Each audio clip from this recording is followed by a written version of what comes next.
81 games over a period of 93 days, and the baseball season that turned from snow to sunshine has rode the wave of excitement to the official halfway point of the season. In many ways, in many styles, the 2018 Phillies have battled their way into the postseason conversation, while celebrations at the end of game have become the norm.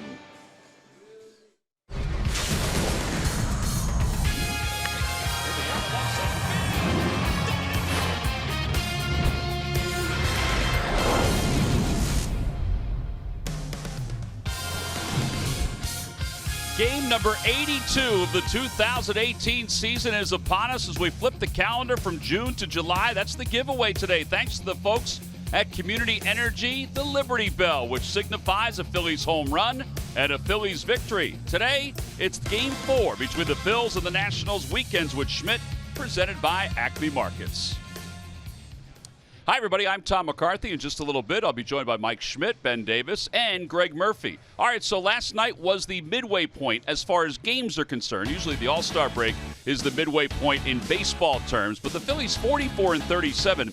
The mantra at the beginning of the year from Gabe Kapler was be bold, and in a lot of ways, the Phillies have been bold. They've been aggressive. They've done things a little differently.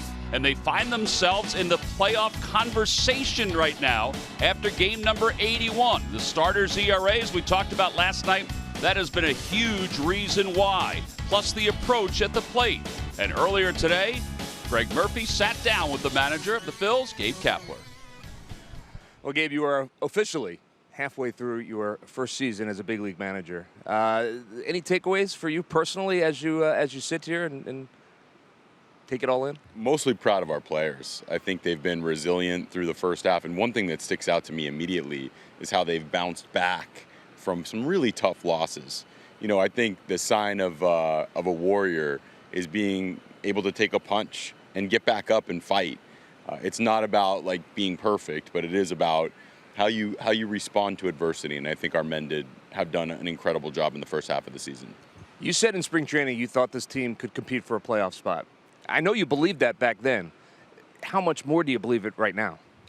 I believed it as much then as I do now. Obviously, it's a little bit more tangible. It's actually happening where we are officially in a playoff race. So I think that feels good.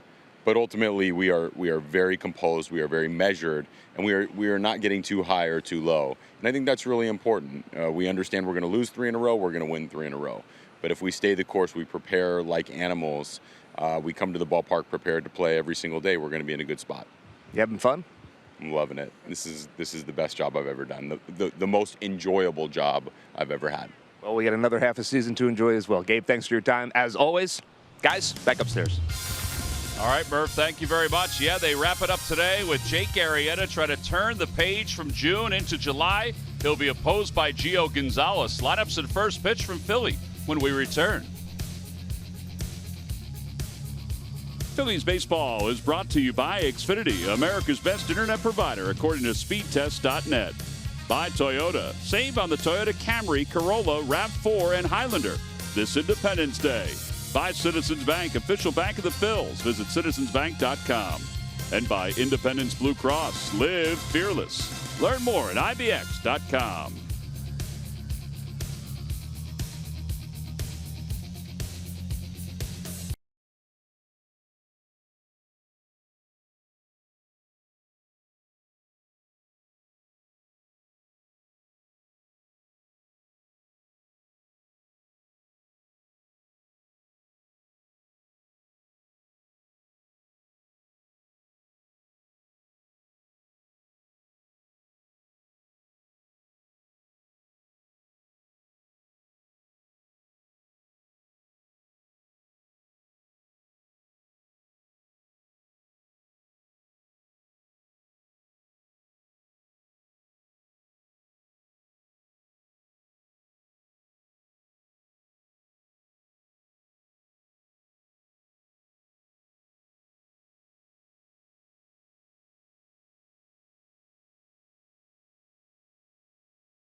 trying to wrap up this 4-game series between the Phils and the Washington Nationals on a high note. Yeah, the starting 9 getting a chance to get an autograph from one of their favorite Phillies players on this hot afternoon here in South Philadelphia. I know you've heard all about that over the last couple of days. It is warm. Let's take a look at the Nationals lineup. It's brought to you by Xfinity, America's best internet provider, according to speedtest.net. Adam Eaton leads it off in right field. Trey Turner bats second at shortstop. Juan Soto is up to the number 3 spot, so that moves Harper down to the 5 hole for the first time this year. And Daniel Murphy, starting at second base, will bat 6th for the Nats. You see his numbers here at Citizens Bank Park. And they'll face Arrieta, 5-6 on the year, an ERA of 3.54. His month of June, not great, an ERA of 6.66, but now hoping to replicate what he did in the month of May, Ben, where his numbers were outstanding for the Phils. April, May, he was good, but recently it has not been good. As you mentioned, a 6.66 ERA. The fastball velocity has been up, mixing a change, a curve, and a slider, but he needs fastball command and he needs more movement back on that sinker. 32 years old out of Plano, Texas. He'll face Adam Eaton to begin things. Nationals are 42-39 and 5 games back in the division, with the Cardinals winning last night handedly over the, Braves winning last night handedly over the Cardinals. And the first pitch of the day is butted toward the third base side, and that's going to be a base hit for Eaton. Wow, that was a blueprint. Yes, it was. It's gorgeous.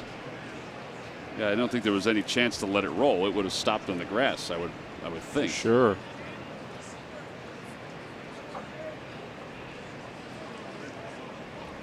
But Well, you know, I always used to let those roll. If I wasn't going to throw it first, just let it roll. You know, it might hit a. Of course, there's no rocks on that field, but and that wasn't going to just do anything but stop right there. Yeah. Well, it's a smart play, so a runner at first, and here's Trey Turner, who's had a good series, and he takes a fastball. It's 0-1. Turner 6 for 12 of the series with 6 runs scored. His average at .270 with 9 homers and 29 runs batted in.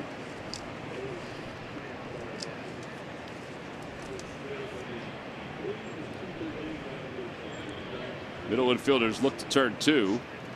Yeah, that's outside. 1 ball, 1 strike.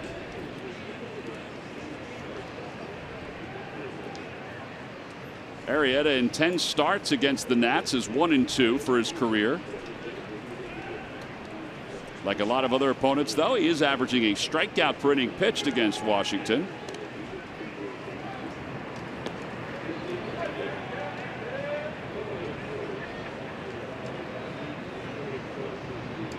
See Rhys Hoskins playing first today for Carlos Santana, who gets the day off. A well-deserved day off. Inside, 2-1. With tomorrow's off day, you get 2 days instead of just 1.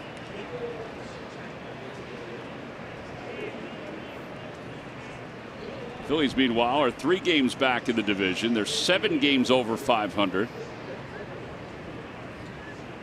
To the left side, Valentin will cut it off. That's a smart play. Yeah. Yes, it is. And a smart play by Cesar. Just take the ball and hand it back to the pitcher. No throw to first base. Time for our Geico quote of the day. Jake Arrieta on his on the Phils defense in his starts. You know, you can make excuses, but it doesn't change the fact that you still have to go out there and get guys out, minimize damage, and move past it. I mean, we know he's allowed 14 unearned runs this year, which is tops in baseball. Most by a Phillies pitcher since 1999, with Paul Byrd at 17. Garrett Richards is also among the leaderboard. So Arrieta's not alone. It's just kind of odd. Here's the rookie Juan Soto, who is 4 for 12 in this series with a 2-home run game.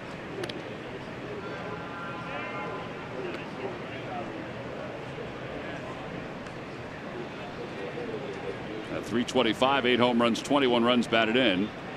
He's not among the qualified leaders because of plate appearances. as far as rookies are concerned. That's not going to matter when they vote for Rookie of the Year. If he keeps these numbers up, he is going to get strong consideration. Although Acuna homered last night, so he keeps on getting his name in the mix. What's the minimum number of at-bats for Rookie of the Year? I think it's 50 games. I have to go back and check officially. Games There's or two at-bat? qualifying. It's usually games. It's 50 games, I believe, but I'm going to go back and check it just to make sure. Change up, and 1 ball and 1 strike.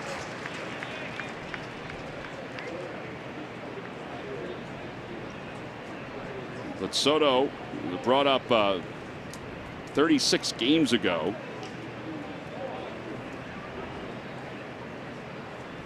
has really made an impact. What do you got, Carl?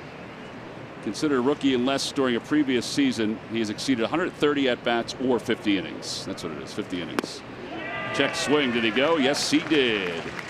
1 and 2. Plus, if you've accumulated at least 45 days on a major league roster, that's also part of it, too. Carlos Torres behind home plate.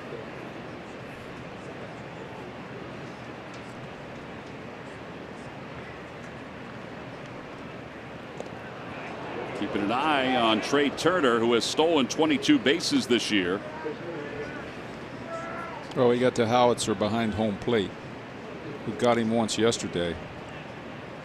But Jake Arrieta very quick to first, very slow to home. And he will not divert from that big leg kick.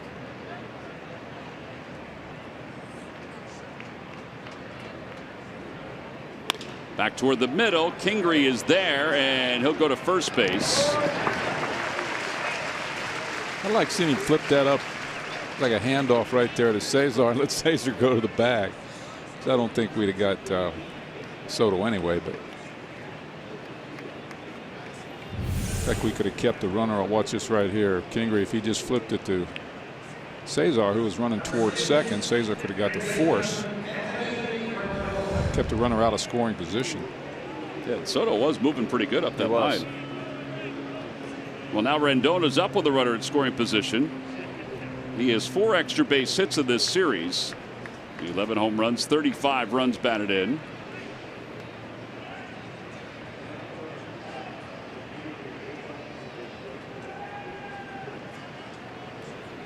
Outside, and it's 1 ball and no strikes.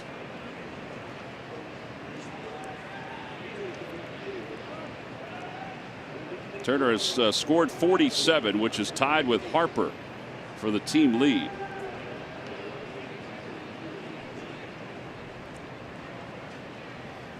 Back toward the middle, off the mound. Cesar's got it, and the inning is over.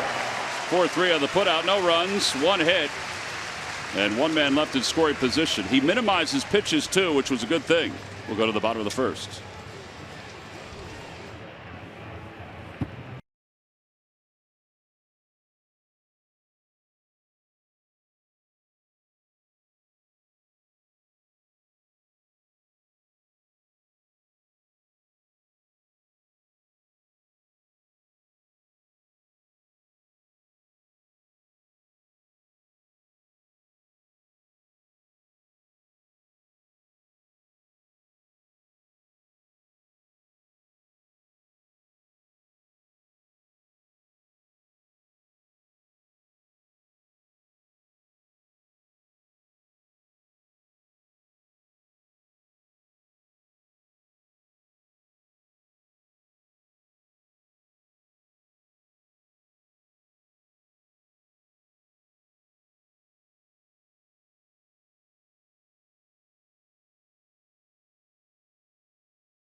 The Phillies lineup.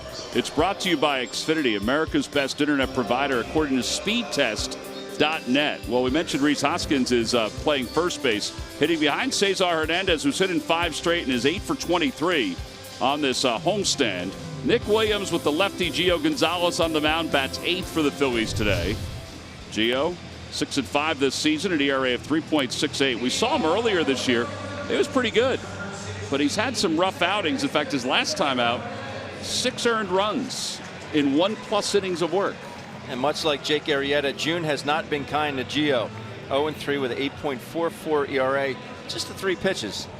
But he likes to get ahead with the fastball in on righties and then bury that curveball at the back foot. His last outing, his first inning, he did walk 1 guy, but he didn't have really any trouble. The second inning, that's when he had trouble. He walked 4, had a wild pitch, and was lifted from the game. And Cesar, who is 8 for 32 against him, takes outside 1-0. Cesar 8 home runs, 27 runs batted in.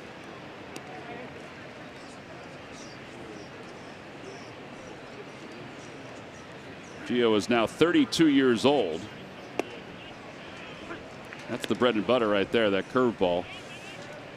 That was kind of a get me over curve.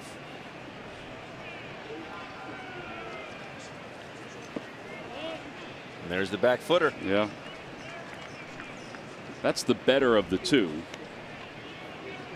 But he's always had a good one.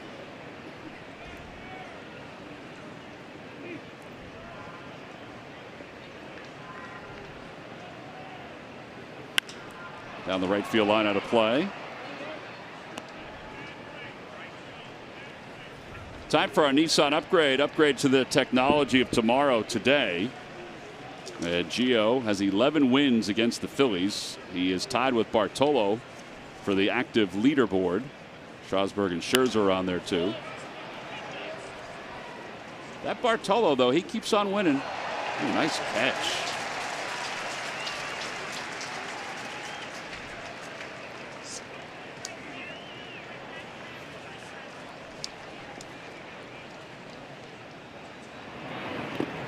He went around, Cesar did, and he has struck out. And 1 away here in the first. Little toss over to first base just to finish the strikeout off.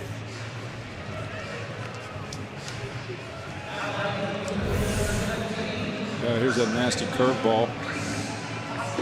Cesar couldn't hold up. Man, it looks so hittable, Ben, on the way up there, and then just bites to the dirt. When he has the really good one, it doesn't jump up out of his hand.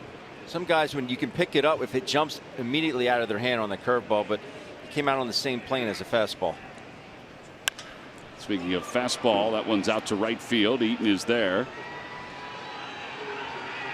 And there are 2 outs on 7 pitches.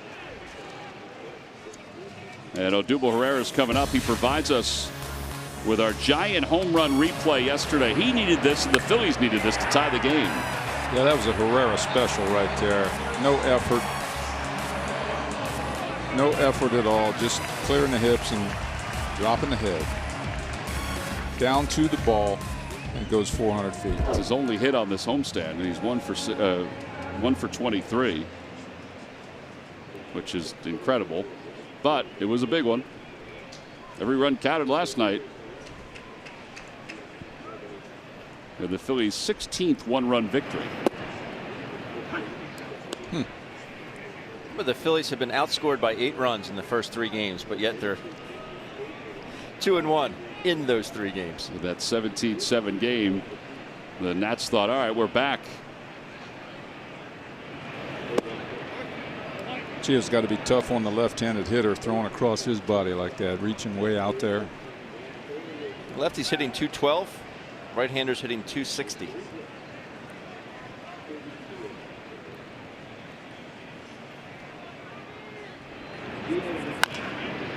Bouncing ball, foul. It's 1-2.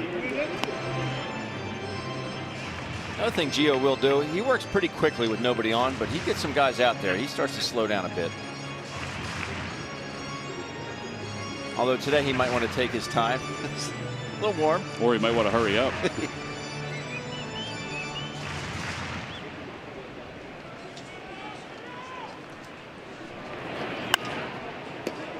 Wow. Andy Rabel didn't even flinch down there. Miles did a little bit. That's okay. There's Andy. Going to need a bigger hat. You got plenty of water for the boys down there? I saw them filling up their thermoses. Swing and a miss. And Odubel strikes out. 1, 2, 3 go the Phils here in the first. 2 strikeouts for Gonzalez. Bryce Harper to lead things off. We come back in the second.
Interleague play comes back to the ballpark this Tuesday at 7 o'clock when the Phillies take on the Baltimore Orioles. It's a 2-game series. Wednesday is a 4:05 first pitch. A salute to veterans presented by Toyota pregame.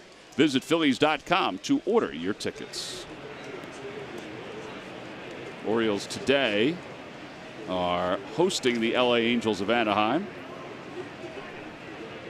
Bryce Harper leads it off. Pretty good 5, 6, 7 here, right? Yeah, Harper, Murphy, and Reynolds are 5, 6, and 7. This is the first time he's hit 5th.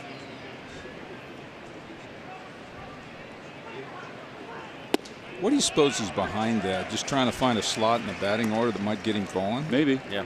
Yeah, maybe batting behind Rendon. I think Murphy would be the guy to hit behind Rendon if you wanted to strike Well, that's some true. fear in. Yeah, Harper's 12 games as the leadoff hitter this year, 25 as the number 2 hitter. And then most of his at-bats or games have been as the number 3 hitter, 40. He's only had 14 career games batting 5th for Washington. And a fastball. Oh my. Here we go again.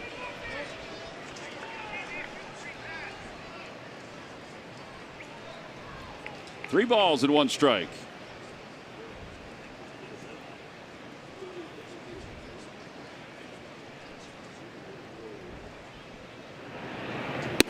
The last 2 nights of umpires have had difficulty with that pitch on the inner half to Harper. They've given it to him. And they just gave it to him there, and it leads to the walk to begin the second inning. And that brings Daniel Murphy up to the plate. Let's check in with Greg Murphy. All right, thank you very much, Tom. Well, as you can imagine, down on the field, it's pretty warm. In fact, over 100 down on the playing surface today. And, you know, these guys are the boys of summer. They're obviously used to playing in hot weather, but I'm not sure anyone quite gets used to playing and or pitching in this kind of weather. And I had a chance to talk with Jake Arrieta yesterday about getting ready for a day like today. I said, you know, do you do anything different? And he said, absolutely, I do. He said it actually starts a couple days in advance. You know, obviously, these guys are constantly trying to stay hydrated hydrated. But for him, it begins the night before, on a night when he knows he's pitching a day like today. He starts with like an electrolyte program where he starts introducing a lot of electrolytes into his body. And then in the morning, how about some pink Himalayan sea salt mixed with his water? And he says that enables the water to stay in his body for longer, allows him to stay a little bit fresher, as this one might be too, and it is. And plays like that will help as well, keeping the temperature down. You know, but for Jake Arrieta, he's a guy that absolutely knows his body and takes it very seriously, and he realizes that he has to do what he can before a game like this so that he can stay in a game as long as possible. And one other note, he said, there's one other thing that I do to make sure that I can get through a game like that. And I said, what's that? He said, I got to keep my pitch count down so I can get back in the dugout. That's probably the best piece of advice that he can give himself, guess. I would think that is the best piece of advice. Yeah. He's at 18 pitches with 2 outs here in the second. That's pretty good. Yeah, Gabe was asked about it even yesterday. Are those the electrolytes he's talking about? I don't believe so. No. We had a lot of guys that would drink Pedialyte. Get those electrolytes in. Take little phosphate tablets. Eat a banana. Potassium up.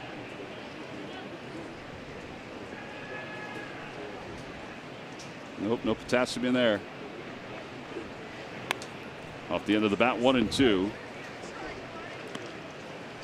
And I wish we'd have had all that stuff. What'd you have, Mike? Water? Ammonia towels? Water and Gatorade. Yeah, ammonia. That's right, ammonia buckets.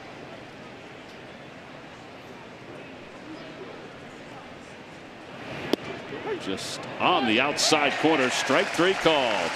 First strikeout for Arrieta. No runs, no hits, and nobody left. 11 pitches. Well, that's keeping himself hydrated. We go to the bottom of the second.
The state of youth sports in America. Watch what works, what doesn't, and what one change would make it better. Download the latest Krukcast wherever you get your podcasts. What do you think Johnny's doing today on a hot day down at the Jersey Shore? You think he's is that where Johnny is? The Jersey Shore? You think he's on the beach? Probably watching us. You don't think he's out on the beach or out kayaking or something? I don't see John out on the beach, no. Here's Altair. I don't think he likes the sun that much. Possibly golf. Has he got a boat? I don't think he has a boat anymore. Little roller out to the right side. Gio there to cover. 3-1 on the putout. Yeah, I guess we can't get too creative. He's probably watching it on the couch. That'll bring Scott Kingery up. Somebody will get a text here in a minute.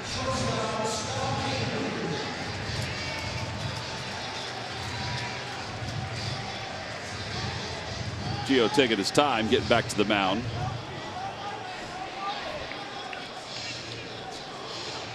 Yeah, this is hitting weather. And this one, that pitcher gets soaked with sweat. and you, as a hitter, you're not really amped up like you can be on a brisk night. You get all fired up and excited on a day like this. You just sort of feel, you sort of feel blah, which makes you a better hitter. Now to shallow right center, and Eaton. That one was up there, bro. Sure was. 2 outs. And here is Jeswell Valentin.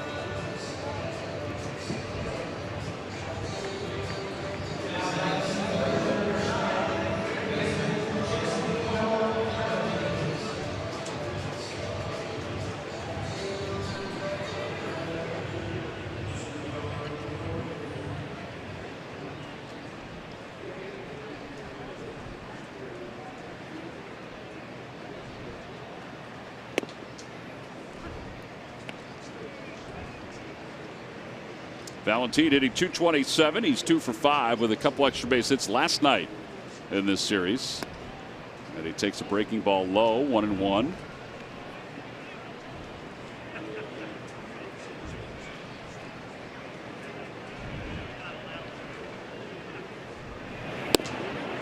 Outside again.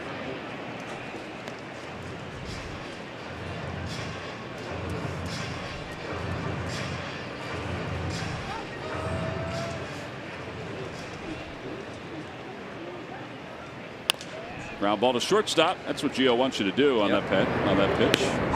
6-3 on the put out. 1-2-3 go the Phillies. 7 pitches, 20 through the first 2 innings. We'll go to the 3rd. Now that little lady has the right idea.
Time now for the Ram Truck Stuff the Fans trivia question. Log on to Phillies.com, go to the fans section for all the information, and please submit your answer on the subject line. Guys, the question is this: who were the only 2 batting champions in Montreal Expos history? Montreal Expos history.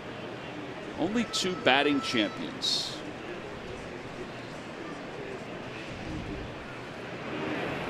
Ball's butted foul by Severino. And it's 0-1.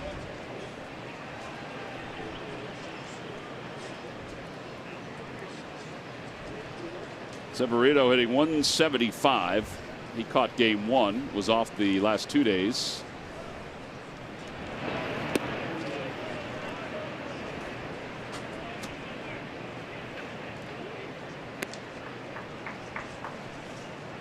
There were some players that came through that Montreal Expo system, huh? My goodness. Remember Ellis Valentine? Oh, yeah, we were talking about him the other day. He had a tremendous arm, one of the best outfield arms of his era. People used to watch him take infield just to see his arm. 1 and 2. Are there any arms like that nowadays? A couple guys that are really known for like a cannon in the outfield. You know, Cespedes did. Inciarte. Harper. I mean, Harper is considered a well above average arm, throwing arm. But I don't know about, you know, the Valentine, Vladimir Guerrero type outfield arm. I don't know if there's anybody right now that's in the game that has that. Mark Whitten. Raul Mondesi. Raul Mondesi, yeah. You know, Puig has a good arm. I don't know if people would consider him to be in that ilk. Remember Glenn Wilson? Mm-hmm. Oh, yeah. To get a kick out of him throwing runners out at first base at the vet. Single to right.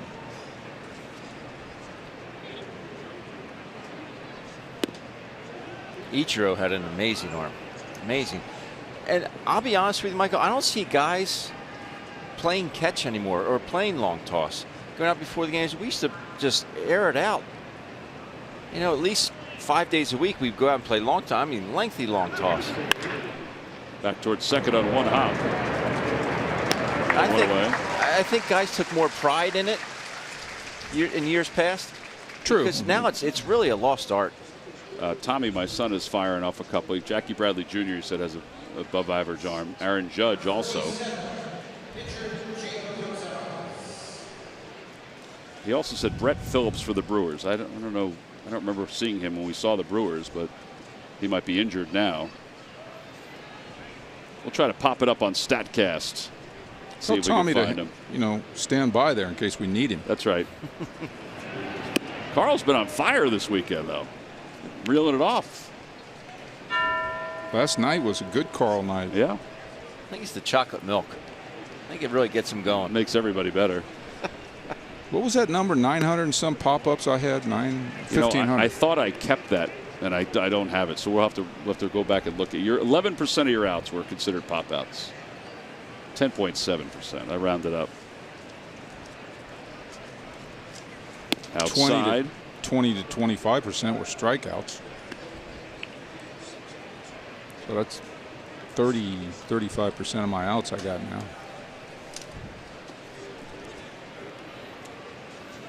Gio fouls it back.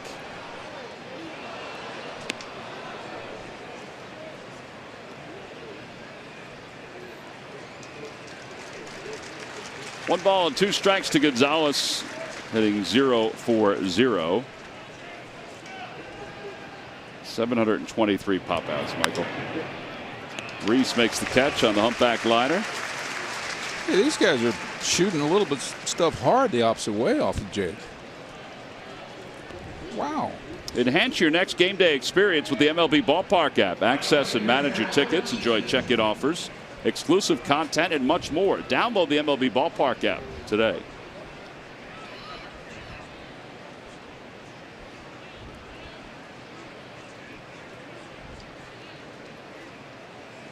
Eaton singled his first time up on a bunt up the third base line. That's the only hit of the game for either team.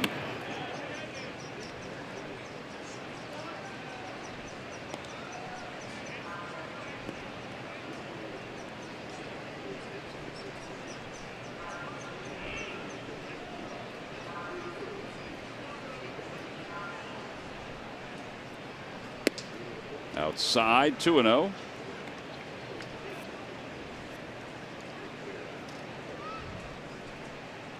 Eaton is now 2 for 10 lifetime against Arrieta.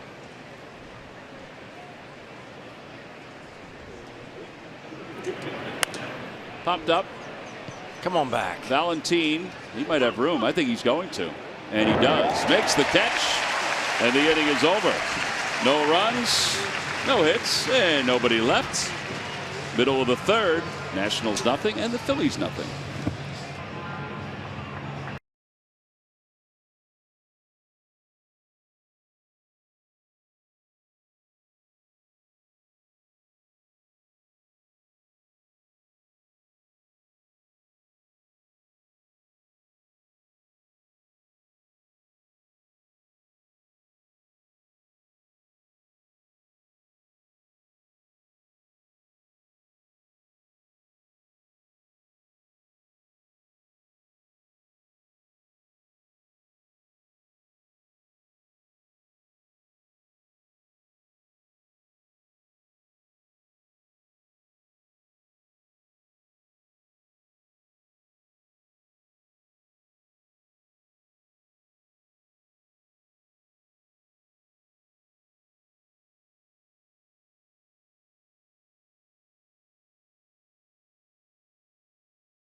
Phillies baseball is brought to you by the new scratch-off from the Pennsylvania Lottery, $3 million Pennsylvania Club.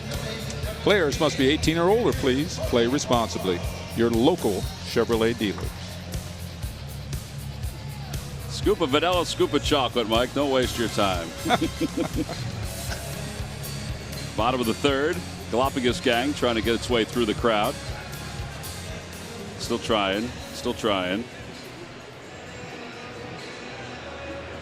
Jorge Alfaro will lead it off. Alfaro, Nick Williams, and Jake Arrieta to face Gio Gonzalez. Had a swing at a miss. Boy, he has a good curveball going today, doesn't he? Yes, he does.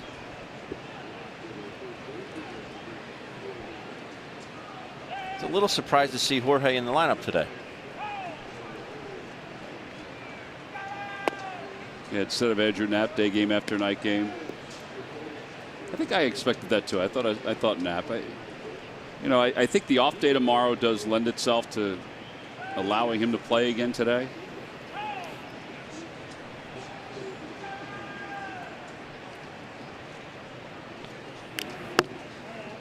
I think there is something to, and not that Andrew's not a good defensive catcher because he calls an excellent game, but Jake can kind of call his own game to a certain extent, and you can limit the best running offense in the National League with Alfaro behind the plate. Nationals are tops in stolen bases. In an era where guys just don't run anymore, they do. Although Taylor's not playing again today.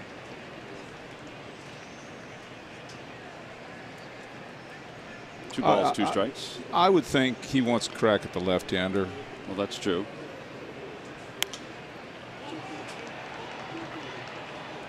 Andrew Knapp hitting 158 against lefties, 226 against righties. Yeah, so his numbers are better as a switch hitter batting left-handed. Right. And Gio is, I know Nick Williams has handled lefties, but he is really tough against left-handed hitters. His numbers may not be the same this year.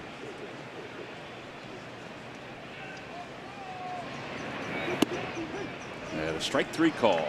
That's the third strikeout for Gonzalez. He has retired the first 7 hitters that he's faced. Phillies Baseball Academy. I'm not saying that they feed kids ice cream, but the Phillies Baseball Academy is open for business. You can call 610-520-3400 or go to philliescamps.com. You get your Phillies Baseball Academy uniform, a trip to Citizens Bank Park. Spaces are filling up, but there are some weeks to still choose from.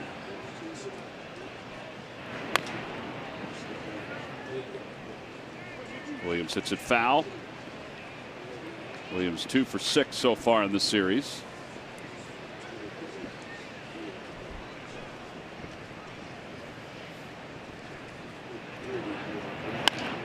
Fights it off to short. And 2 outs.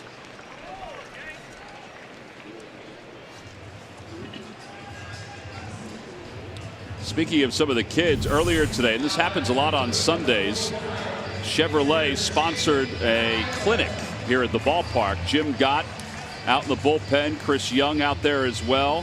Even out on the field, Jose David Flores going over some infield work with Dusty Watson and some of the youngsters. It's pretty cool to see the kids out on the field on a Sunday morning. It's got to be an amazing thrill. Ben's been showing his YouTube footage of him hitting at the vet the last few days. That had to be a thrill for him when he was a kid, but just to get some technique from some of the major league coaches. Just standing on that field. Mm-hmm. Yes. would make my heart pump. I love watching it too. And all the coaches, and this is going back years, but even this year's set of coaches, they're so great with the kids. If anybody knows Jim Gott, he's great with everybody. Yeah. But just to see him out there with the kids, Cranny, saw Dusty, Jose Flores. Arrieta breaks his bat, gets the first hit of the day for the Phils.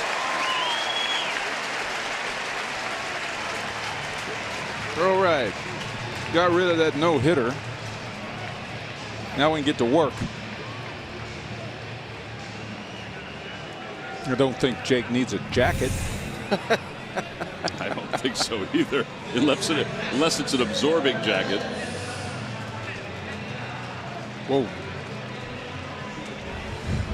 Look down there where the end of that bat went. 5 hits now for Arrieta this season.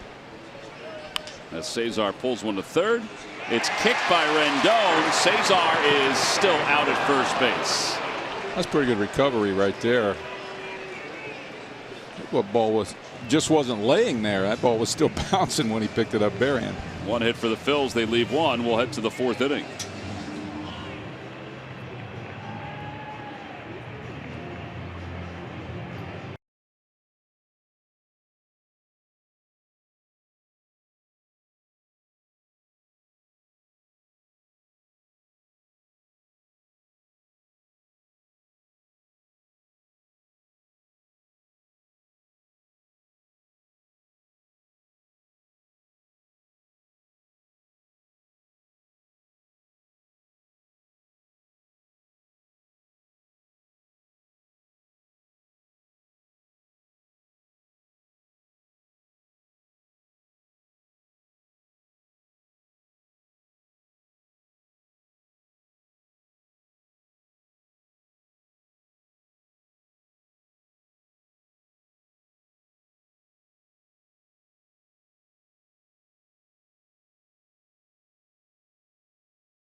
Appreciation for all military by sharing a photo or video with hashtag #HatsOffForHeroes. For each post, T-Mobile will donate $1 to support veterans.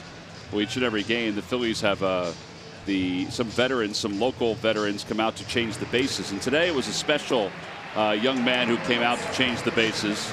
You guys remember the Humboldt hockey team that was on its way to a playoff game up in Canada, and their bus crashed earlier this season. They hit head-on with a semi, and 10 people passed away from that bus crash. And one of the survivors, there were 13 survivors, was Ryan Straczynski, and he was out today helping to change the base, getting acknowledged by the crowd. He's here in Philadelphia going through his rehab and is about to head home, yes, which is great news.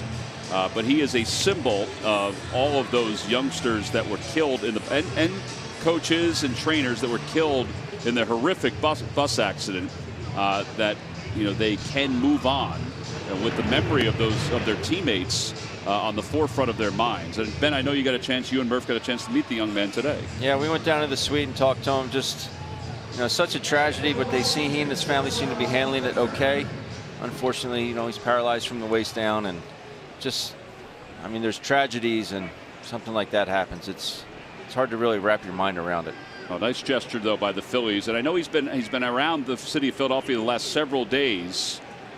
He was over at the Flyers offices as well.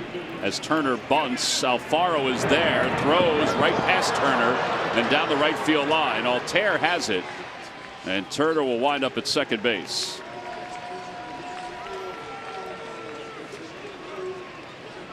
So it'll be a single E2. I think Jorge might have gone a little bit too far with that one.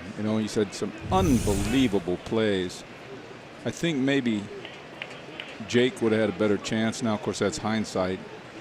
And you never know what Jorge can come up with. But Jake's just ready to reach down to that ball and throw it to first base. And Jorge's like running full speed toward the mound. And it's hard for him to regroup. And the ball just kept on traveling. Yeah.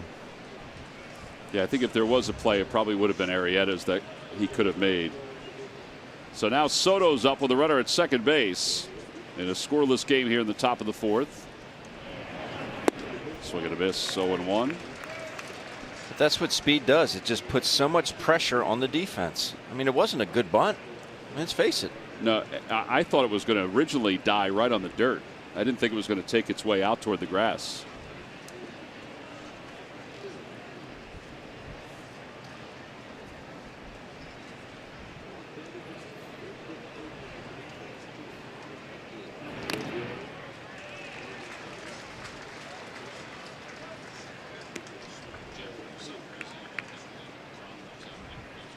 Good pitch right there to pull to the right side.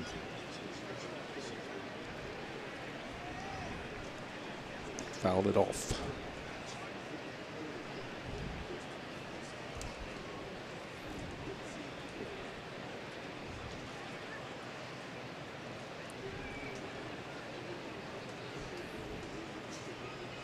So the job here is to try to hit the ball to his pull side. Try to get Turner to third base with 1 out. And with Rendon and Harper up behind him. Taps it foul.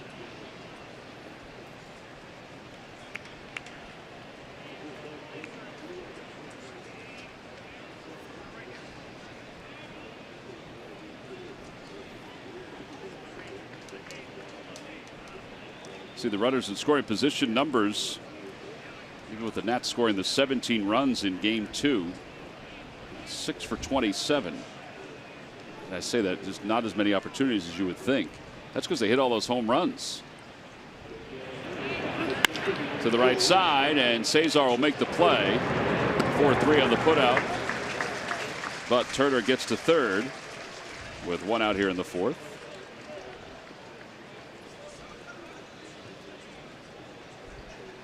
Here's Anthony Rendon, our GMC precision play, which we just saw earlier in the game. Kind of got it off the heel of his glove, and look at that ball still bouncing, and he's got the concentration to barehand it and make a nice throw to first base. Great recovery on that play.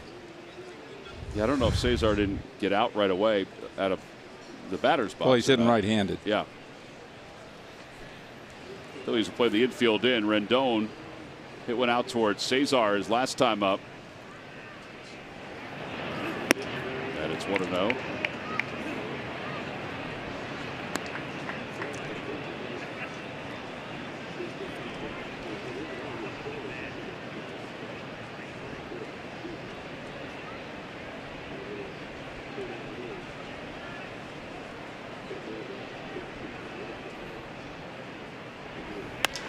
Opposite way. Aaron Altair will be there to make the catch. Trey Turner will tag and he'll score. It'll be a sacrifice fly. And an unearned run right now with 2 outs and Harper coming up. Yeah, Rendon just right now, we talked about him in the open yesterday. Oh, no, excuse me. Yeah, yesterday on Saturday. And he basically looks like he can do whatever he wants on plate right now. And uses the entire field. 40 foot, 435 foot home run yesterday. Sacrifice fly down the right field line, and his line drive yesterday at the right hander, or excuse me, at the right field, I think was the key play of the game. Harper breaks his bat, a ground ball to first. Hoskins will take it to the bag. So another unearned run scores against Arrieta. It's the 15th unearned run of the year. Middle of the 4th. Hoskins will lead it off when we come back.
Phillies baseball is brought to you by your local Ford store. Check out every new Ford car, truck, and SUV crossover at buyfordnow.com today.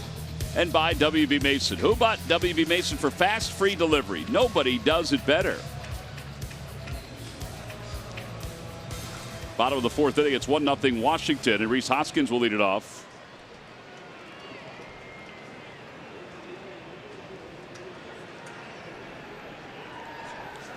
Hoskins flied out his first time up.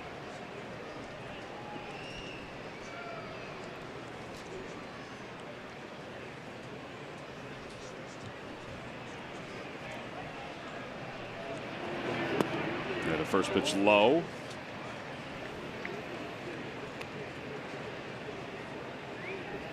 Through 3.5 innings, we have 2 bunt singles and a single by our pitcher. That's the total offense for today's ball game between the between the two teams. There's a strike, 1-1. Sure looks harder than 91. It's funny how these numbers come up. Some pitchers look like they're just lobbing it in there, and it says 98, and the next Gio looks like his ball's jumping on the hitter. Yeah, like that one I thought looked even harder than 92. Well, now if you're Hoskins with 3 infielders toward the left side of the diamond, you probably got to keep out for that curveball. Yeah, there it is, 2-2. That curveball at 79. Gio will throw him 72, 73 at times. Yeah, it has more loop in it, more humpback in it.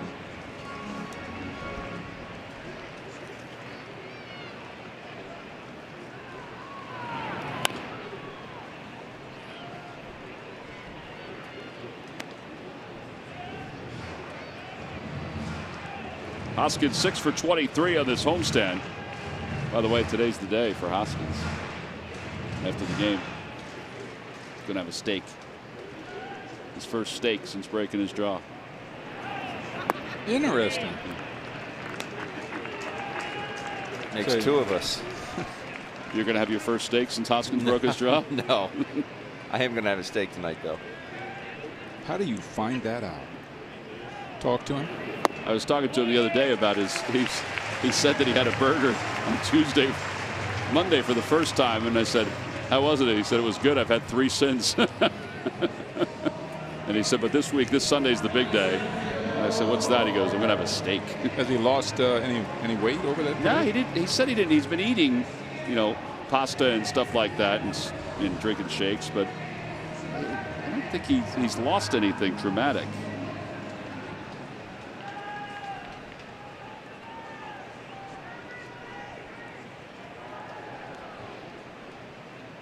Odubel struck out his first time to the plate. He bunts it in the air. And it's 0-1. He's not the best of bunters. He doesn't have Cesar's ability to bunter from the left side. Kingery is probably the best bunter.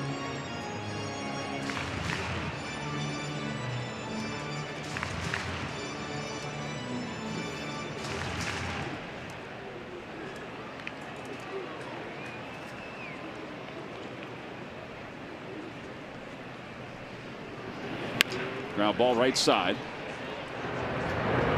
And they will get Odubel at first. Up to second base, Hoskins. First guy in scoring position for the Phillies today. And Aaron Altair, who punched one to the right side his first time up, will be the hitter.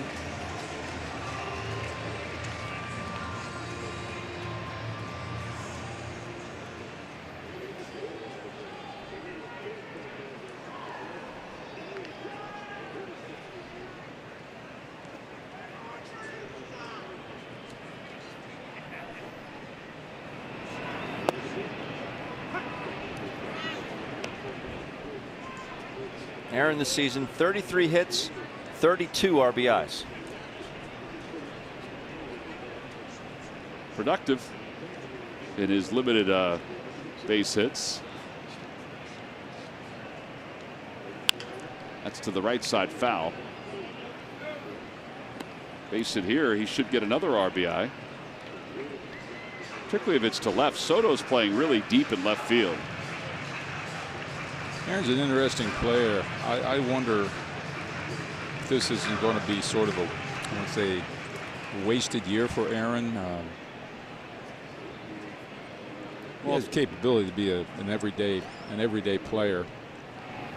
Yeah, not only offensively but also defensively. Yeah. He went around, says Kerwin Danley, so that's the 4th strikeout.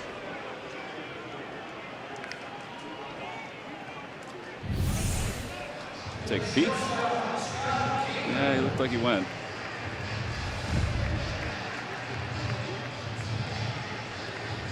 And now Kingery will fly out to right field.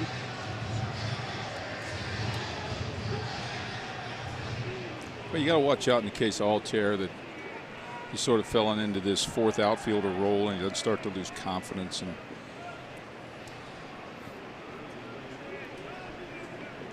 as a kid, a player you'd love to see get 500 at bats. We saw what he could do last year. That's the thing. He did it last year, so it's there. It's just that there's something mechanically off right now. And the other thing is, he's been hurt from time to time over the last couple of years. This year, he's been healthy the whole year. So that's why it's like, why is this going on? I think a lot has to do with his leg kick, and it's really a timing issue with him right now. I think the leg kick, either he's late or he's early with that leg kick, and therefore he's not seeing the ball the way he should be. He went around again. It's 1 ball, 1 strike.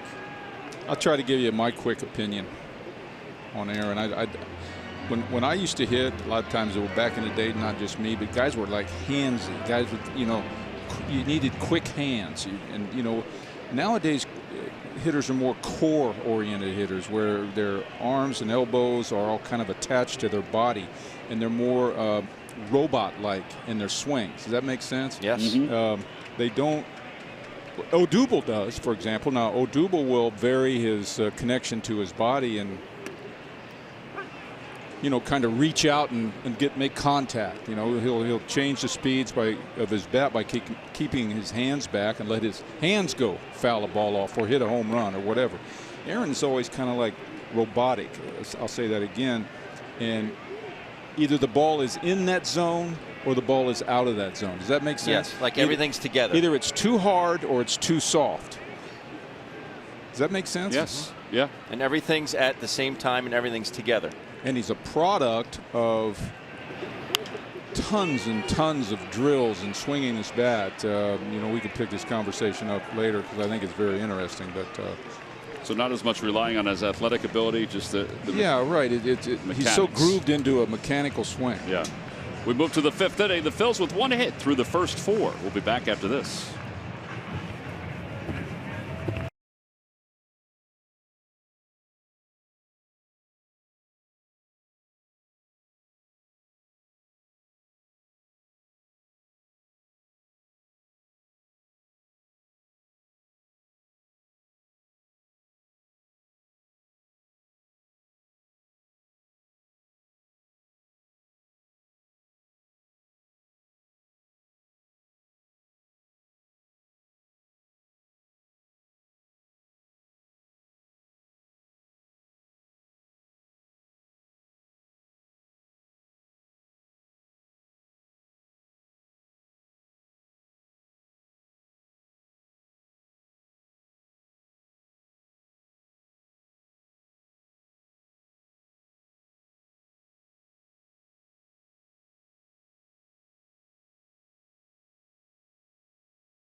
An amazing deal on WB Mason's Super Seat Big Shot chair.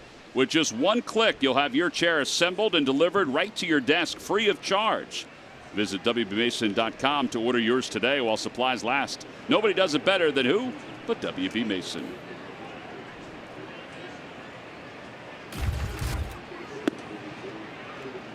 Now, speaking of Aaron, we're talking about, we got a hitter at home plate right now for the Nationals, Murphy, who is basically all hands. I mean, he gets power from his core when the ball's right there, as we saw in the World Series a couple ago. This guy can hit some home runs, but he does when he goes up with men on base and needs to make contact. He just kind of hunts the ball with his hands.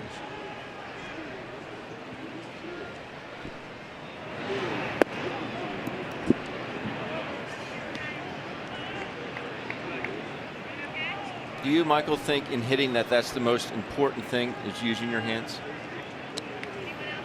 Or is it drive with your legs? See Murphy in a low crouch there. It's hard to answer that because when I played, there was very little talk about hips and core. Right. Think of Henry Aaron as a hitter. I mean, Henry Aaron was known for the great wrists he had. You know, the greatest wrists in history. Henry Aaron. You know, Henry Aaron wouldn't you think about Henry Aaron as a hitter, and you think of videos you may have seen of him hit a home run, even his record home run in Atlanta. Remember, it was just like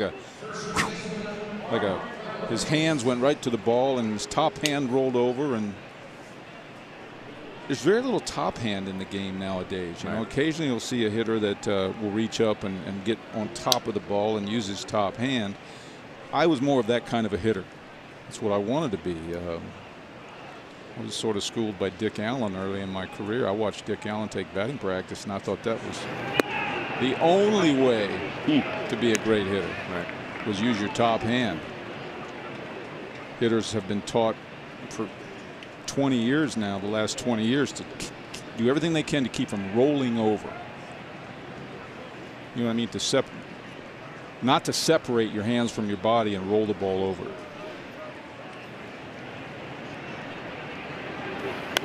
See, I always thought that when I rolled a ball over, it wasn't from my top hand taking over.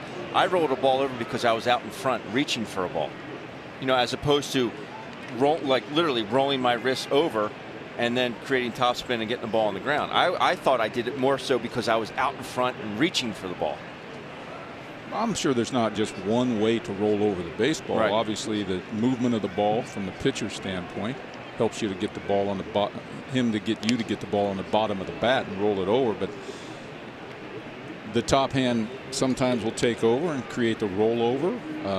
You could be late and chop a ball back to the pitcher.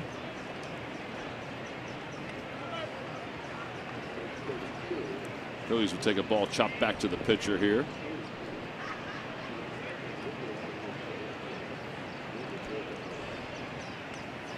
And a line drive on one hop eats up Cesar, goes into right center field. Murphy's on his way to third, and he'll get there. That'll put runners on first and third with nobody out. And that ball was crushed. And based on what we were just talking about, if we watch the replay of that, everybody's right, all right here, but he was a little handsy right there, but I thought he swung at that more core, you know, more with core. Even though it looked like the top hand came off of the bat, but he smoked that ball right at Cesar. Wow, that ball was hit hard. Got ourselves into a predicament here now. Exit velocity was 103.5. It is a hit. And a strike at the knees to Severino. Start talking about hitting, you get me going.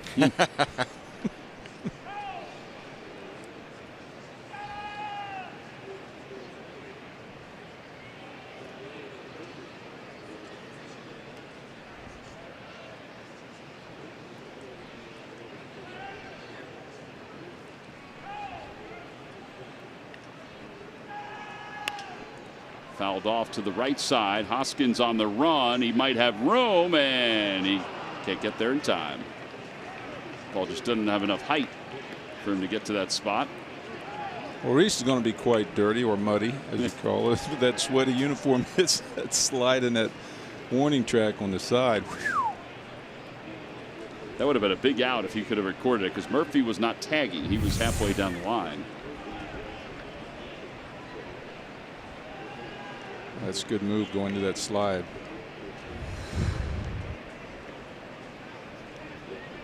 You know, our warning track was tartan turf. Yes, it was. That was not a forgiving. material to slide on. That one gets off the glove of Alfaro and enables the runner to go to second base. Well, with no out, you want to be 100% sure you can make that from third base to home. 100%. You almost want to know you can make it standing up. I'm sure his vision, his perception from third base toward home plate probably was a little shielded. He may have thought it was going to come right back, too. It is a wild pitch. That's how it's scored. That's a catchable ball, though. Alfaro's got to grab that. Murphy just playing possum over at third base.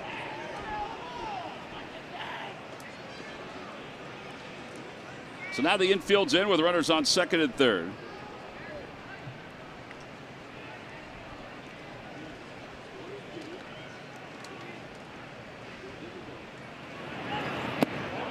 Two and two.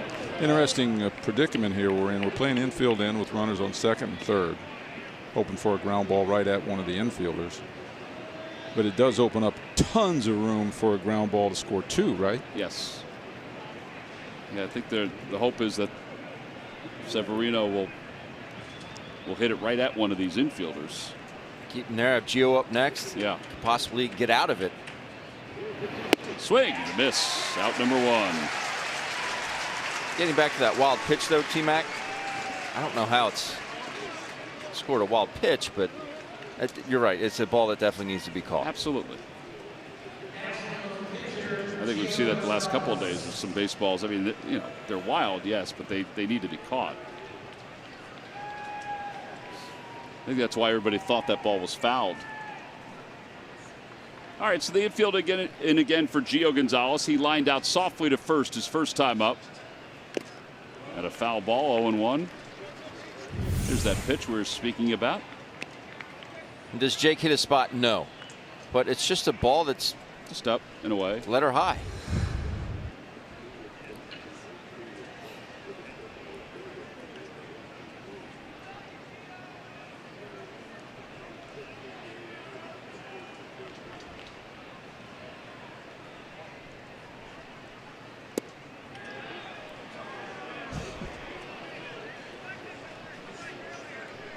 One ball and one strike.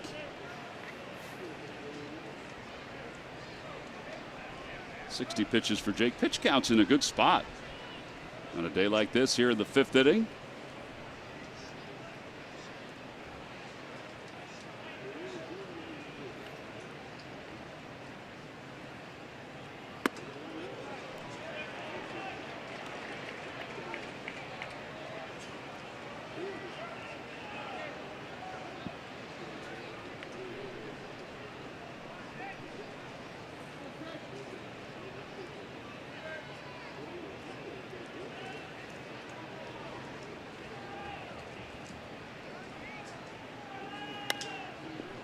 Two and two.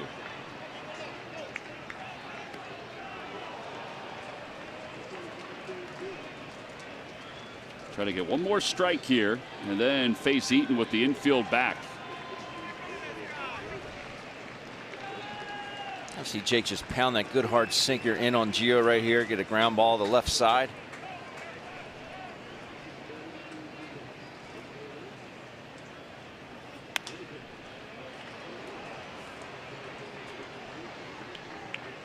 My opinion, you go out over across the plate, you're just doing Gio a favor.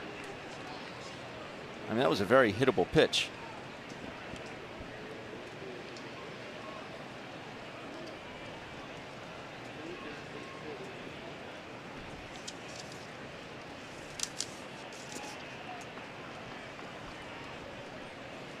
2 balls, 2 strikes.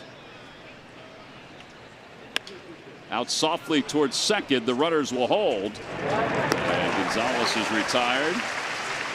So that's what you're thinking is in on the hands like that. And that's why I think the pitch before that was a wasted pitch, and you're giving him a chance. Well, he's got 2 outs now, and he can get Eaton out here. He can see himself out of this inning. Eaton is 1 for 2, a bunt single, and a pop out to third.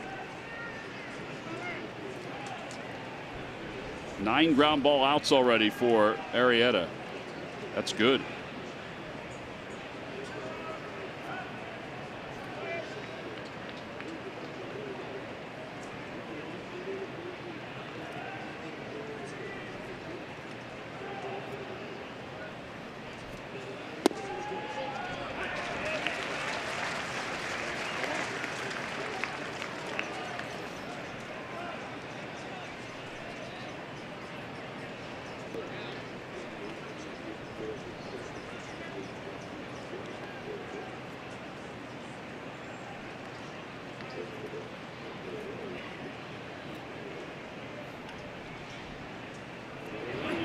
And a line drive base hit it to right field. 1 run is in. Rounding third and heading from is Reynolds.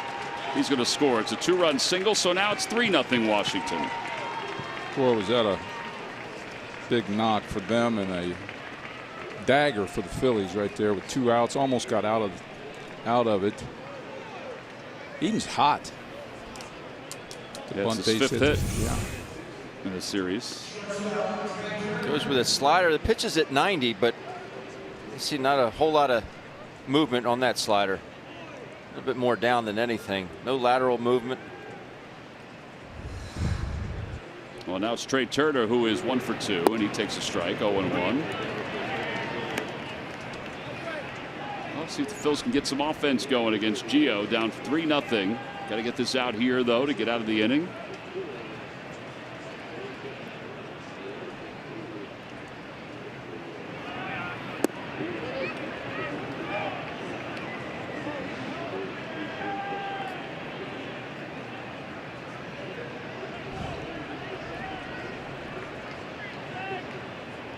Don't forget, Eaton hit the ball back to Velasquez yesterday.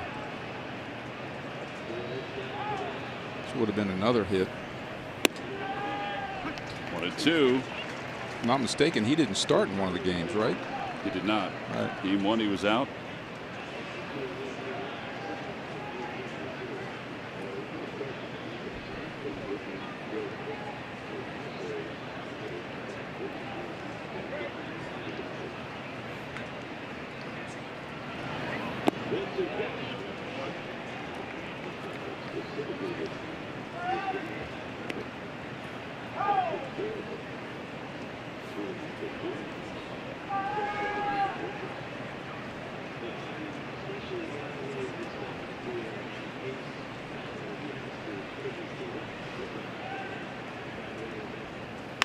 Over to third base. Valentin's up with it. Better hurry. And not in time. He just delayed too much.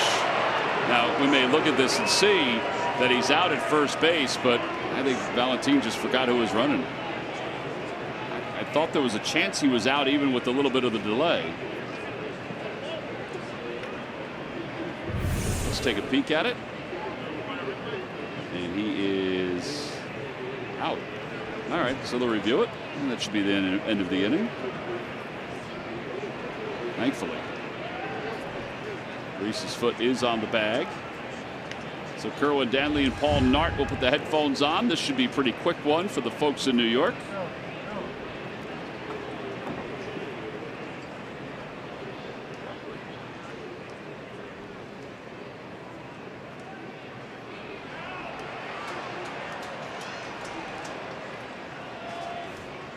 Trey Turner just took his helmet off. He knows. He headed it to the first base coach. Phillies are walking off the field. And he is out at first base. So 2-run score for the Nationals in the inning. They collect 2 hits and leave 1. We'll head to the bottom of the 5th.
On a warm day here at Citizens Bank Park, but a good day at Citizens Bank Park. Plenty of inspiration around the ballpark today, and if you were here before the game or if you got a chance to see the first pitch today, well, what a story. Haley Dawson, she has been traveling around baseball, throwing out first pitches at all kinds of big league parks. This is her 17th big league park, and there you can see Haley was born without her two middle fingers and just a deformed pinky and thumb as well, but she uses a robotic hand that was printed by a 3D printer to throw out these first pitches. She is an absolute inspiration. She got her hand autographed by a lot of the Phillies players and then turned around and signed J.P. Crawford's cast as well.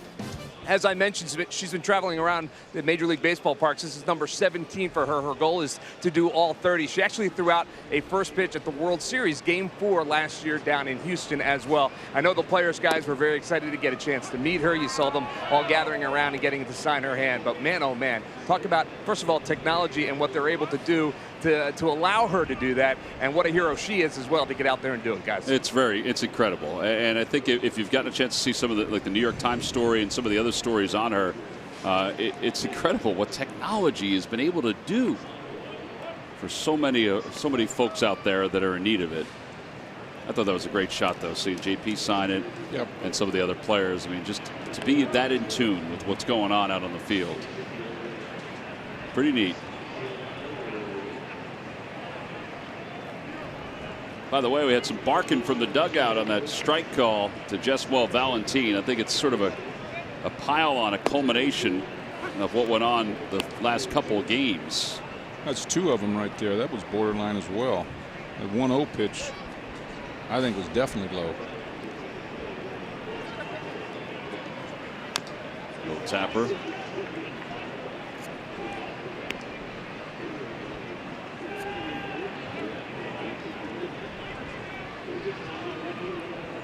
Remember the name John Candelaria? Yes. That's who Gio Gonzalez reminds me of. Similar windup, similar pitches. Candelaria, you remember him throwing that pitch right there. Mm-hmm. Did he throw harder than Gio does right now? Well, I haven't faced Gio, and we didn't have guns like they have now, but Candelaria could ride that fastball up high, and you couldn't touch it. He's a very good pitcher for a long time. And Gio has been the same. You know, he's 6th in victories among left-handers since 2008. That's the first year he came to the big leagues. John Lester is number 1. He's 9th in ERA since 08. Kershaw is number 1.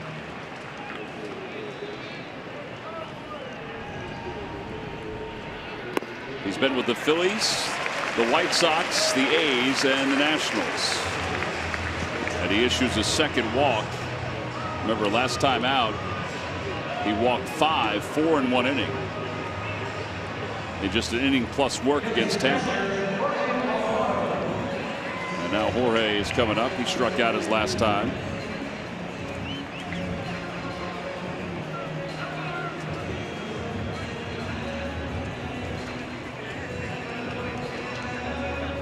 Eight pitch at bat for Valentine.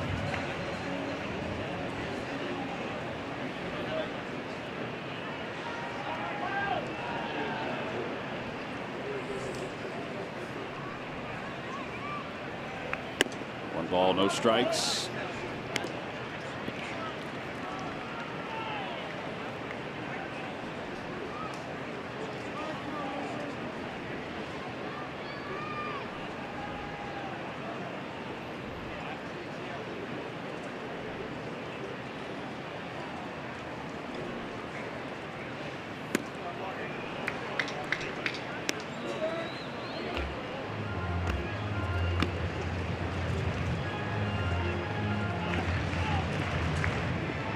One ball and one strike.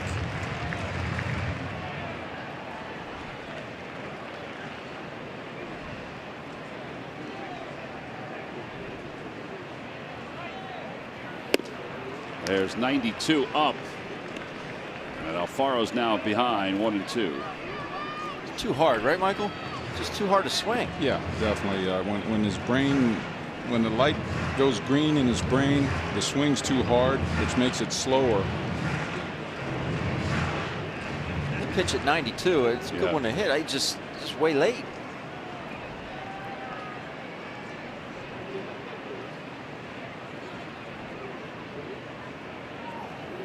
Inside, and it's 2-2.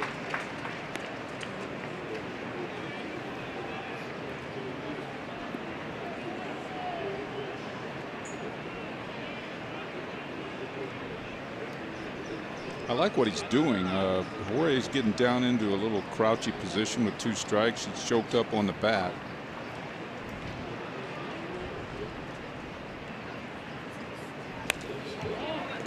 See that swing right there? If that swing was about half as hard, with about half as much energy, if it was more of a okay, there it is, just hit it.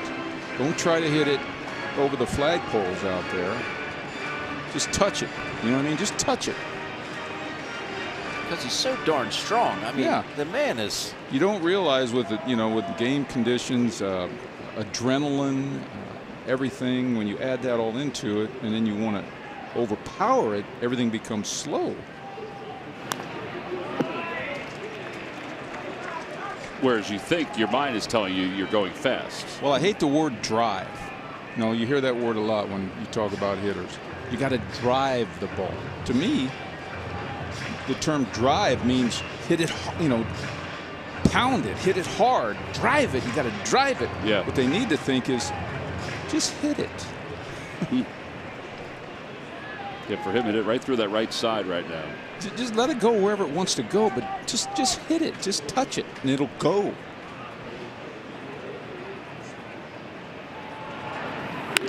Over to the left side. Turner will get 1 at second base. They will not turn 2. 6-4 on the force out. And Nick Williams is coming up. Time now for our Citizens Bank minor league report. And Lehigh Valley defeated Rochester 6-2. Trevor Plouffe was 2 for 2 with a double and home run, 3 RBIs. Reading lost to Hartford. Austin Listy had a good day. Clearwater lost to St. Lucie. Williamsport lost to State College. Brian Gonzalez 2 for 4 with 3 RBIs. Here the Phillies trail at 3-0. Bottom of the 5th inning. Nick Williams, the hitter. He grounded out to shortstop his first time. 1 ball, no strikes. I would think Cesar Hernandez probably has the closest to a really great idea about that. He does not overswing. He stands there totally relaxed. He looks at the ball. He can wait on the ball longer because he doesn't muscle up on his swing. Great hitter to watch for our guys is Cesar. Arrieta in the on-deck circle. They did have Austin Davis up, we showed you.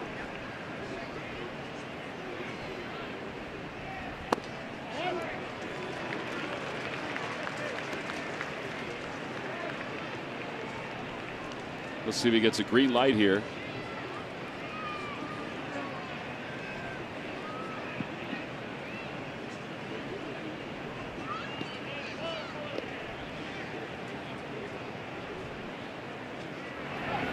And he takes 3-1.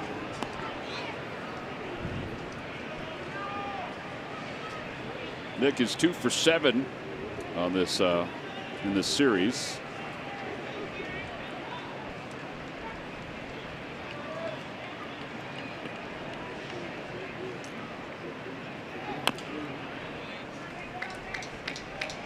Not happening here right now, but the Phillies since the 16th of May are averaging over 5 runs per game again. Prior to that, they were a little cool with the runs scored. It was part of the reason why they were scuffling when they got out of the gate in June. But they certainly have rebounded. 3-2 pitch and a line drive out toward left center field. That'll be in for a base hit. Alfaro will stop at second. First and second with 1 out. Arrieta's due up. Now they're going to pinch hit for him. Summer's here, and so is the new Boardwalk Eats Summer Steal. $30 tickets plus your first food or drink on us at Boardwalk Eats. Get awesome burgers, specialty hot dogs and sausage, maybe some root beer floats, and other boardwalk treats. Select games are available.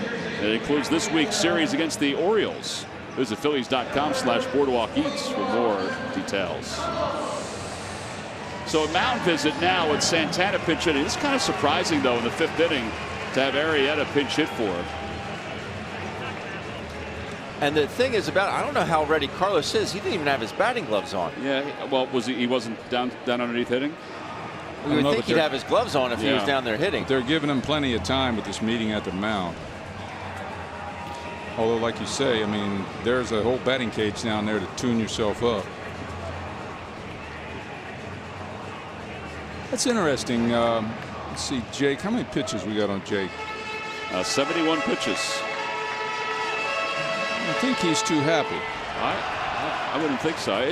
Listen, it's a tough decision anytime a manager has to do this early in the game with, with one of your lead dogs.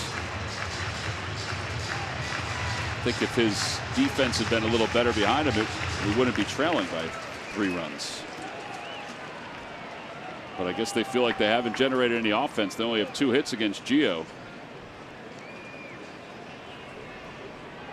So let's see what Santana can do here with 1 out and runners on 1st and 2nd.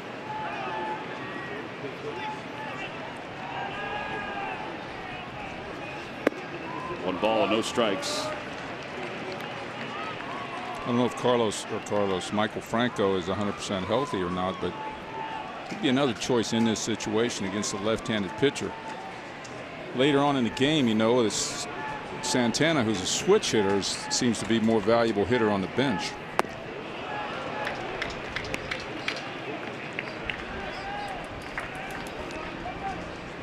Carlos on the year is leading the Phillies in walks. He has 14 home runs, 48 runs batted in.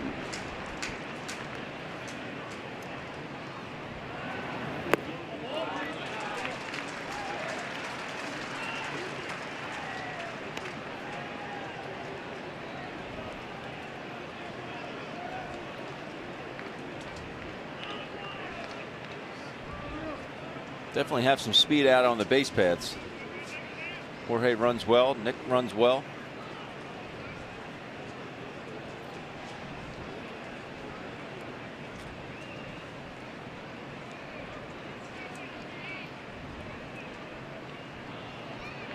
And now another meeting out on the mounds. Severino and Gonzalez going out. So much for that rest, huh? I'm watching Severino go through the signs. Obviously, you know what sign you're looking for, but he is flying through the signs. Think Gio's telling him to slow down? He could be. I've had guys do that, whether they can't see it or I was going too fast.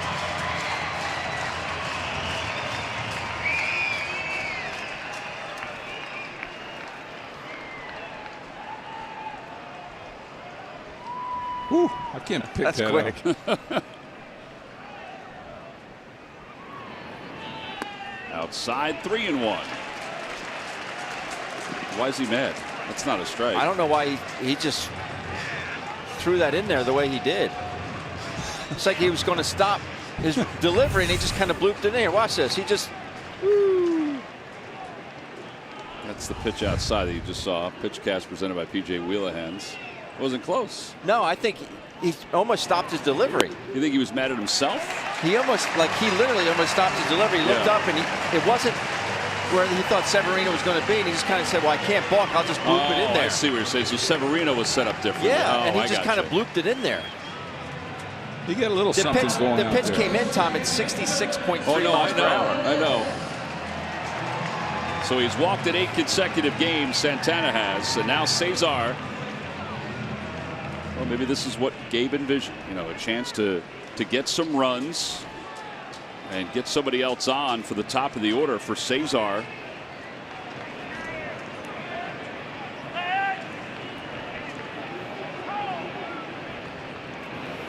Fastball 0-1. And he has been so good with that fastball in the inner half to righties tonight. You don't get that first pitch with the bases loaded very often.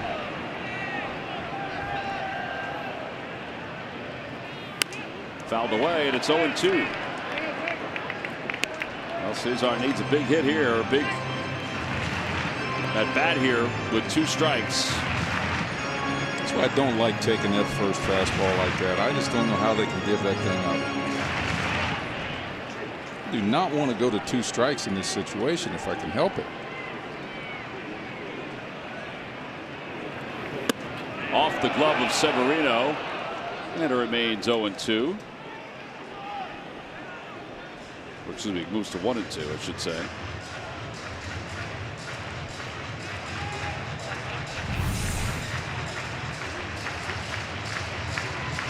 In and out. That's when you'd hear from the bench, Sapo, which means frog. You got a frog in there? Guys used to always yell that.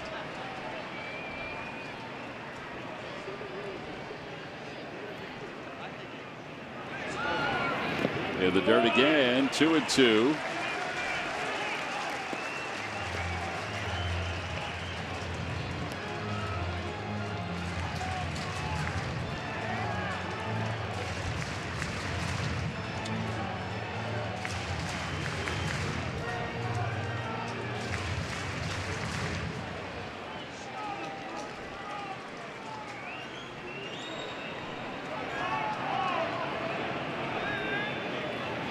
Outside, 3 balls and 2 strikes.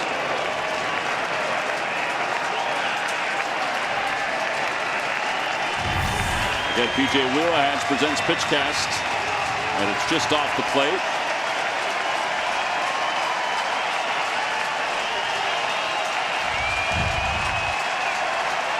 Exciting pitch right here for everybody. With 1 out, the 3-2 pitch.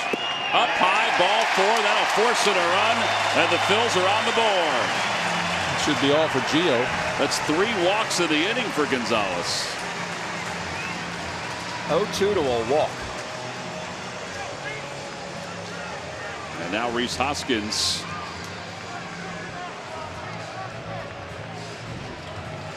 Bullpen action now for the Nationals. Brandon Kinsler.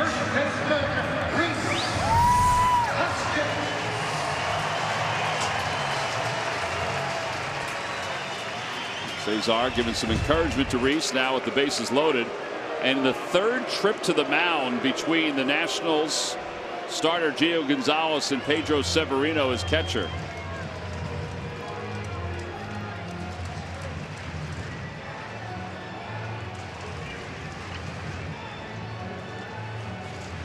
Derek Lowquist has already been out, the pitching coach, so the next visit from the dugout is a change.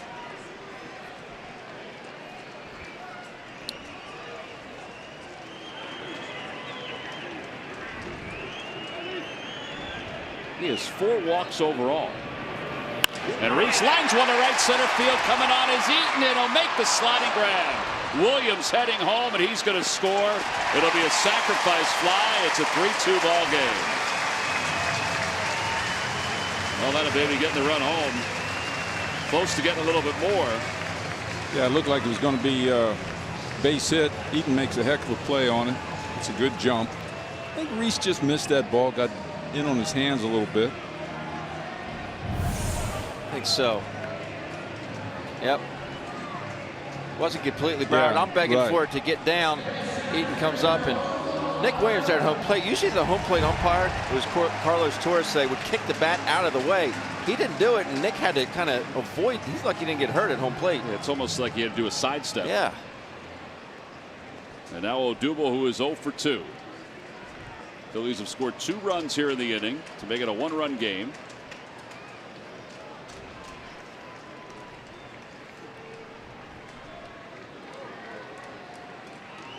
Well, these 2 guys have been on the same page all game long. This inning, though, they've been off the page.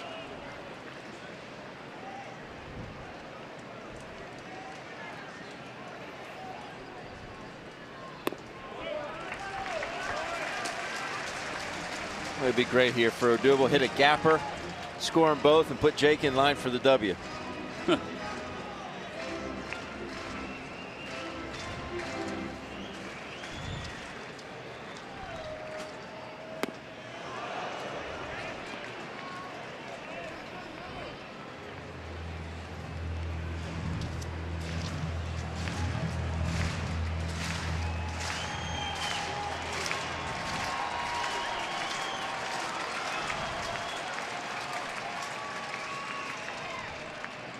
Pulls that one down the right field line, foul.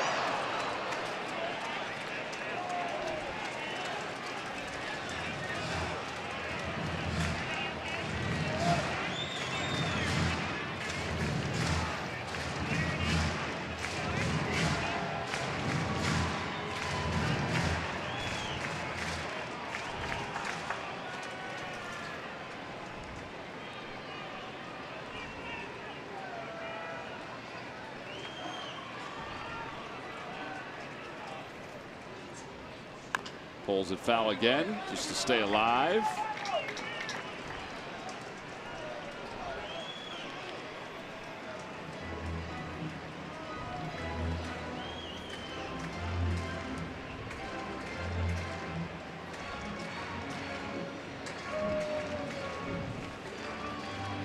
Austin Davis will be the next one in for the Phils. He'll take over for Jake Arrieta, who was pinch hit for.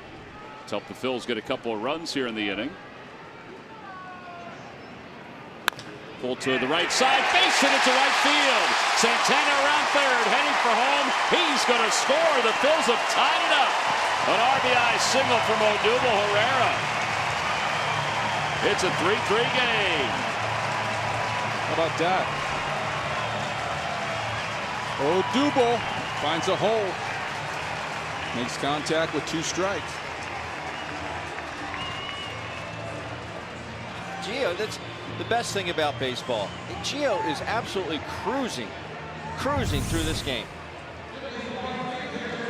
And then he runs into the 5th inning and starts walking guys, couple knocks. So you know it's tied up. Hey, how about, I mean, we were talking about before how it was surprising that you take your starter out in the 5th inning, but how about that move? I mean, it's helped the Phillies score these 3 runs. I mean, that's remarkable. And now here's Altair with runners on first and third. Takes a strike, 0-1. Especially, Tom, after the fact the way the bullpen has been used the last couple days. That was my thought, yeah. They've thrown a lot of pitches. They've got Jake Thompson up from the minors. Leiter hasn't worked, so they have arms. Well, I think it surprised all of us here that Jake came out of the game. Little cue shot up towards second base. Murphy's got it, throws, and in time to get Altair. A run does score. The Phillies will take a look at it.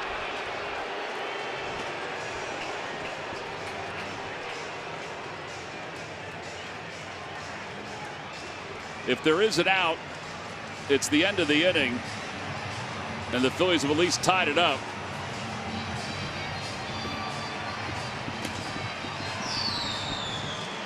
So they are not going to review it. So 3-run score of the inning for the Phillies. They tie it up as we go to the 6th here in Philadelphia.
Week had a June to remember.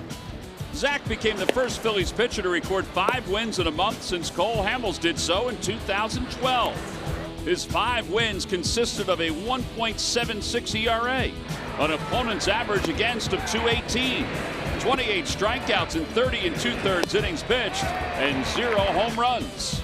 Eflin's wins were of the highest quality, coming against the Cubs, the Brewers twice, the Nationals in D.C., and the Yankees.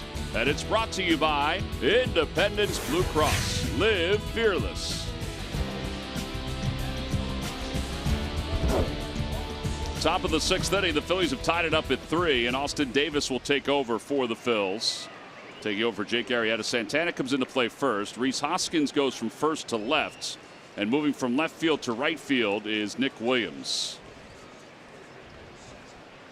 And Juan Soto will lead it off. So it's basically a reset right here.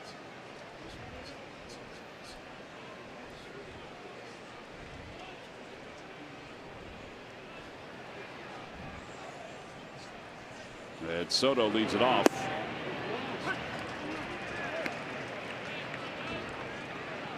Well, let's see what the lefties out of the bullpen can produce for us. It's true. See Davis first. Last night, the bullpen went 7 innings, allowed 4 hits and 1 earned run. They did 2 innings at a time in last night's ball game until Morgan was lifted in the middle of his 2nd, and then you had Yoxell finish that inning, and Sir Anthony pitched the 9th inning. They've got Thompson, they've got Leiter, who hasn't been used. Fouled away. Neshek is activated today, so he's available after his rehab outing on Friday. So that's what the Phillies bullpen did yesterday.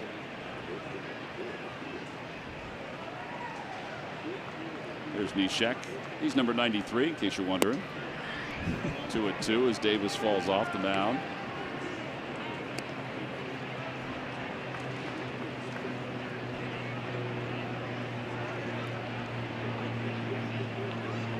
So you need 4 innings from your bullpen in a 3-3 ball game. We're probably going to get into the Nats bullpen soon.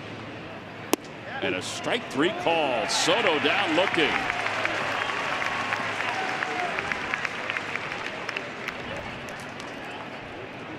And here's Rendon.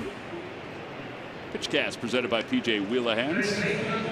The fastball right there. I think Soto got caught looking for that slider. Rendon 0 for 1 with a sac fly.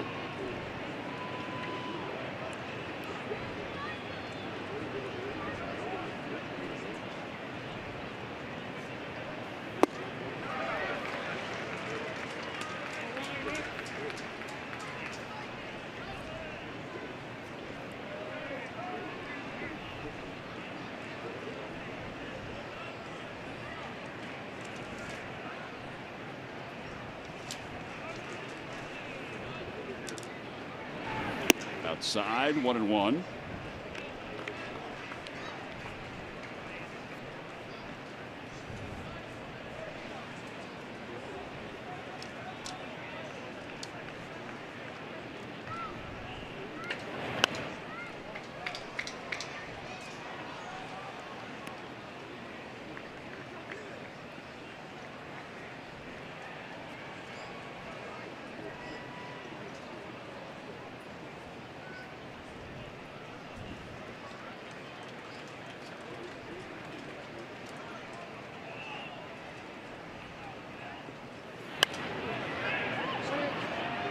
I like the way Rendon keeps his head in the hitting zone. You know,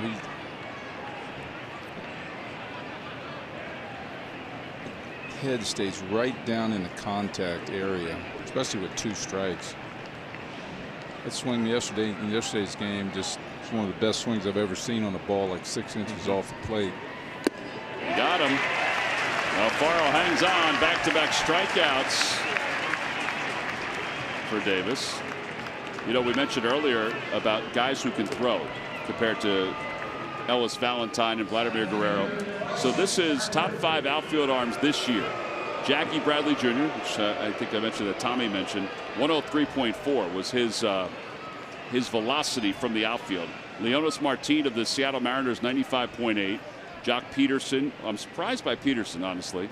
And then Bradley's on it again after Aaron Judge. Wow. Those are some good arms. Breaking ball, 0-1.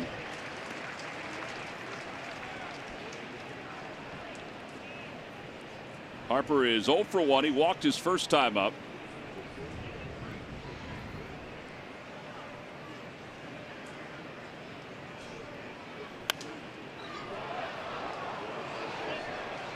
Now that swing there by Harper looked a lot shorter and quicker than the ones we've seen in the series. It seems like he's going at it really hard. That one seemed a lot quicker.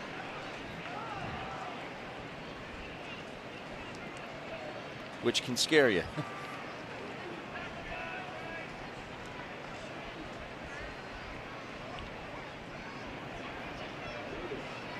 Got him.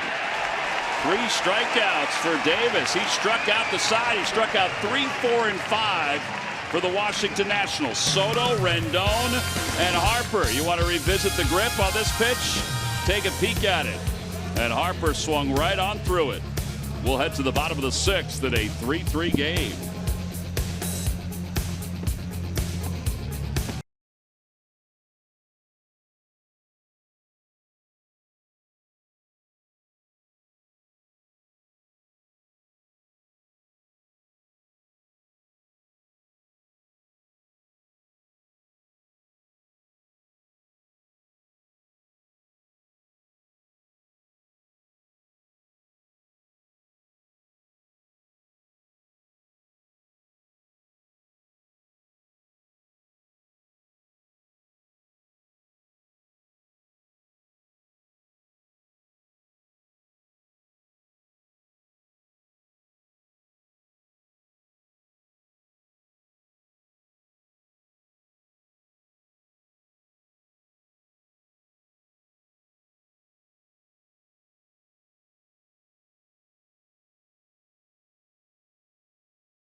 Phillies baseball is brought to you by your Delaware Valley Honda dealers or your local Del Val Honda dealer. Visit DelValHondaDealers.com.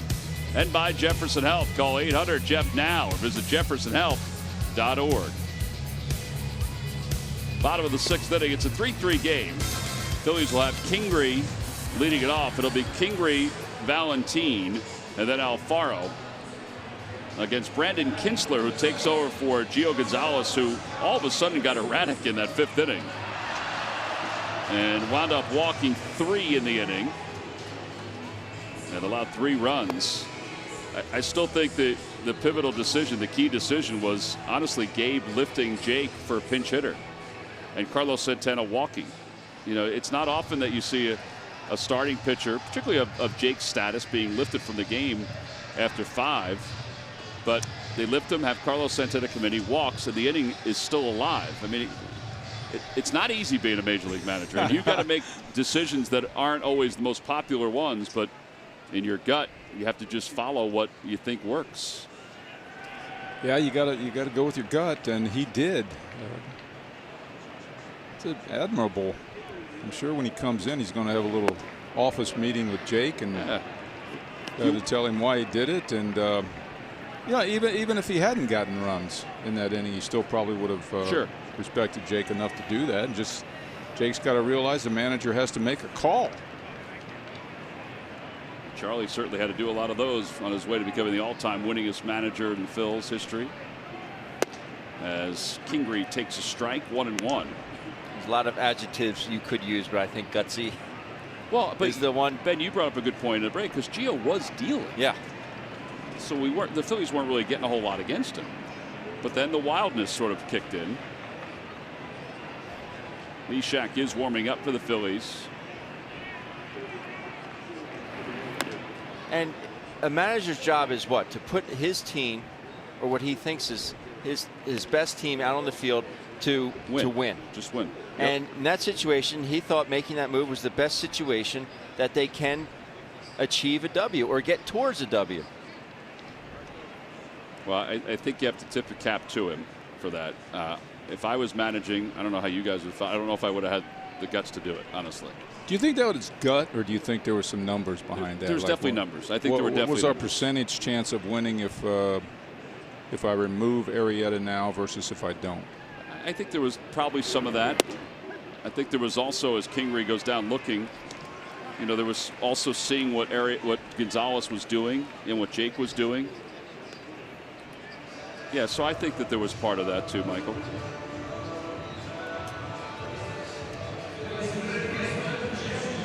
Here's Jeswell Valentin. He walked his first last time up. But the bottom line, it worked. It worked.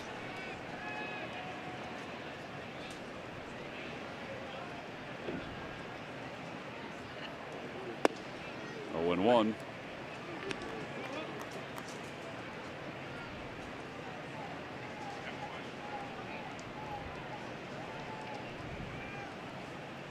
Valentin is bounced out to shortstop also, besides that walk.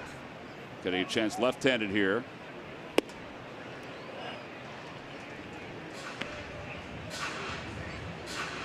Kinsler just came off the disabled list right before this series started.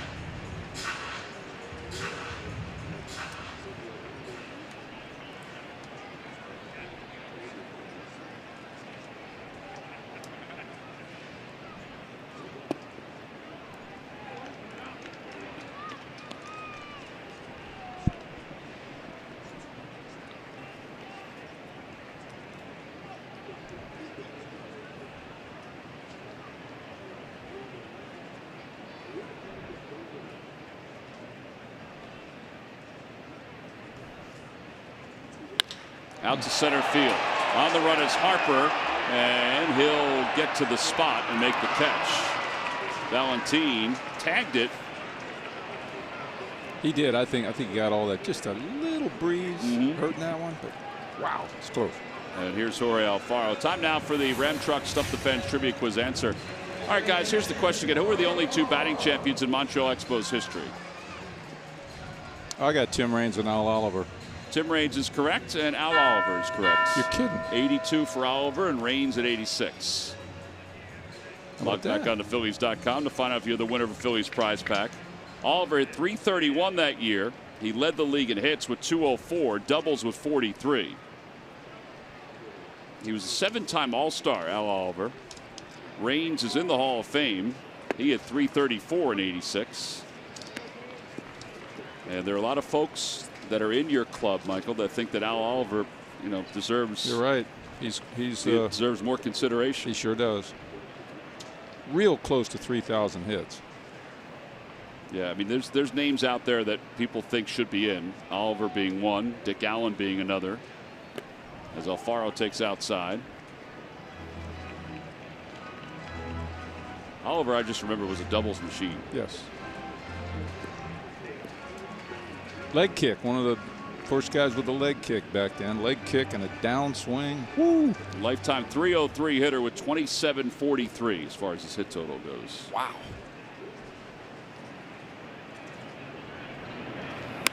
Off the hands, popped up. Reynolds is over. And the inning is over. Phillies go down in order, and they're half of the 6th inning. So we move on to the 7th here in South Philly. It's the Nats 3 and the Phillies 3.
now for your Delaware Valley Honda dealers game summary. The Nats jumped out to a 3-0 lead.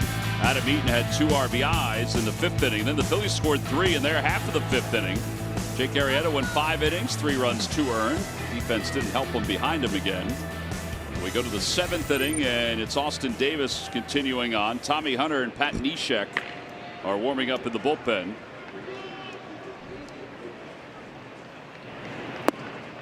And Murphy is behind the count 0-1.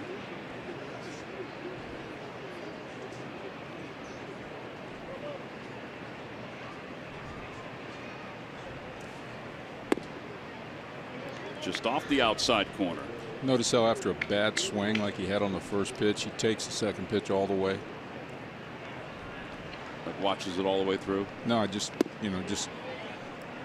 yeah, right. I mean, he's going to take the pitch.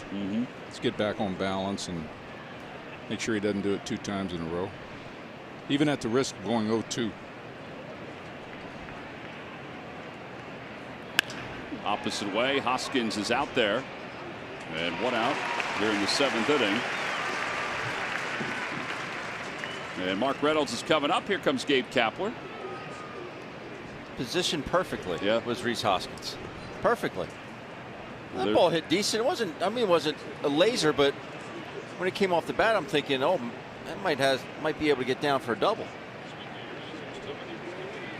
Pat Neshek is going to be the new pitcher for the Phillies. Austin Davis should get a nice round of applause for what he's been able to do for an inning and a third. Nice job by the young left-hander. 4 up, 4 down. He'll pass the baton in a 3-3 game.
Our Toyota turning point as we take a look at the reason we are tied. Cesar walks, that's 1 run. Hoskins just missed that one, but got a sac fly.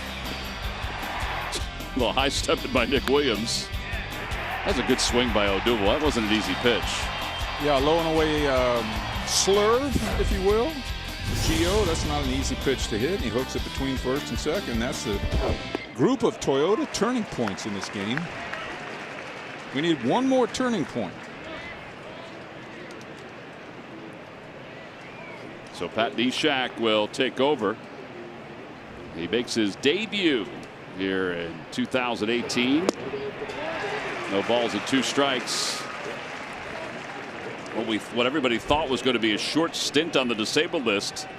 It took 81 days. But they feel like he is healthy and is able to contribute now. And there's a line drive base hit to left center field for Reynolds. Oh, it's booted by Reese, so Reynolds will get to second base. So it'll be a single E7. Wow, how about that? You go from breezing to 0-2 to a man on second and nobody out. Just like that. That'd make a better pitch. 0-2. And 0-2 quickly, like boom, boom. Here's Pedro Severino, who's grounded out and struck out.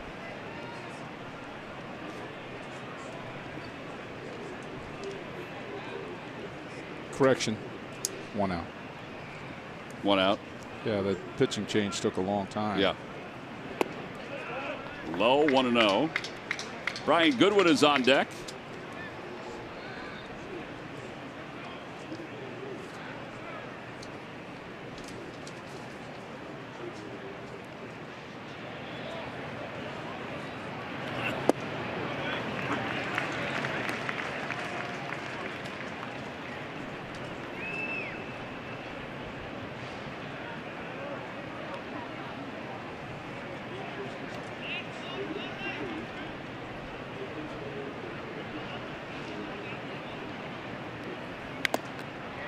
One ball and 2 strikes.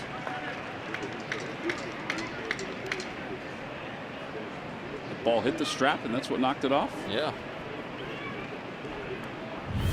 Got to fix the tools of ignorance, Ben. that's right.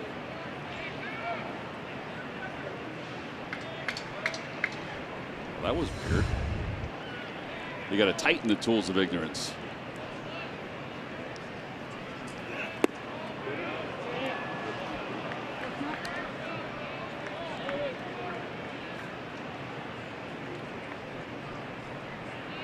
That is the same gear I wore. Take a look at this pitch here. What a Wow. pitch.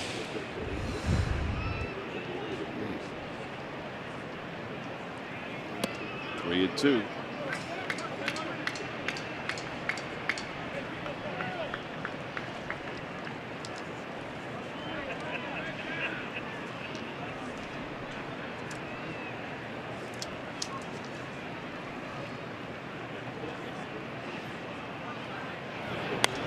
Popped up foul, and that'll be out of play.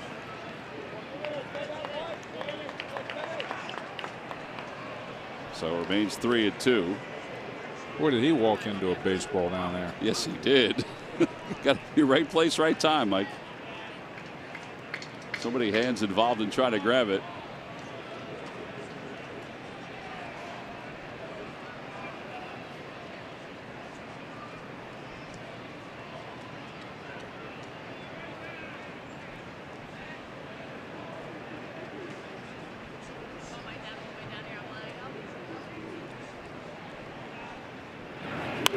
Fouled off again.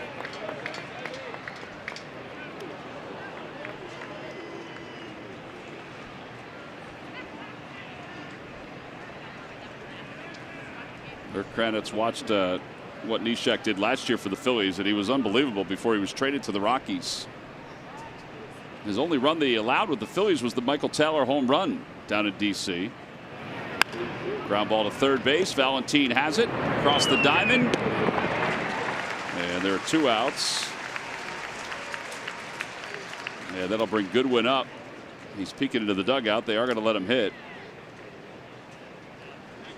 He's looking into the Phillies dugout to see if they might make a pitching change. And they will. So they'll bring Tommy Hunter in.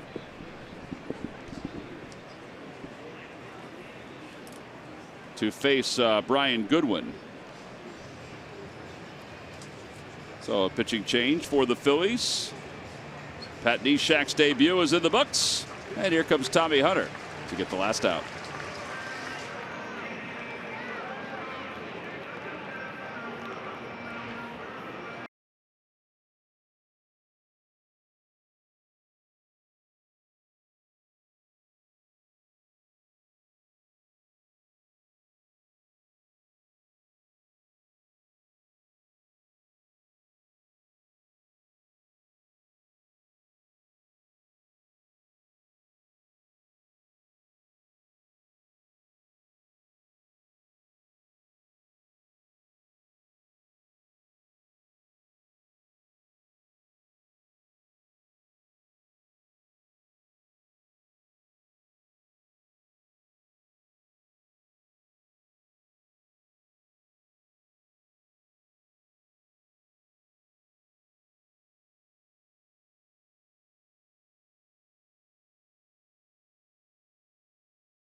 Padres. It's the W.B. Mason collectible truck, which is given out to kids 14 and under.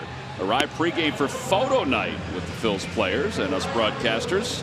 Gates open at 5:05. Go to Phillies.com to purchase your tickets. Hazy hot day here in South Philly, a 3-3 game. Pat Neshek is done after a third, and now Tommy Hunter is in.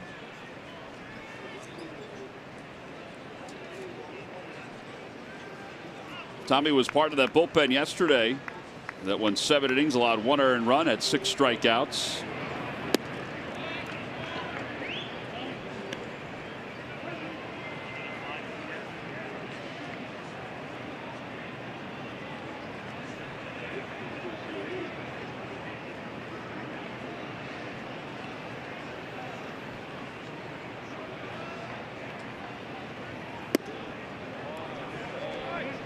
Every time a Phillies pitcher reaches 95 miles per hour or more, Comcast will make a contribution to Phillies charities. Phillies baseball is brought to you by Xfinity, the fastest internet in Philadelphia. Reynolds leads off second base.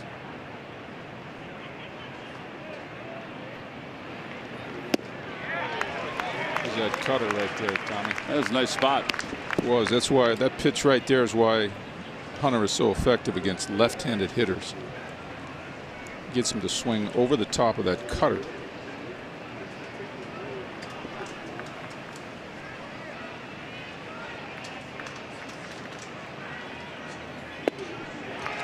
There it was again, and it's 2-2. Phillies in their half of the 7th inning. We'll have Williams, Williams, Santana, and then the top of the order.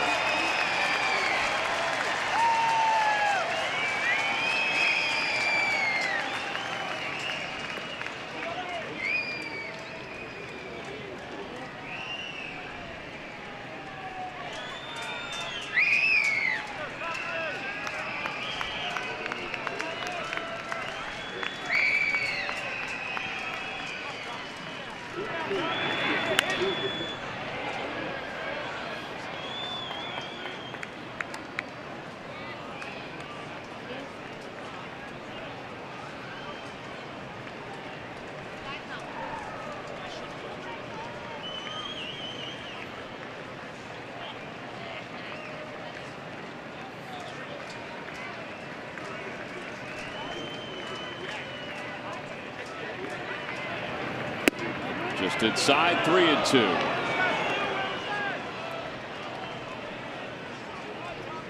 Tell you what, that coach's box down at third base. I don't know why we put that white line there, do you? Well, Bob Henley, I don't think has ever visited it.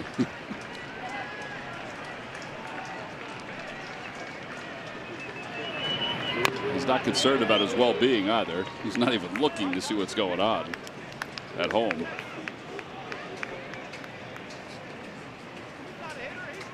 Well, he's trying to. What he's doing actually is taking the same lead. He's going back and forth for the runner on second base to let him know how far the guy is holding him on. Yeah. Plus, he wants a good angle when the guy comes around third. And outside, ball 4, and that brings the hot hitting Adam Eaton up, who already has 2 RBIs and 2 hits today.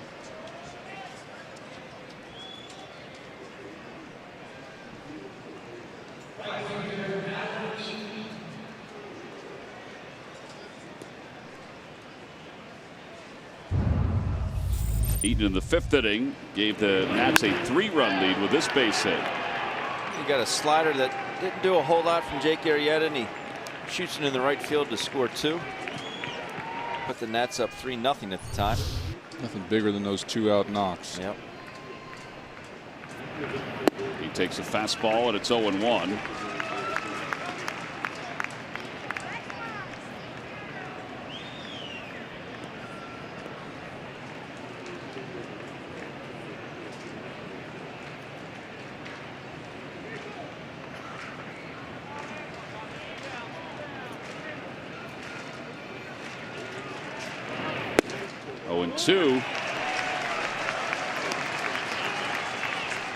pitch by Tommy right there. 94 on the outside corner.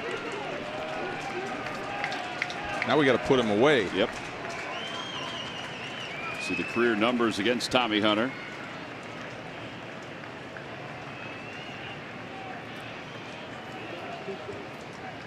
No balls, 2 strikes. And he stays alive by fouling it back.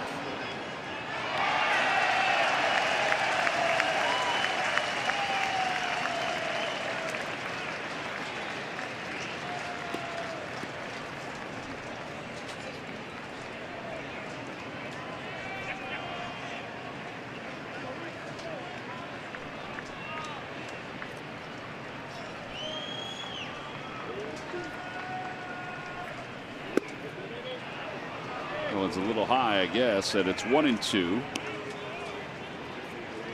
Certainly wasn't inside. Well, maybe it was a little inside.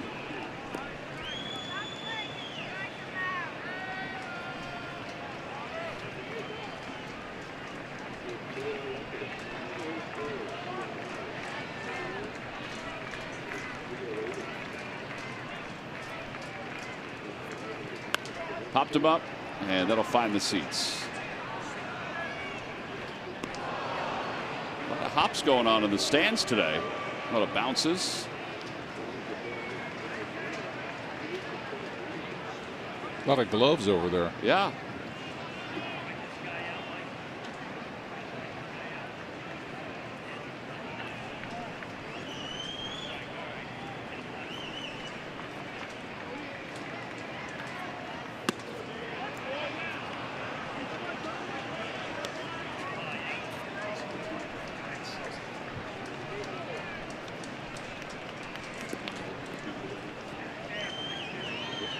Freddie and Gabe probably talking about their line of attack after Hunter.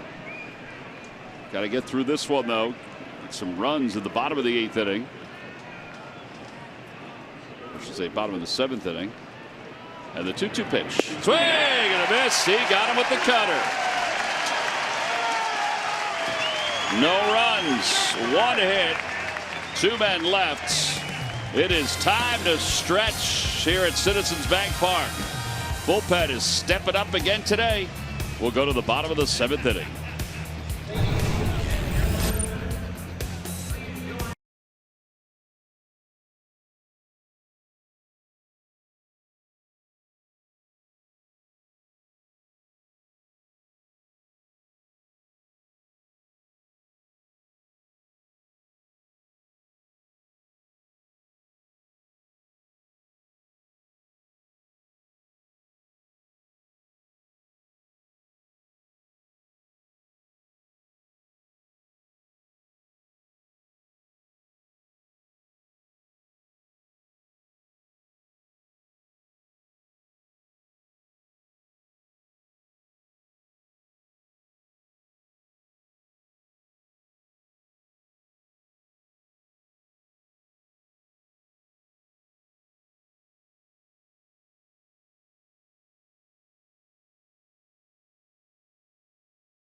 Join the Phillies and Liberty USO in supporting our local military children by donating school supplies at Citizens Bank Park. Wednesday versus the Orioles at 4:05.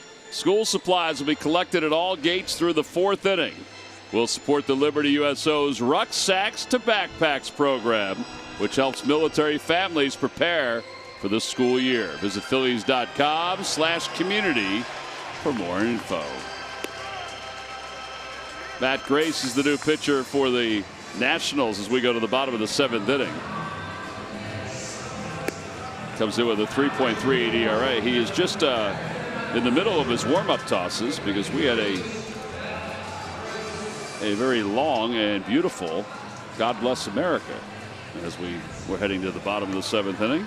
Very well sung. Probably one of the longer ones I've ever heard, yes, though. Sir. Well, 4th of July. That's right. Celebrating our nation's birthday. Today's Canada Day. Here's wishing all of our friends from the North a happy Canada Day, including Matt Stairs. Murph, is the Major League Notebook have a Canadian flair to it because of Canada Day?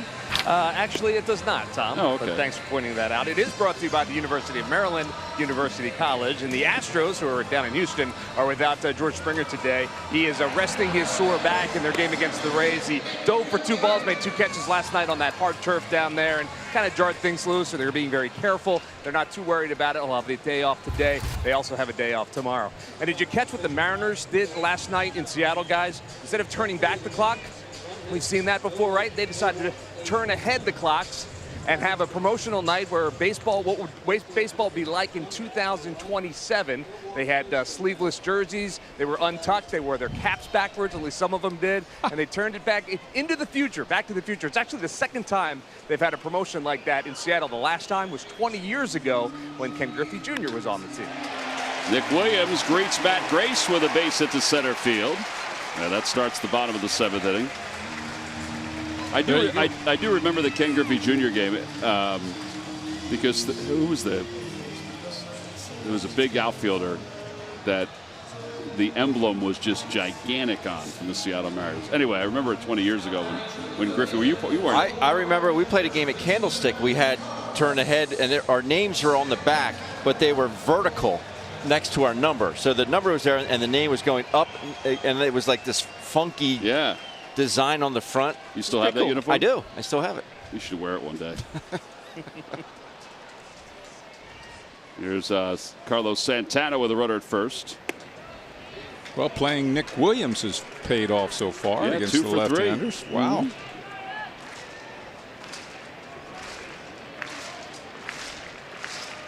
Phillies and the Nats tied at 3. Braves lead the Cardinals 3-0 in the 6th inning. That one's pulled foul. And it's 1-1 to Santana. Hey, Tom, just an addendum to the Major League Notebook. A shout out to our vendors today, the folks that are up and down these stairs on this very warm Sunday afternoon. They do such a great job on normal conditions, but today it's pretty hot. So absolutely. Little shout out. I know our friend Cheryl has been doing it for over 40 years, has off today, but she always likes us to give a shout out to those folks, so I'm going to do that today. Yeah, that's cool. Security guys, too, all of our ushers, everybody trying to take care of the fans, too. Because there are a lot of those folks trying to take care of the fans on this hot day, making sure they stay hydrated. Our camera operators, those with the umbrellas and without the umbrellas. Inside 2-1. Bernie's been around too long. He doesn't need an umbrella. He'll fight through the sun.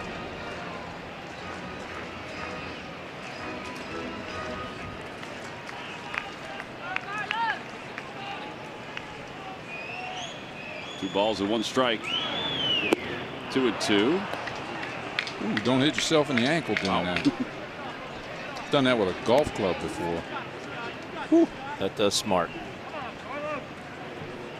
Cesar waits on deck.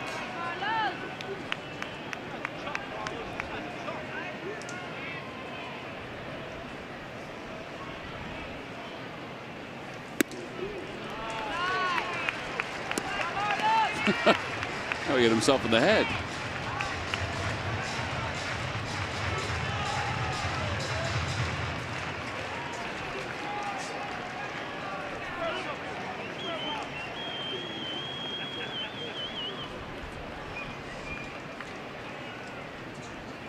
Swing and a miss. Santana strikes out, which he does not do often. And one away here in the 7th inning for Cesar Hernandez.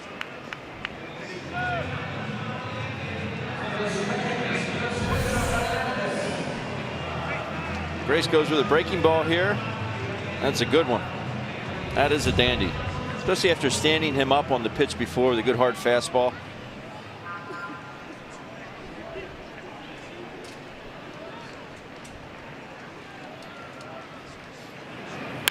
Cesar bounces it past Dusty Wathan.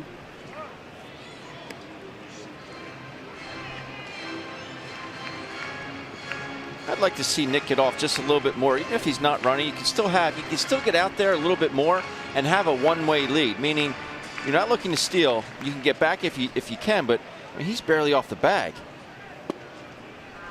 And if Cesar hits a ball in the gap here, that could be the difference in him scoring or being tagged out. It's true.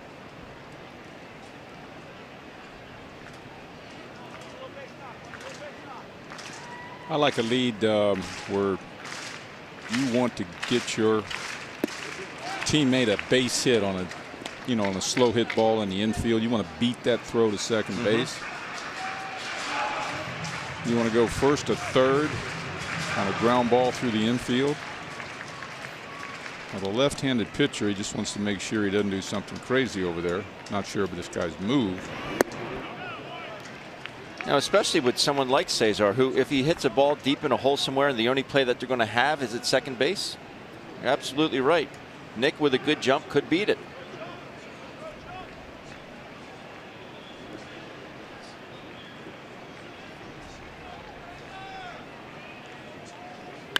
Over to third base, Rendon has it to second for one. Murphy just couldn't get the ball out of his glove, so they get the lead runner. 5-4 on the putout. And a fielder's choice for Cesar brings Rhys Hoskins up. Well, I'll tell you what, that was a tough hop for Rendon. Whew, he's still standing there. He wants some acknowledgement. And here comes Dave Martinez. So a pitching change. Watch this ball again. Makes a good throw to second. A little hesitant. They're not going to get Cesar I don't anyway. think they are either. I agree. So they'll bring in the righty to face Rhys Hoskins. Ryan Matson. So pitching change with the Phils and the Nationals tied up at 3.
Defensive play of the game.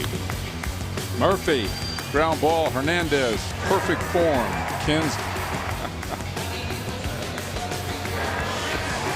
Everything is perfect. Yeah. Just watching how perfect it was. And that's your Hyundai defensive play of the game, brought to you by your local Hyundai dealers.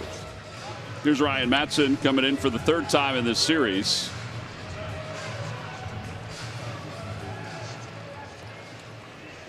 And each appearance he's faced, Rhys Hoskins.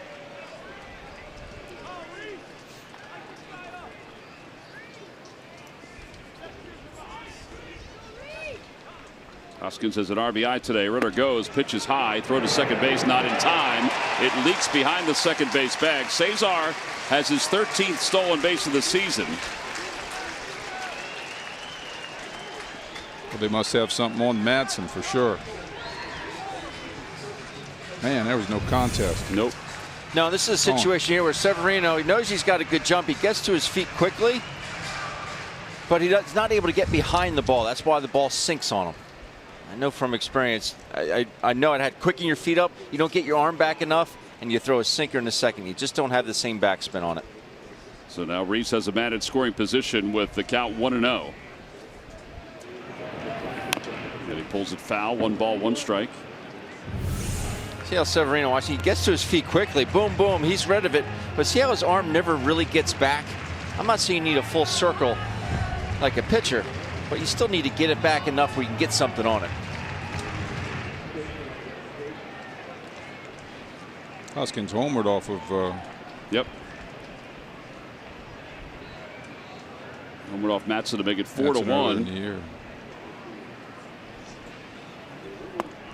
Change up, and it's 1-2. Boy, he's got a great one, doesn't he? Always has. Remember what he tried to be when he was a starting pitcher, because he was a starting pitcher at one point too for the Phillies. He had a really good curveball. Every once in a while he would show it as a reliever. He would surprise everybody. I used to ask him about it. I said, why are you throwing that curveball? He goes, I just want to make sure they have it in their book. Yeah, the 1-2 pitch. Down low, another change.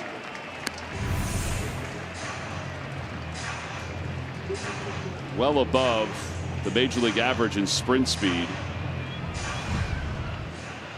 5 feet a second faster. Yeah. Wow. 2-2.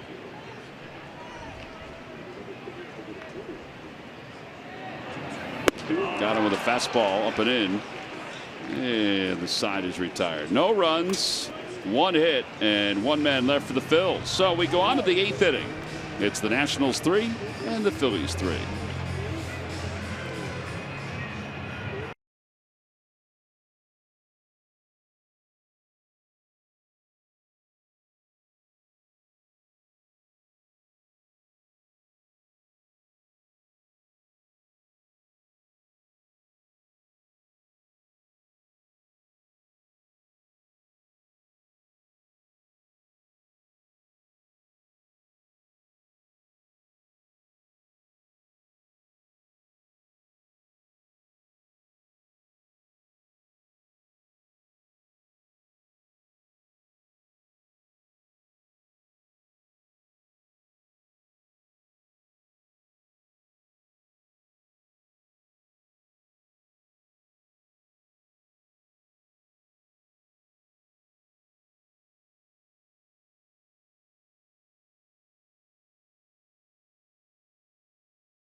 Brought to you by Nissan. Shop ChooseNissan.com. And by Geico, 15 minutes could save you 15% or more on car insurance. There's a temperature gauge in the dugout, a little more than 100 degrees, 101. It's dropping. Pull it off. 410 in the East right now. That helps out a little bit for the guys in the dugout. Mark Leiter Jr. will take over out on the mound for the Phillies here in the top of the 8th inning. Just back from the minor leagues. 9 strikeouts in 8 innings. 2 home runs allowed here in the big leagues.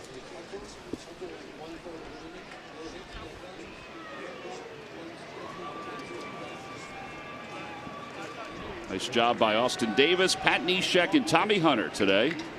The bullpen combining for 2 scoreless so far. The first pitch to Trey Turner is in there. It's 0-1.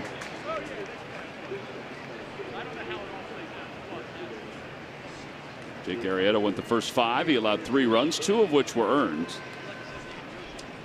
And then Davis was excellent for an inning and a third.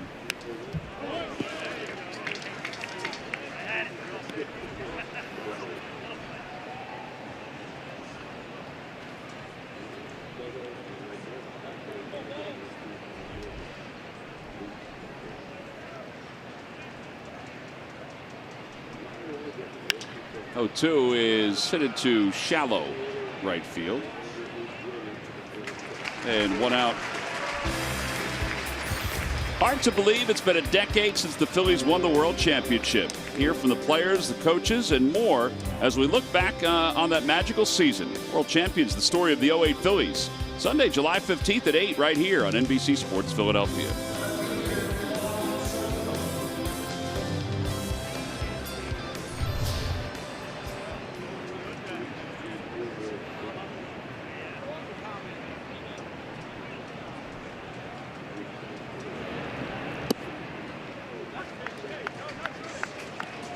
Balls and 1 strike to Soto. Soto is 0 for 3. He's grounded out twice and he's struck out looking.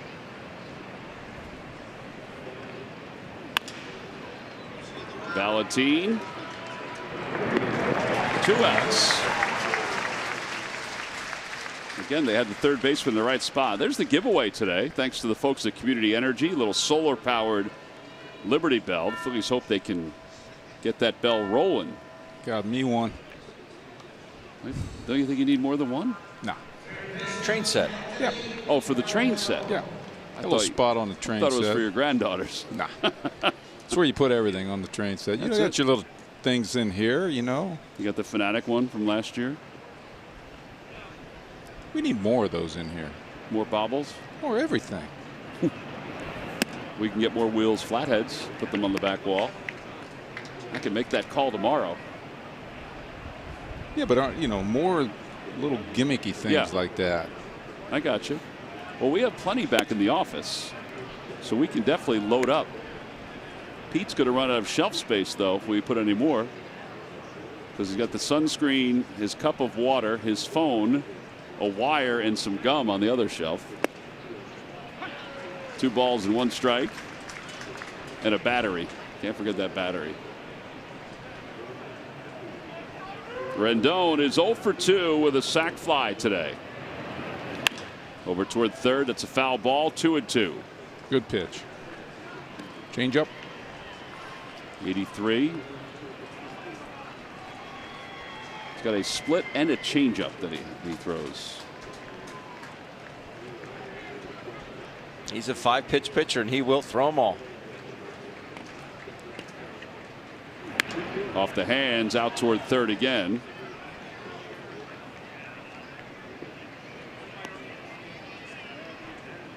Oh, that ball stayed on that bat for a long time. I don't know how it didn't break that bat. It's one of the giveaways on that gentleman in the back there, isn't it? No, behind it was on the camera. He's not on the camera anymore. The blue flowered shirt. Yes, that was a Father's Day giveaway. There you are. That's right. Father's Day, a couple years in a row, we gave away those shirts. One was blue, one was red.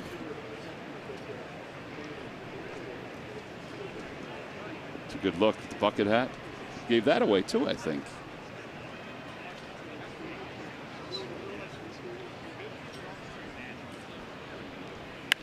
And a liner out to right center field. That's going to split the gap and go to the wall. And Rendon's going to get to at least second base, and he will. That's his league-leading 24th double. And he's in scoring position for Harper, so we might see Morgan against Harper. Well, you got to pick your poison. Well, there's no poison here right now. You got 2 left-handers coming up. Pretty serious left-handers, I might add. Where they have numbers to back up their decision. I'd walk them and then face Murphy. We got a little talk to him going up here. Yeah, Alfaro's going to go out and chat with Mark. You'd walk Harper and then face Murphy. Yes. Would you do it with Mark or with Adam? Adam.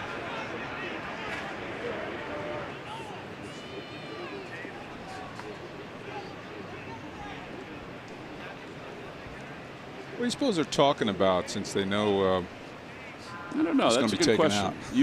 You guys have been probably part of those combos. Ben, what would you talk about? Well, they're just giving Adam Morgan a chance to get loose here. Right, but would Jorge say that? Would you say that as a catcher? It depends on who the guy was. Okay. It depends on the pitcher. Let's put it that way. If it was a guy that I knew could, knows the situation, and he, pitchers are very volatile from time to time, and they're very, well, they're different creatures. So each one had their own personality. If the guy like Jamie Moore, absolutely, I'd go out there and say, "Hey, man, great job tonight. I'm just giving you some time here." Yeah. And other guys, you don't want to hurt their feelings. You're more of a babysitter at that point, Tom. You want to share any of those names or no? Not really. Okay. All right, so pitching change with runners on first and second. Coming into the ball game is Adam Morgan. We'll be back right after this.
Outs, runners on first and second. The Phils bringing Adam Morgan to face Daniel Murphy.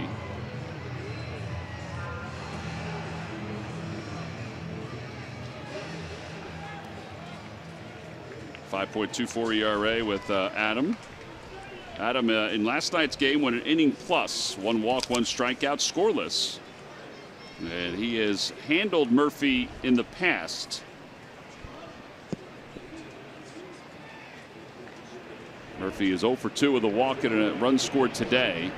He's got runners on first and second. Nationals are 1 for 7 with runners in scoring position today. Murphy just said slider. He is correct on that.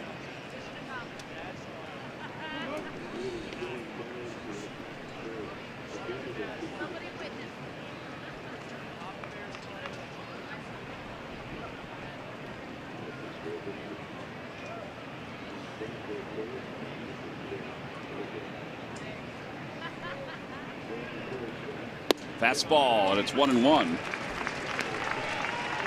Boy, he does have a good fastball. It's not the worst thing in the world sometimes to fire it when the hitter's thinking and everybody else is thinking slider.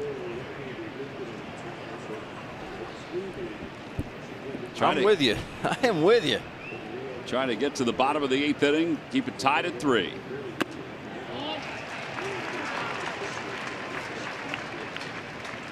That foul ball hit Alfaro awkwardly. And it's 1-2. Boy, you take a beat back there, Ben. Caught him on the heel.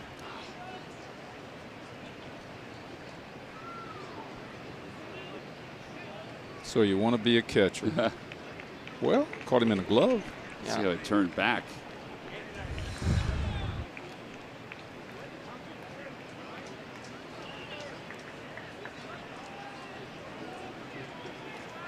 Waved off the trainer.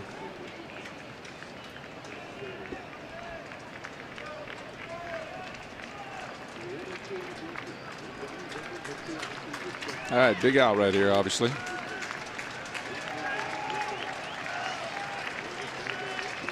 One ball and 2 strikes. The runners lead off. And a fastball low. 2-2.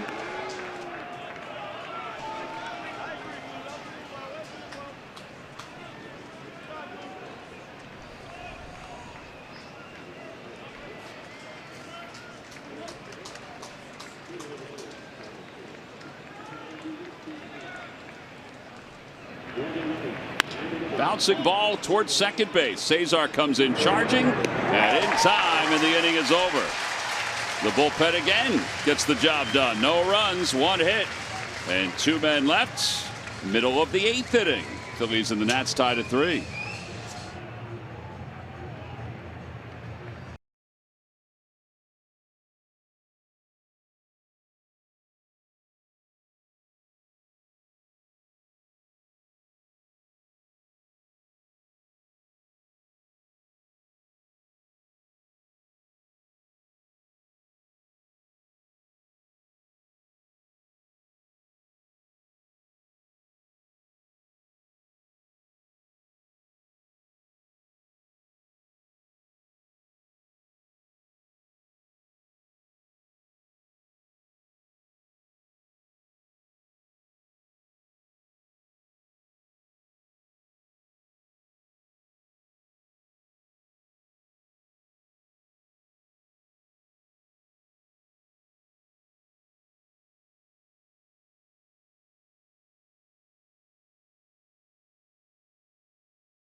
Celebrate July 4th with the Phils when the Orioles come to town for interleague play.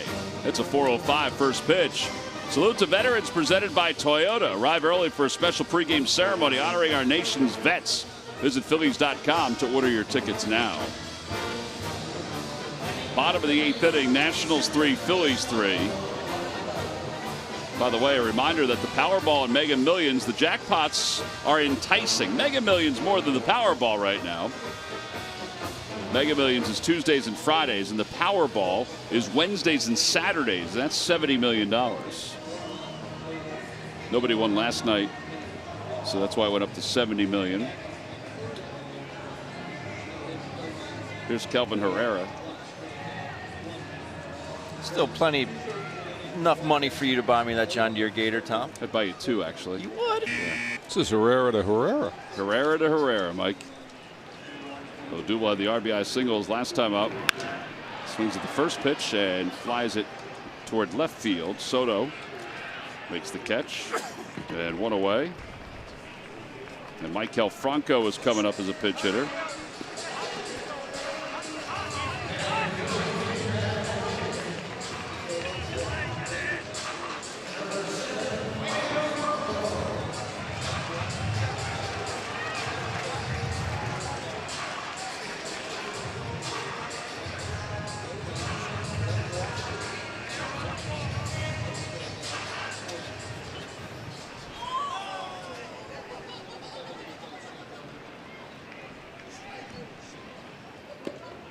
And a foul ball, 0-1.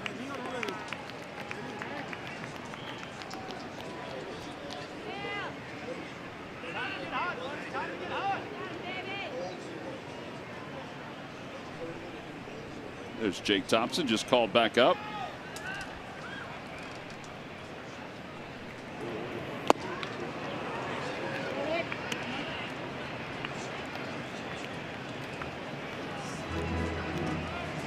No balls and 2 strikes to Michael Franco. This is the pitcher's spot. After the double switch, taking Altair out of the game. And 1-2. Good take there. He saw that right out of the hand. Yeah, I was just thinking that same thing. That's one I've seen Michael wave at a few times. We've all waved at it a few times, but good take. Popped him up. And Murphy at second base. And there are 2 outs. And that'll bring Kingery up.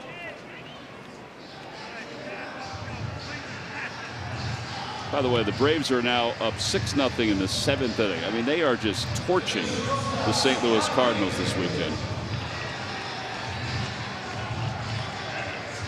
They came in leading the division by 3 over the Phillies, 5 over the Nats.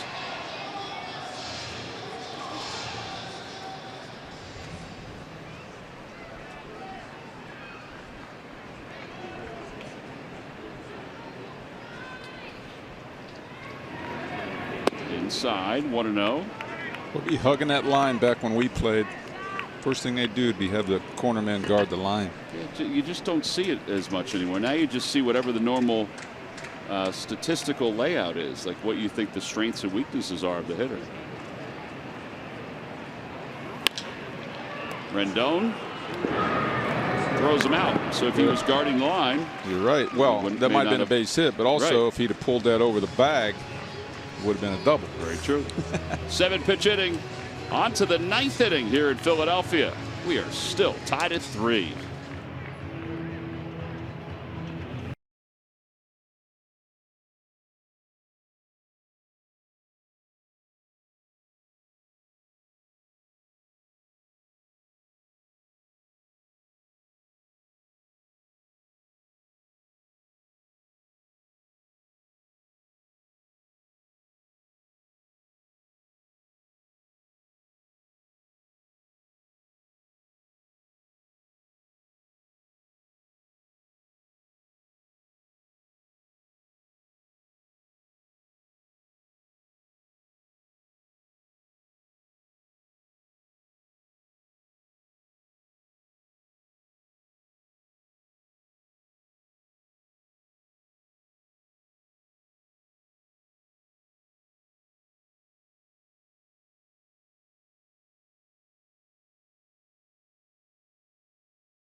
The score 3-3 as we go to the top of the 9th inning. Rob Ellis and Ricky Metallica will have Pure Auto Insurance presents Phillies post-game live. We'll chat about the Phils comeback as they were down 3-0. They tied it at 3. Also the short outing for Arrieta, the work of the bullpen. And now Jake Arrieta will take over as we go to the, Jake Thompson will take over as we go to the 9th inning. Thompson, 19 games down in the minor leagues, a 4.54 ERA. He's also been up here in the big leagues.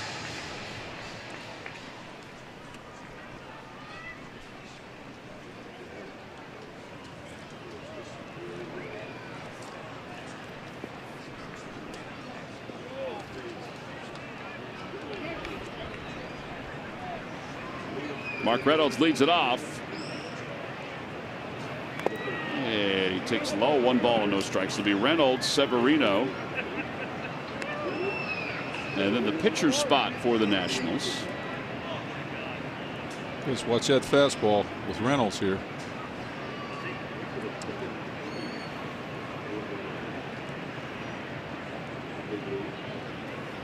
Inside, 2-0.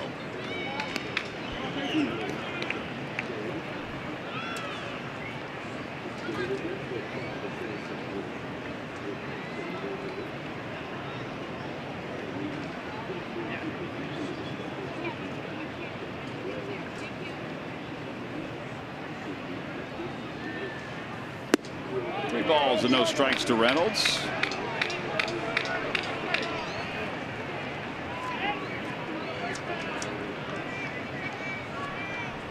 What do you think? Turn him loose? Or is he leading off the inning? I think you would, but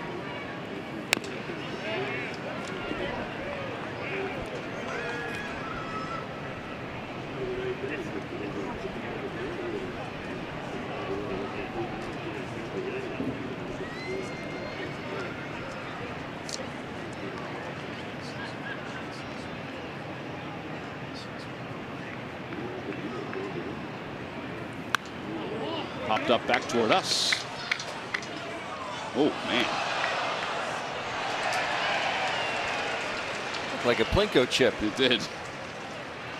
3 balls and 2 strikes to Reynolds.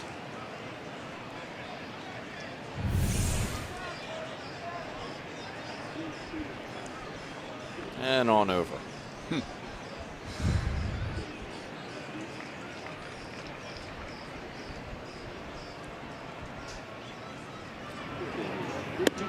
Inside, ball 4. So a leadoff walk.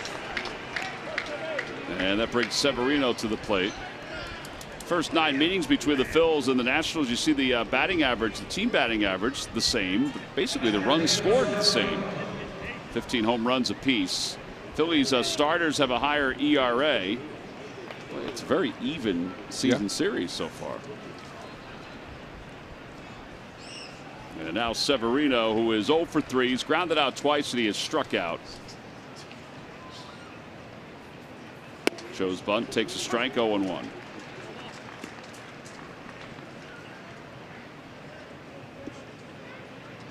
Interesting. Sacrifice bunt on the road.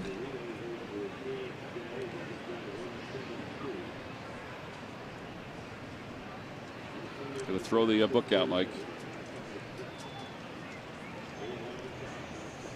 He takes high, and it's 1 ball and 1 strike. You have a catcher hitting just 172.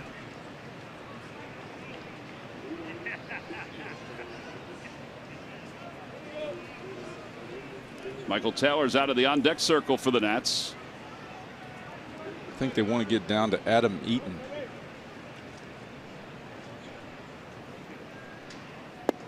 Takes at the knees, 1-2.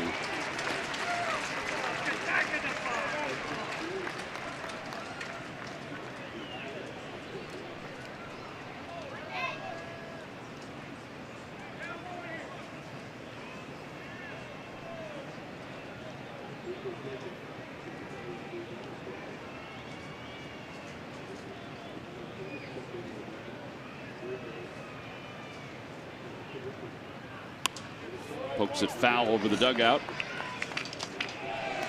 Nice grab, and it remains 1 ball and 2 strikes.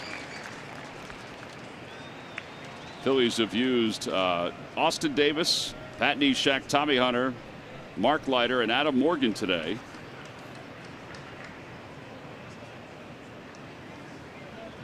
Probably have some guys that are unavailable out of the bullpen today. And now 2-2.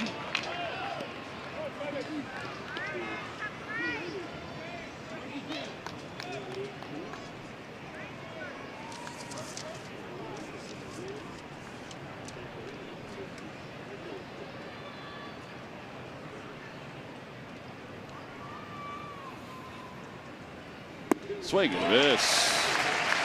There's the changeup or split, and 1 out here in the 9th inning. And now Taylor will come up to pinch hit.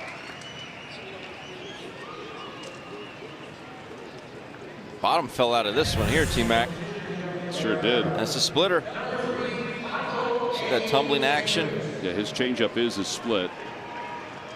Right over the top. Excellent pitch.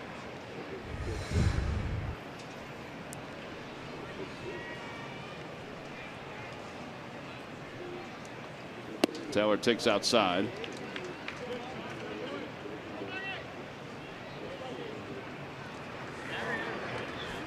Doolittle and Collins, the 2 lefties warming up in the bullpen for the Nats. Michael Taylor, another dead fastball hitter. Over to third. Valentin, the second for 1. Quickly over to first. In time and around the horn. 5-4-3 double play. Well turned, well turned. Yep. Great release from the third baseman. A scoreless top of the ninth inning, and now on to the bottom of the ninth. The Phils and the Nats tied at 3.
Well, we go back to the 5th inning. This is why we're tied. A good swing on a good curveball. Yeah, Odubel went out to get a low and away pitch with 2 strikes. Just put the ball in play. Got it through the infield on the right side. And that is why we are tied. And that was your W Mason. W Mason, delivery of the game. W.B. Mason, delivery of the game. That's right. Here's Tim Collins to take over for the Nationals. He will face Valentin Alfaro and Nick Williams for the Phillies here in the bottom of the 9th inning. Herrera pitches a scoreless 8th inning.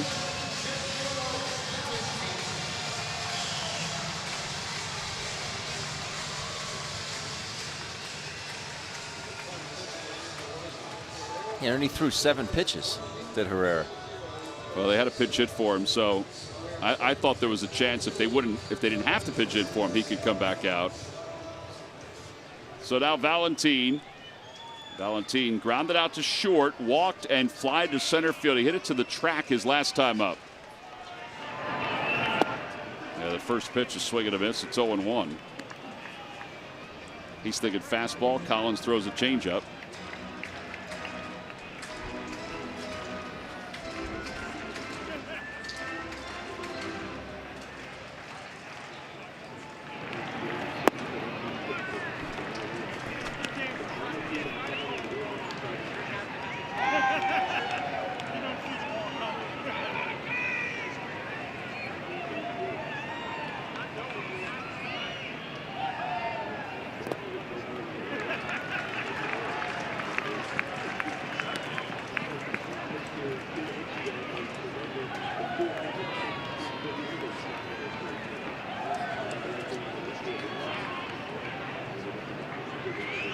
Be guarding the line a little bit over here at third base. Just a little. Yeah, more so than last inning. 3 balls and 1 strike. Well, we need a base runner. What do you think? Put the take on 3-1 here? Sure. Yeah, there it is, ball 4. The potential winning run is at first base, and here's Alfaro. Now remember, you have Williams after Alfaro, and then you have Carlos Santana. The pitcher's spot is not until the 4 hole. I guess you got to find out if Alfaro knows how to bunt, right? Well, they're not expecting it. Rendon way back behind the bag at third. He just motioned to the. Coming. He just motioned to the dugout. He's still behind the bag. You've got good speed over at first base. Alfaro has 1 career sacrifice in the minor leagues. and was starting to move a little bit. And he has not shown. That's right. They're doing that to see if a Farrell can give up whether he's bunting or not, if he's a little bit of a half square around. Here's the National League East win-loss records within the division. Atlanta has played a ton of games against the East and has dominated for the most part, 13 games over.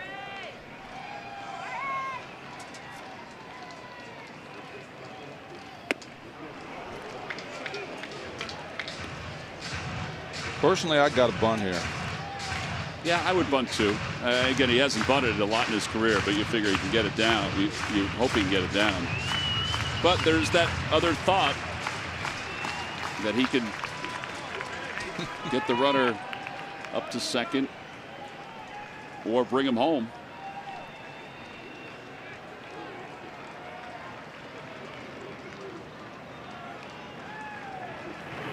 Off the hands. Look at this. Look at this. They're going to hold Valentine. Eaton did a nice job getting to that ball quickly. Well, I'll tell you what. He did a nice job right there, because I really think he was thinking to fight the ball off that way. I really do. Gabe's had a great day today. Hasn't he? Really, really good piece of hitting here. You're absolutely right, Michael. Right off the trademark. But that shows his strength, how strong he is just to muscle that ball through the hole. Keeps him out of the double play, that thinking. So now the Nats will play the infield, the corners up.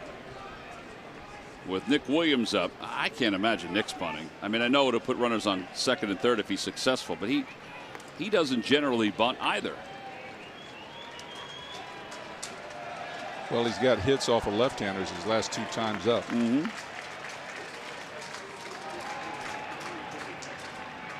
He is bunting, and he bunts it toward the third base side. Collins has it, and they get the force out at third. Gabe, that's horrible! Are you kidding me? You don't bunt the pitcher. 1-5. But that puts runners still at first and second now with 1 out. Only 3 career sacrifices for Williams. The thought was right to get it to third, but he needs to get it farther toward the line. More down line. This is a good play, obviously by Collins, but for Rendon to bust it back, find the bag, and make the play. We're second guessers, aren't we, up here? It's what we do. You got that left-handed pitcher pitching too. It's tough to really get a good bunt down. So they fall off the mound that way. They throw that way. Here comes Martinez coming out, and they're going to bring in Doolittle, it looks like.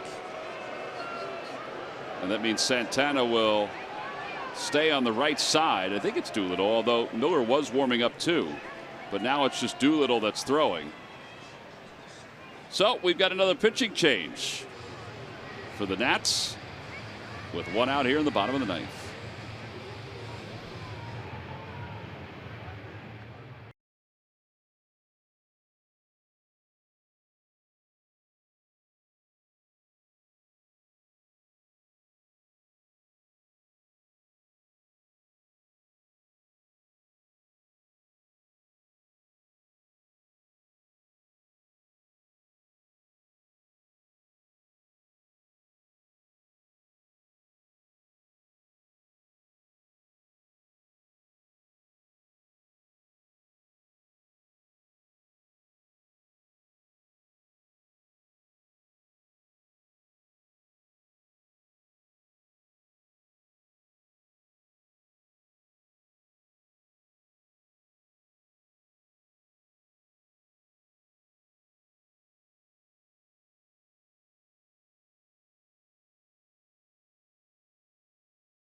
On first and second.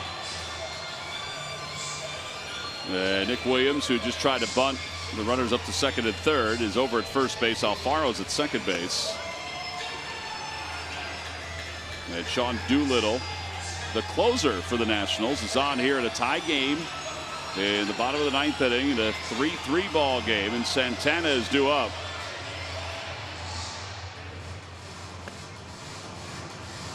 Doolittle, South Jersey guy. And Carlos Santana has walked and scored. He struck out. And up now for the third time, a day in which he started on the bench with a day off. He came on in the fifth inning, in the bottom of the fifth inning.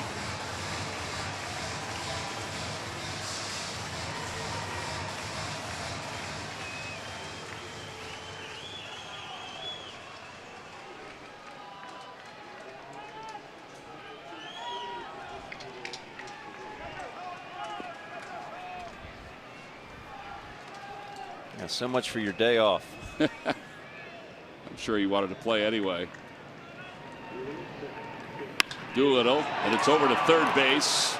Rendon casually steps on third, throws to first, and in time, and the double play ends the bottom of the ninth inning. A 5-3 double play. We're on to the 10th inning in a 3-3 game.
Bank Park, the Phillies and the Nats tied at 3.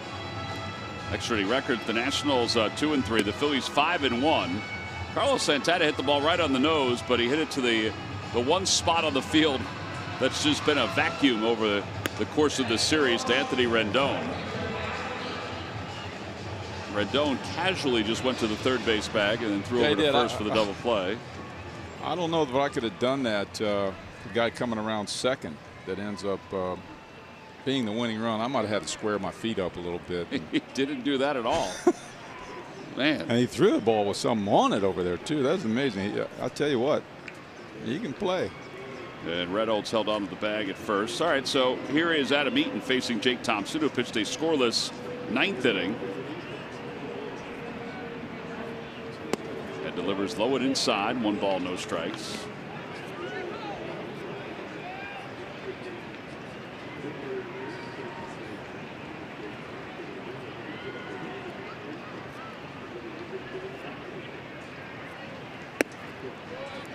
Two balls and no strikes.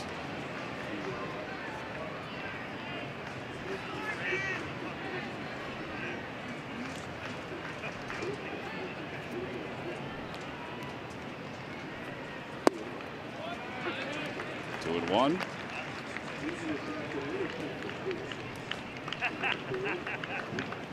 Eaton today is 2 for 4.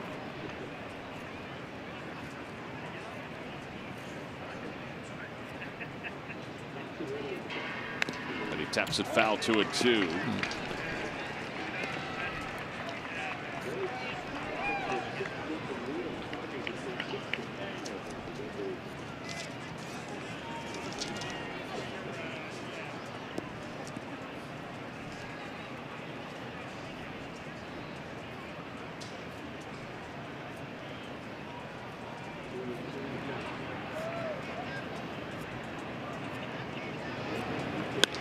Over to first base on one hop to Santana. 3 unassisted, 1 away. And now Trey Turner is the hitter. Turner today has 1 hit and a run scored. He's grounded out twice, and he's flied out to right field.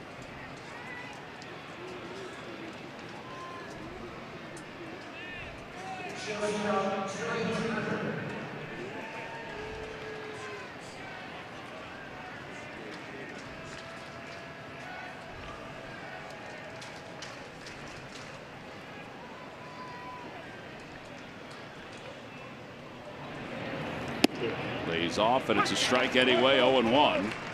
Phillies on the top of the order, up in the bottom of the 10th inning, and they'll do so, it looks like, against Sean Doolittle. Listed on the roster still available to pitch is Rios, Dominguez, and Arano for the Phils, although we're not sure how many of those guys are indeed available. Kelly and Miller are available for the Nats. Again, not sure if Miller's available. He's worked a lot. I can't imagine Rios being available. I don't think he is. The 0-2 pitch.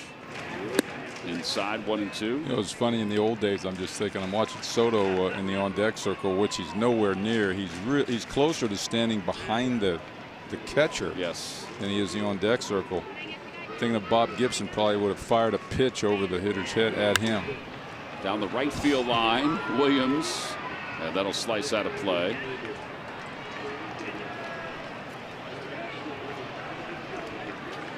Well, the difference is, Michael, that you wouldn't even think about doing that.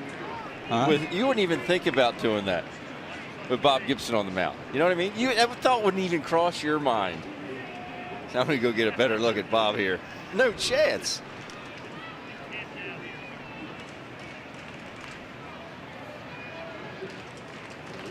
And a line drive base hit into center field for Turner. So he is aboard with 1 down. And Juan Soto will come to the plate. Soto is 0 for 4 today. He's got 3 ground outs and a strikeout looking.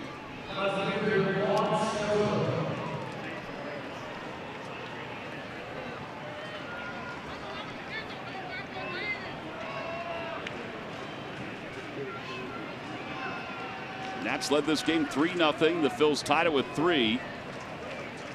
At the bottom of the 5th inning.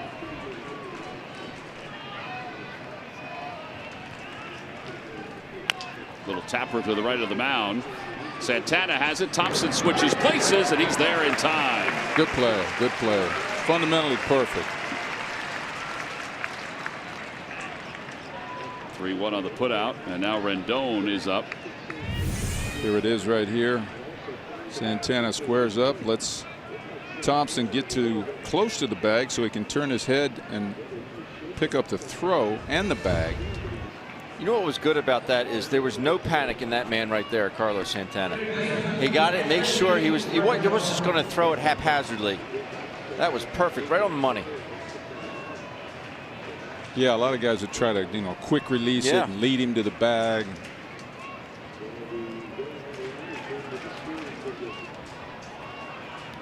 So now Rendon does have an RBI and a sac fly. He doubled his last time up. And he takes outside.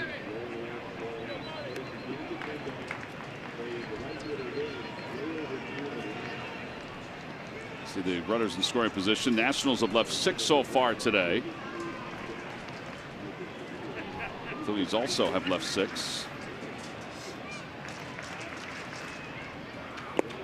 Check swing. No swings is Kerwin Danley. I know Bryce Harper's on deck, and he's Bryce Harper, but I can't imagine Rendon getting a whole lot to hit here. I was going to say, this is one of those ABs where the manager looks out there and goes, use your head, use your head.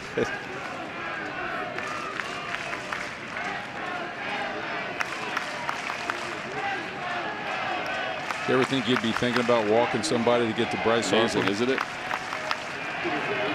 You don't want to face the hot hand. What's so great about the game of baseball? Honestly, you just don't know what you're going to get day in and day out.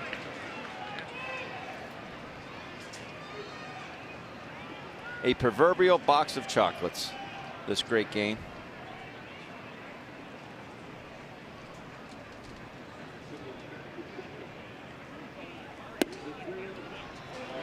Ball 4 puts runners on first and second.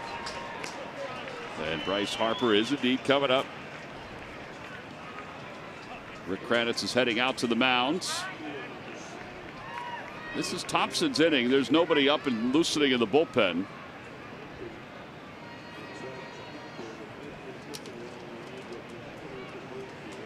Phillies trying to take the final game and win the series against Washington.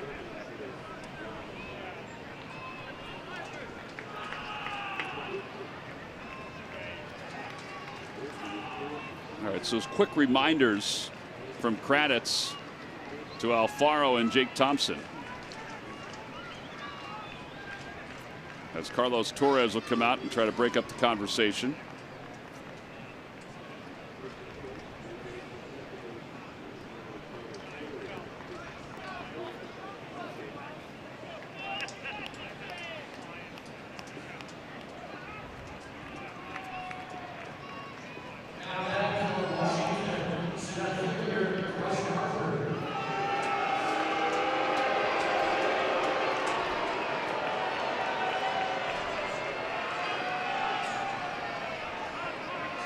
Harper today has walked twice. He is 0 for 2. Now Thompson steps off and then looks into the dugout. Last time he was up, Harper was intentionally walked to face Murphy.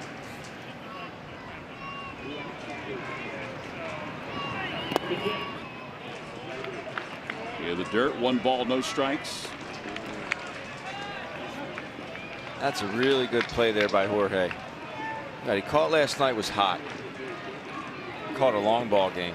Plays in today's ball game, another long ball game. Hot ball game, and he's still on his toes blocking balls back there. Well done. Is Harper good enough to hit a ground ball to shortstop right now? I don't know if he is now. Fouled it off 1-1. Sure looked like he tried. Yeah. That'd probably bring him more satisfaction than a home run right now. Maybe not. Be close. I think a win would bring satisfaction to anybody right now. Here at the top of the 10th inning in a 3-3 game.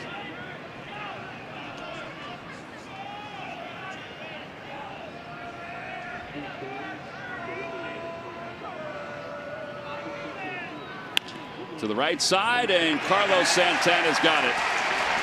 And the Nationals lead 2 here at the top of the 10th inning. No runs, 1 hit, and 2 men left. So we'll go to the bottom of the 10th.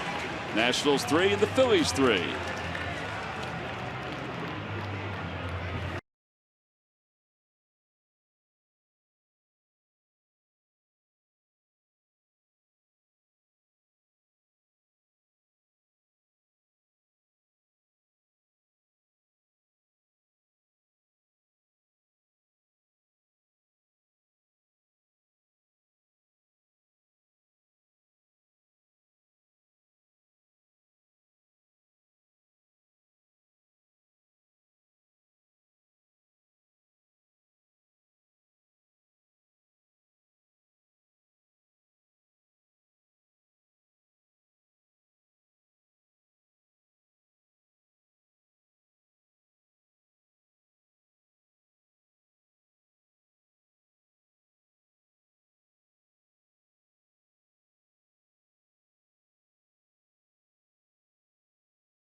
Hernandez getting set to lead things off. Cesar is 0 for 3 with a walk. His walk came with the bases loaded. Again, Doolittle is still in the ball game for the Nats. He's their closer. He came on and got the double play to end the 9th inning. after the Phils got the first 2 hitters aboard. And then Nick Williams, his bunt resulted in a force out at third base.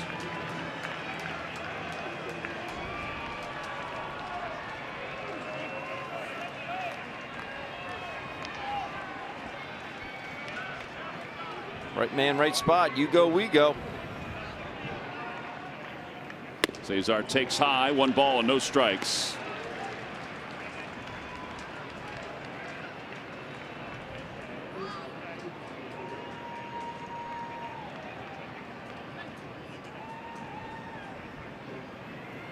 Phillies have Victor Arano warming up in the bullpen. If for some reason we go to the 11th inning, Cesar 2-0. I'm sure just watching Cesar this year and how he's changed his focus at the plate, I'm thinking he's taking here 2-0. Just trying to get on base. And he does take 2-1. Cesar with a plus on base percentage, 377 this year, which is over 100 points higher than his average. 54 walks, counting his walk in the 5th inning. And he hits that one softly to third. Rendon is up with it. And there's 1 out. And Rhys Hoskins coming up to the plate.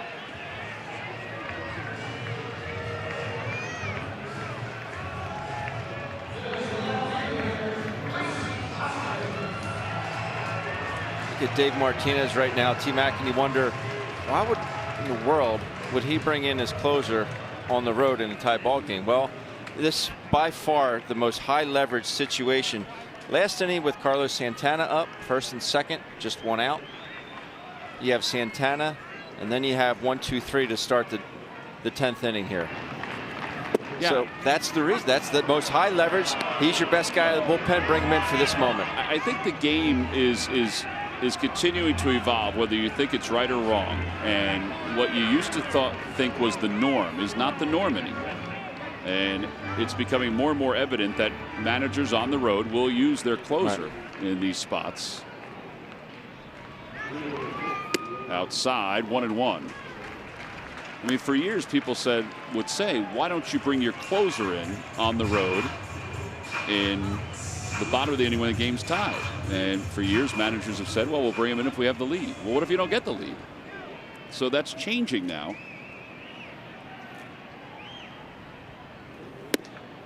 Two and one to Hoskins.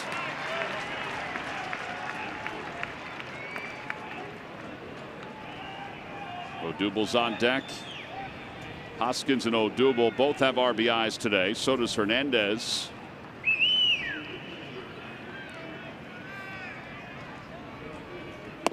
At the knees, 2-2. And then you start to wonder, well, how is this going to affect the modern day player with contracts and things along that nature? And I guess that's where the agent comes in and said, well, you know, Doolittle, well, he only had 42 saves, but he came in this situation, put fires out. At a foul tip, Hoskins strikes out.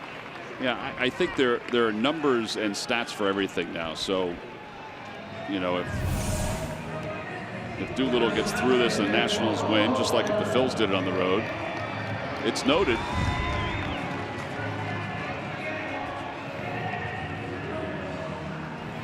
And now Herrera.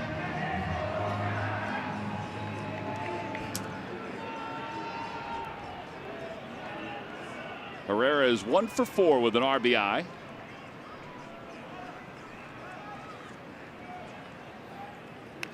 And he fouls it back. It's 0-1.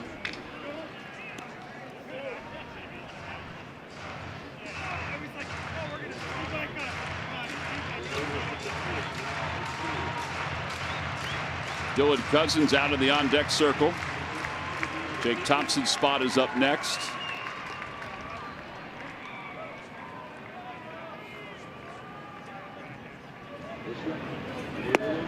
And 2. The slider from Doolittle. You won't see that a whole lot from Doolittle, but he will feature it more against lefties.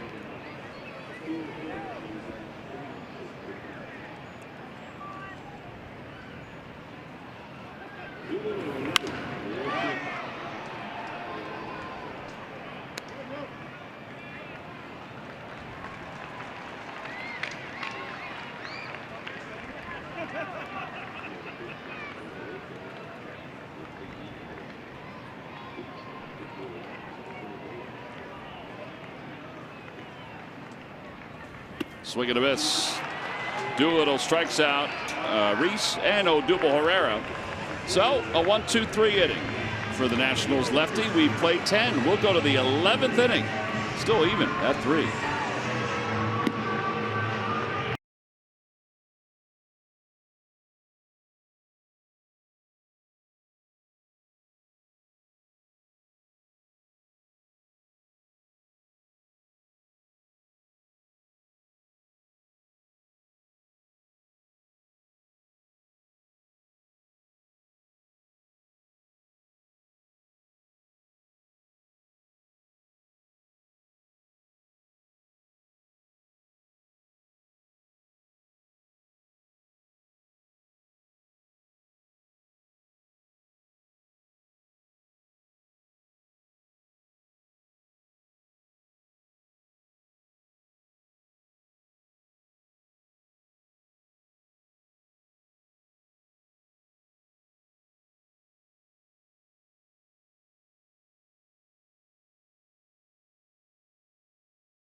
Well, there's Nick Pivetta. He was out in the outfield. He was playing catch. There's a good chance that he may start to throw in the bullpen for the Phils. Again, he pitched. He didn't go deep into his outing the other night. He went an inning in third, or inning 2/3, I should say.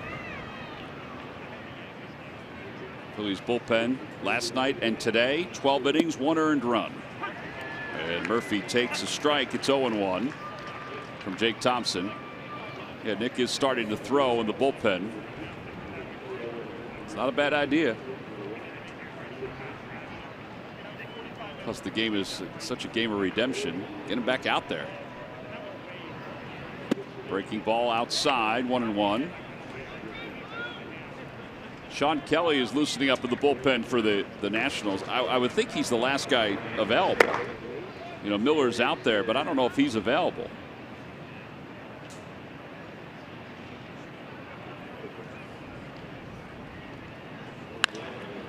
Fly ball out to shallow center field. Odubel will give way to Cesar, who's under it. And one away here in the 11th. There's Kelly. And Mark Reynolds is coming up.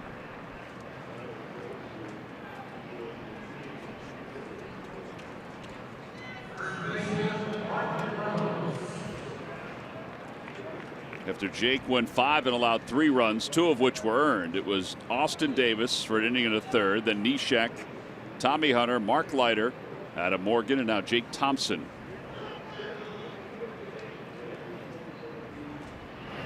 Reynolds takes outside. It's 1-0.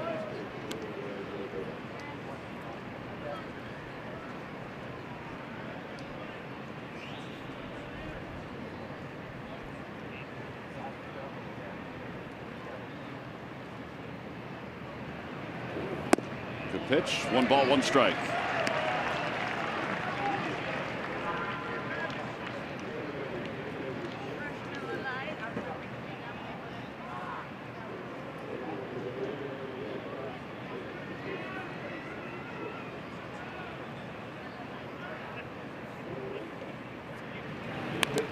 One ball and 2 strikes. Good slider there. Yeah, he does have a good slider. He was throwing that a lot down in the minor leagues, the split and the slider, as he was transitioning from being a starter to being a reliever.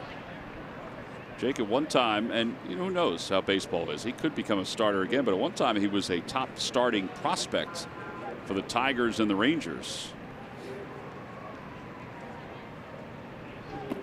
In the dirt, there's that The two-seamer, and it's 2-2.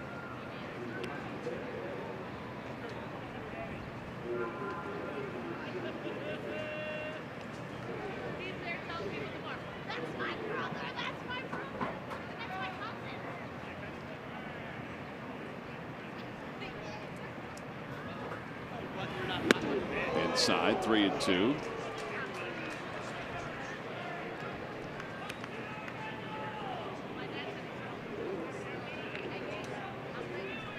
By the way, in case you're wondering about Mike's voice, I don't hear it. Mike has a family commitment that he had to tend to.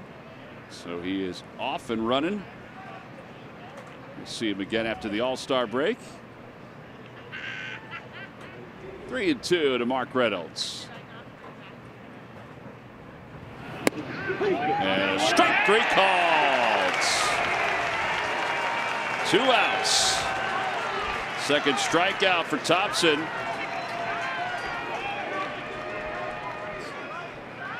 Dave Martinez not pleased about that call. Front door slider here. Take a look at PitchCast presented by PJ Wheelahans. It's on the line. Definitely on the plate. Yeah.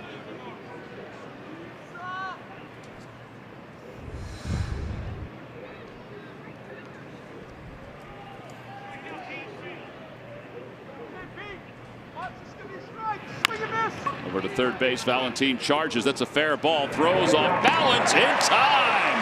That is an excellent play by Jeswell Valentin. Tip of the cap to Jake Thompson. 3 scoreless innings out of the bullpen. And a little bit of defense by Jeswell. He had to get around that third base bag and got enough on it. That would make Papa proud. We'll go to the bottom of the 11th.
Nationals, but a reminder after the off day tomorrow, the Baltimore Orioles are in town. A little interleague play beginning Tuesday at 7:05. Wednesday's a 4:05 first pitch. Tickets are available for both games, and it's a salute to veterans pregame ceremony presented by Toyota on July 4th. Get your tickets at Phillies.com. Stop by the ticket office. The folks are always happy to see you. Nice job by Jake Thompson. He'll be pinch hit for here. 3 scoreless innings out of the pen. Cousins is in the on-deck circle. And Sean Kelly will be the new pitcher for the Nationals. There's Cousins, and there's Kelly. A 3.72 earned run average.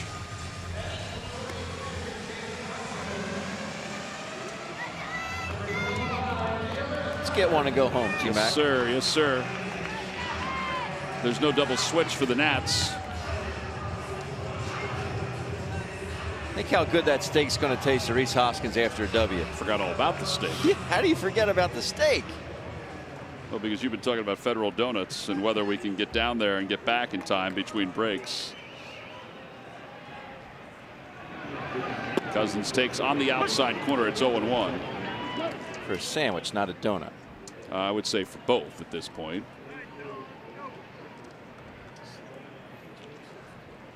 For sandwiches and donuts. The 1 pitch pulled foul. It's 0-2. Little guy still sticking it out.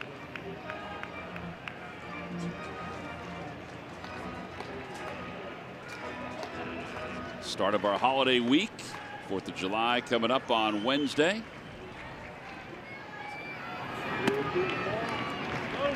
One ball and 2 strikes. That's right.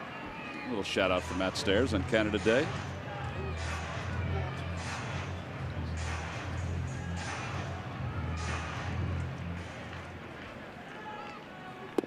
And Cousins strikes out. 1 away here in the 11th.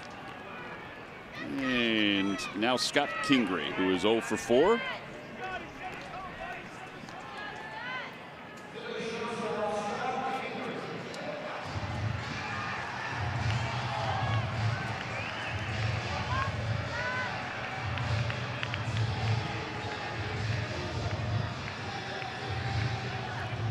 Kingery is flat out twice. He has struck out and grounded out. That's the hat Ben will be wearing on Wednesday. That ball's pulled foul.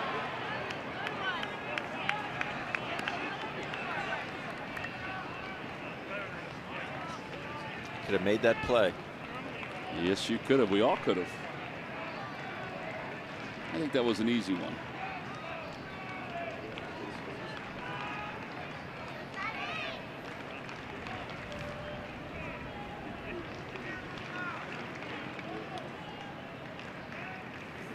Popped up.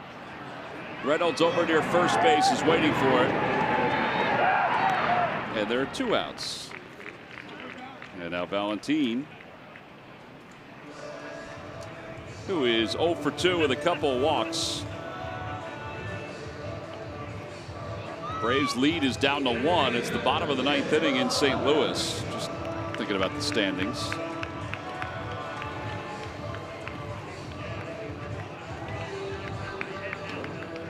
And at least looks like that. The Mets won today over the Marlins. So that's why they have the lead over Miami right now. Phillies 3 games back.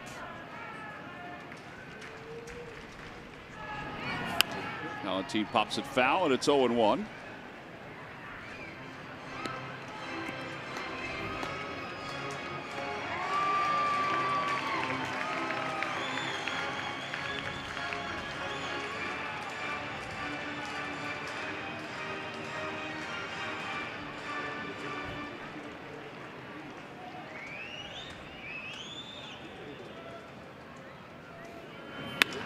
Out toward left field. Soto will get under it. And the inning is over. No runs, no hits, and nobody left. Hats off to the Phils bullpen. Hats off to the Nats bullpen. We go to the 12th inning. Still tied up at 3.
And the Nationals tied up at 3.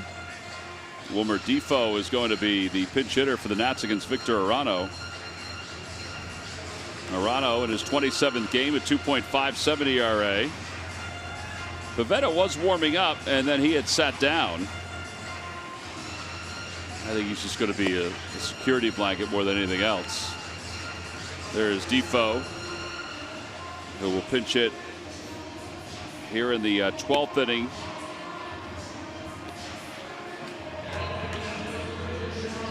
Sure, they're both teams' managers' scorecards are as sloppy as our. I feel pretty good about mine. I use do? a lot of whiteout, yeah.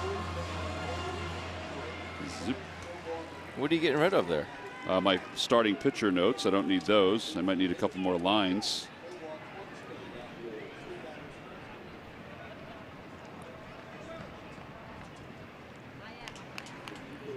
Yeah, they are colorful.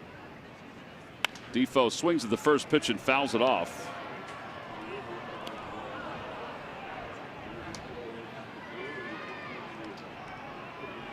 Jake Thompson went 3 innings of relief for the Phillies. He allowed 1 hit, no runs. He walked 2 and struck out 2.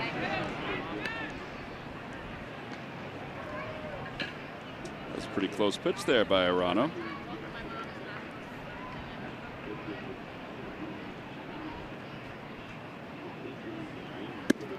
Outside. Both teams left with just a catcher. Position player wise. Yeah, Keyboom is left for the Nationals. And it is Knapp that's left for the Phils. Yeah, the dirt, and it's 3-1. For the Nats, they could use Scherzer as a pinch hitter. Well, they could use any of their starters, but I would think Scherzer would be the first one. I mean, Jeremy Hellickson handles the bat well.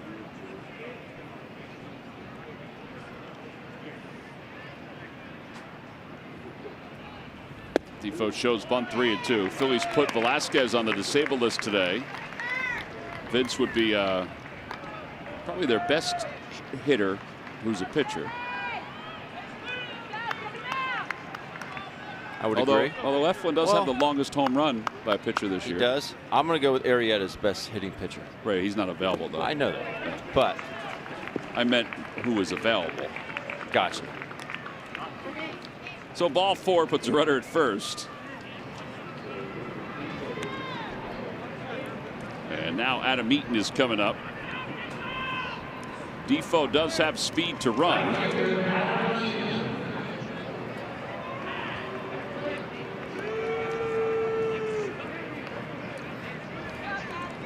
Let's see if Arano can get a ground ball here. I'm Eaton. I'm going to lay one down for a knock right here. Toward first. How about he pulls one into a double play? Bobbled for a moment by Cesar, and still in time, a 4-6-3 double play. The Nats were pointing to second base. I thought Kingery stayed on the bag. I know the timing was off a little bit, but they're not going to look at it. Tim Bogar, the first base coach, was pointing toward second base. You want to know if Scotty Kingery has the arm to play shortstop?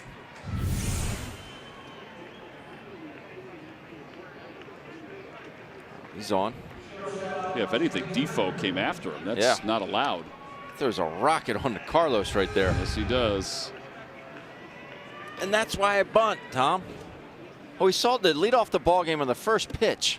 He drops down a beauty. So say you don't get a knock, you still advance him to second base, but you know, maybe you get the bonus, the added bonus. Maybe you do get another knock. Right. But you take that out of the equation, that double play. Well, and you do have guys coming up that could drive runs in. 0-2 to Turner.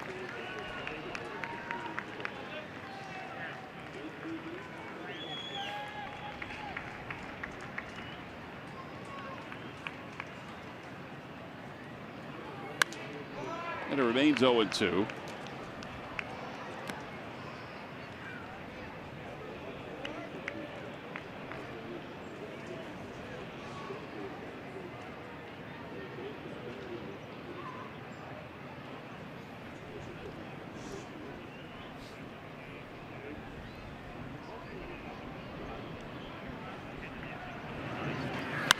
Another one fouled away.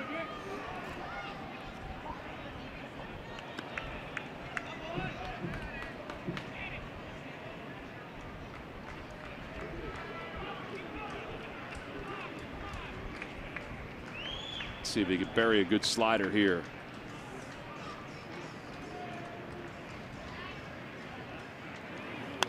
Oh, it was a slider, and he fouled it off. That's 3 straight foul balls by Turner.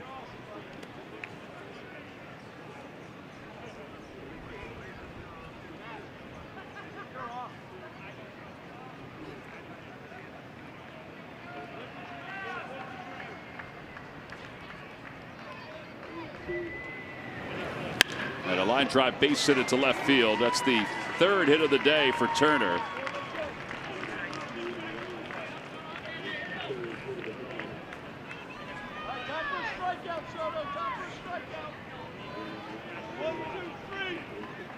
Gotta be ready here if you're Jorge Alfaro. Yeah, Turner has stolen 22 bases. He and Taylor are the reason why they're tops in the National League in steals.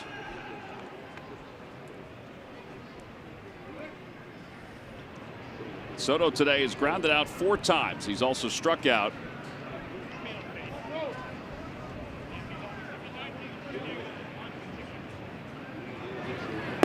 Had a first pitch in there, and it's 0-1.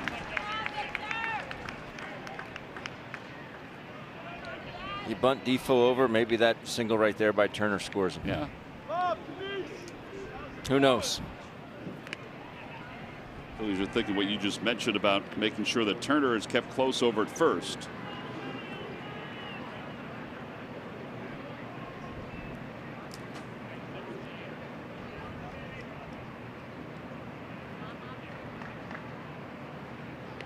Runner goes, pitch is high, throw to second base is in time again. 2-6 on the putout. Alfaro's arm continues to be a weapon. The Nats will take a look at it. Now they just wave everybody back. They said forget about it. So 7 innings pitched in 3 consecutive games for the Phillies bullpen. It's the first time since 1928.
Fifth inning of today's ball game. Part of the reason why is there's been some pretty good plays like this one from Alfaro to end the top of the 12th inning. Oh, he gets a really, really good pitch to throw on.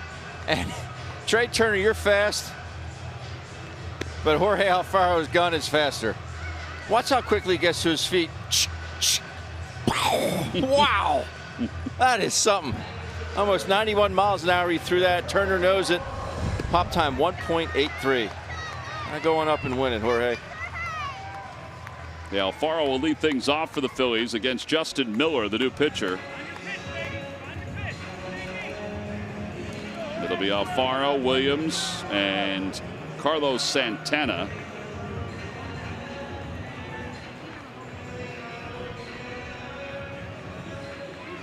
Doing some of the pitching lines here. You know, we've been talking about how good the Phillies bullpen has been, but the Nats bullpen has been equally as good. Pavetta's back up throwing for the Phils in their pen. And Alfaro to lead it off here in the home 12th inning. Off the hands, popped up. Reynolds will not make the play. That's a good attempt. Wasn't hit that high.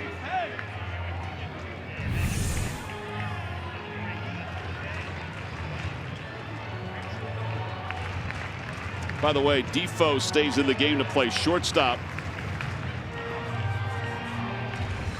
Forgot to mention that. So Turner is out.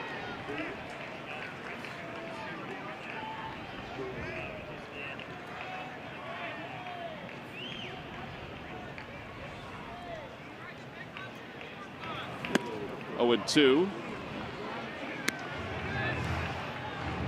You look out at the Nationals bullpen. There's 2 bullpen catchers and Henry Blanco. Yep. The bullpen coach. I don't think Hank White will be able to pitch in this game. I don't believe so. There they are.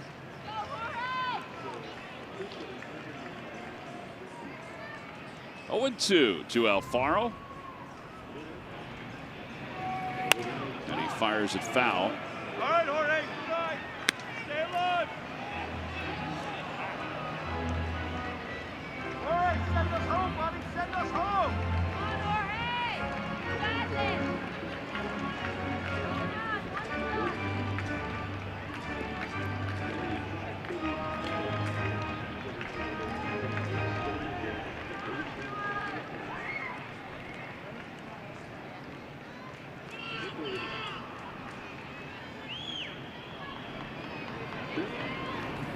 Way outside, it's 1 and 2.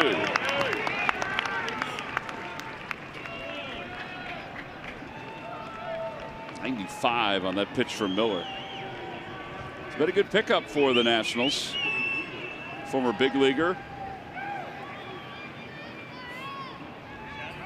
Got to find guys like this every once in a while.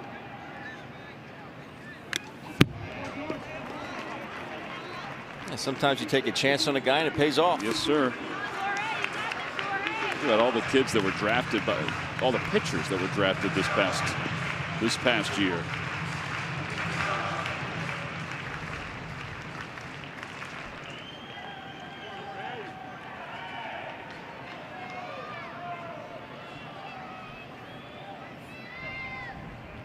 And Jorge choking up here.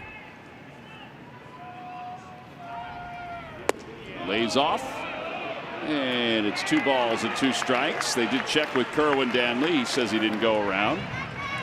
Go, Jackson, sit down. No, good call.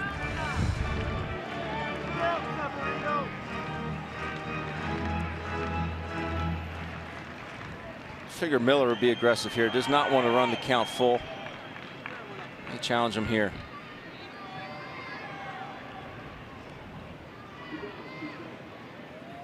Outside again, 3 and 2. He did not challenge him. So he does round the count full, 3 and 2. They're the kind of pitches as a catcher you should drive me nuts because it's just not a competitive pitch. You know, it's a ball right out of his hand. He spits on it right away. You give him nothing that he could have offered at.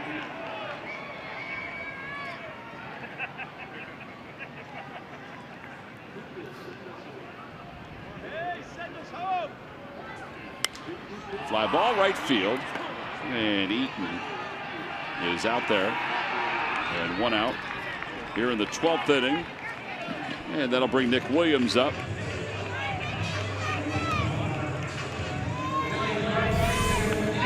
Jorge not pleased. And he realized he got a pitch to hit the hanger. Understand his frustration.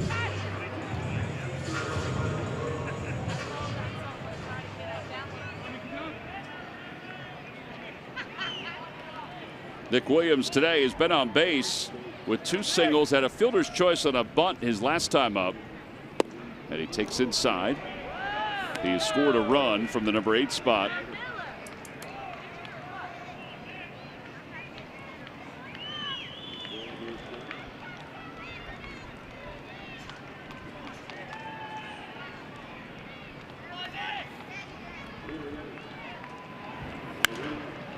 Play, and it's 1-1. He fouled that one off to the left side and toward the Hall of Fame club. Good swing.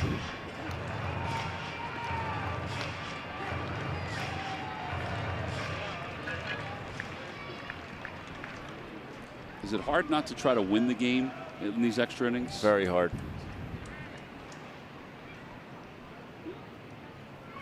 In reality, you know, if you can manufacture a run and win it, it's going to feel the same. Right. But you get in these spots, and like we were talking about earlier with Michael, that you know, you try harder, you swing harder, but your bat speed slows down. Yeah. But down deep, you say, I'm going to go up there and be a hero. Leave him standing. And now the 1-2 pitch coming to Nick Williams. And he goes after a high fastball, 2 outs. And Carlos Santana is due up. Comes a man that didn't start, and this is his 4th at bat.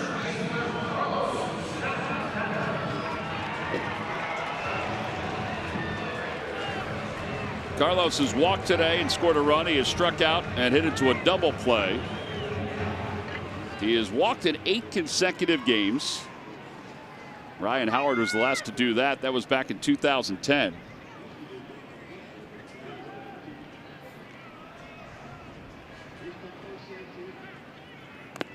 He fouls it at the plate, and it's 0-1.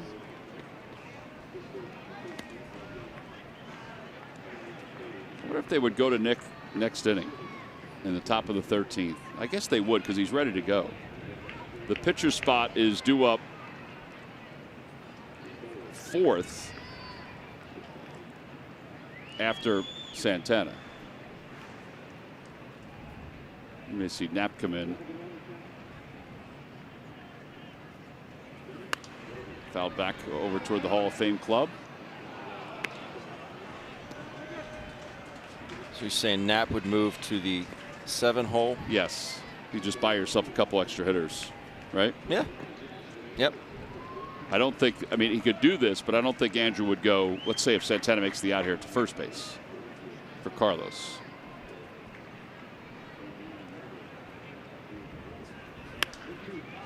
Fouled away over the dugout, and it remains 0-2. Because if, God forbid, something were to happen to Andrew, then it's not even that. Not that? No, well, and I then guess you could have Carlos go back there as your emergency? Yeah, it's not even that. I guess I'm thinking about that bat. Okay. And his, but got to get there again.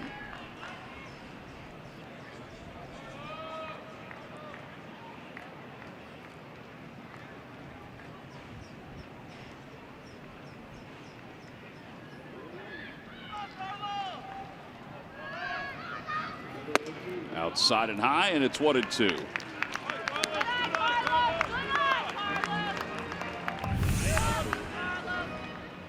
Fans have not given up. There we go. 2 foul balls ago. Nice grab. Ow. Help him up. What do you say now about the kid that he fell on, or him?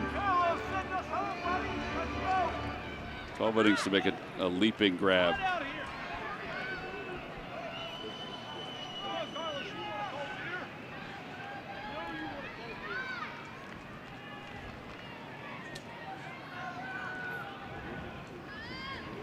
And that one's pulled into right field, a base hit. Going to the scoreboard. Carlos on his way to second, and then he puts the brakes on. Turned out to be a good decision. He would have been out. Yeah. He hit it too hard. Of course, he didn't hit it that hard, then Murphy would have gotten there. With that shift they had on. 2 out single, and now Cesar.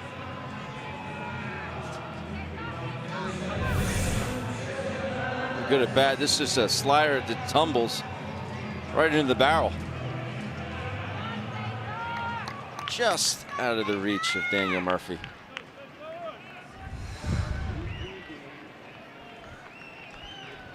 Cesar has an RBI and a bases loaded walk today.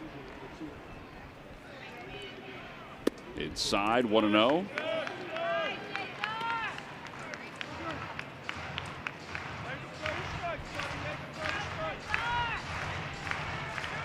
You get one into the gap in right center field, it could be a game winner the way Harper is playing and the way Eaton is playing.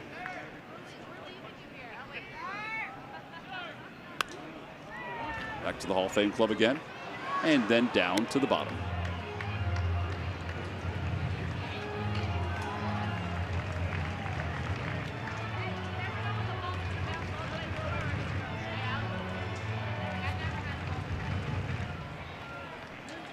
One ball and one strike.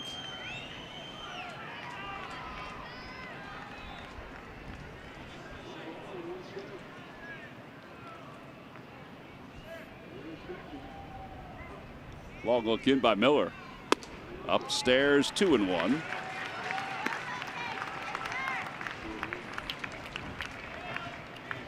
Carlos not going anywhere over at first base.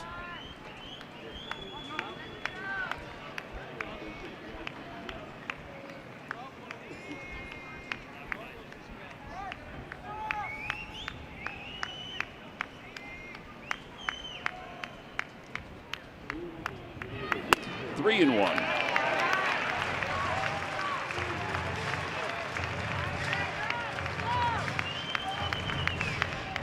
Miller threw an inning and a third in yesterday's ball game.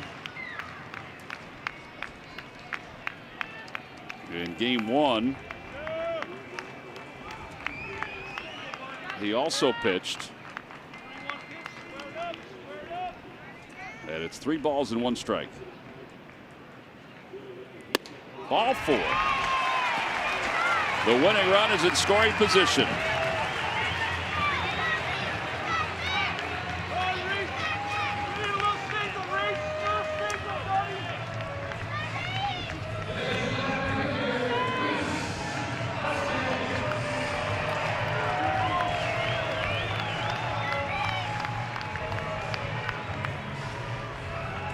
So Derek Lilquist out to the mound.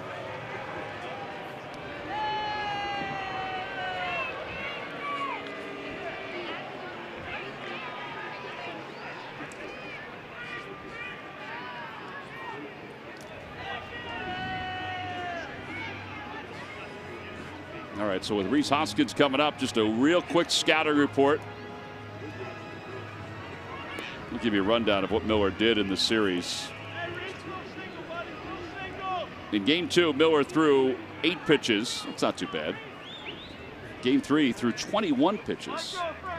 And here he's at 22. So 3 consecutive games. And runners on first and second for Hoskins. Hoskins has struck out his last 2 times. He has an RBI and a sac fly. He walked back in the 4th. You got good outfield arms all the way around. You have to remember that too. There are 2 outs, so you're moving on contact.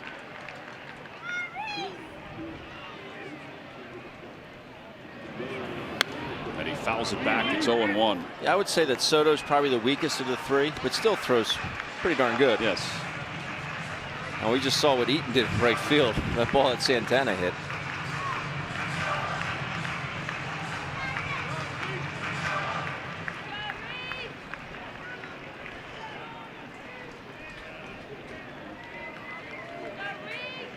Hoskins 6 hits on this homestand.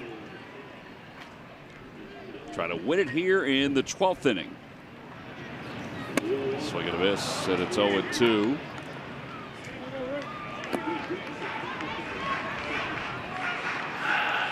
Shorten it up here. Find a way to put it in play. Santana, who singled, is at second base, and Cesar, who doesn't really matter, is at first after drawing a walk.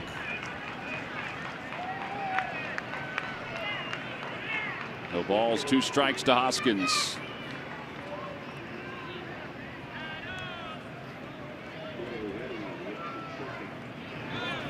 Santana got a good lead, but Hoskins strikes out, and the inning is over. No runs, one hit, and two men left. We go to the 13th, tied up at 3.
In this one at Citizens Bank Park, the Phils will have an off day tomorrow, well deserved, and then after that a 2-game series with the Orioles. And coming in, the Orioles' Alex Cobb will take the ball against Zach Eflin. That game on Tuesday at 7 o'clock. Then on July the 4th, the 4 o'clock game for the Phils. Aaron Nola on the hill, still waiting to find out who the Orioles will be pitching on the 4th of July.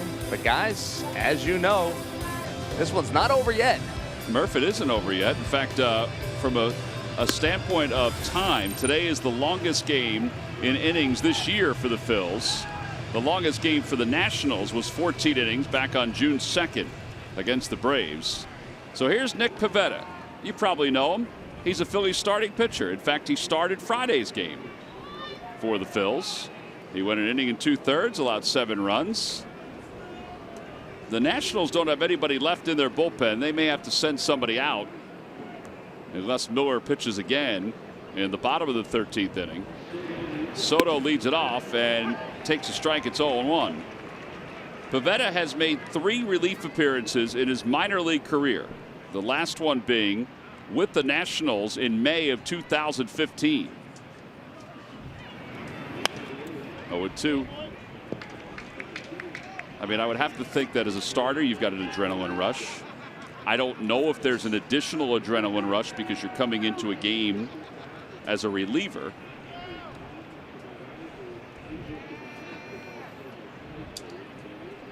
I would say it's pretty much the same thing. And maybe you don't want to make it any different.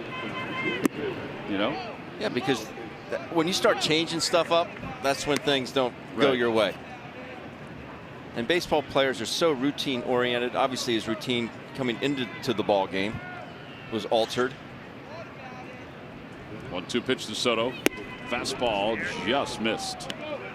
98 on that.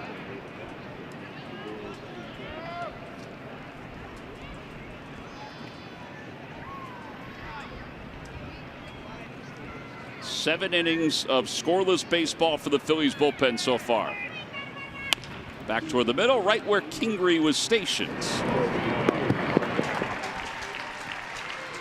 And 1 out. Soto is grounded out for the 5th time today. You never want to get beat to your pull side in a tie ball game or late in a ball game, but that is the spot I think you can go to on Soto. Pitch is in underneath his hands, and he has not shown the ability to barrel that pitch up. He's jumped out of the way of quite a few of them this series, Tom.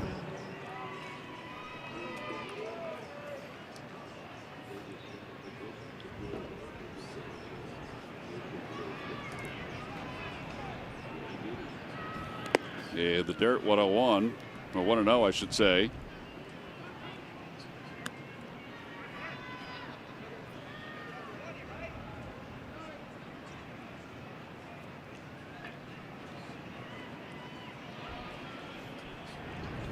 Outside 2-0. Rendon has an RBI and a sac fly. He's doubled. He walked his last time up.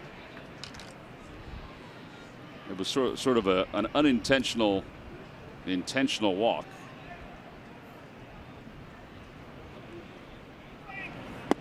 At the knees, 2-1. Jorge just got thumbed. Rendon giving him some time. So is the home plate umpire. I'm Getting still some baseballs. I'm still surprised Jorge doesn't wear one of those plastic sleeves that you can get made by a trainer and form it right to your thumb. I always stress to young catchers, see him yanking on that left thumb. Elbow down, thumb up when you receive all pitches. You start where your thumb starts rolling down and your elbow gets up. That's when you get that thumb jammed. 2-1 pitch. Outside, 3-1.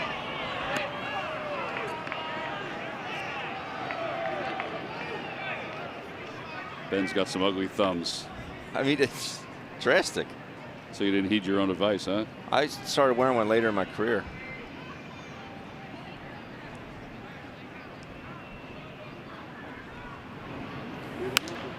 Got him to pop it up foul, and it'll be out of play. It's 3-2.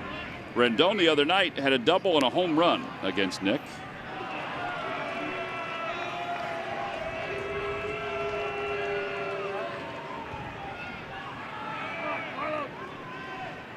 You gotta go home, Carlos. Roll out. Got a little race going. Not too hot for the youngsters. Tapper up the first base line.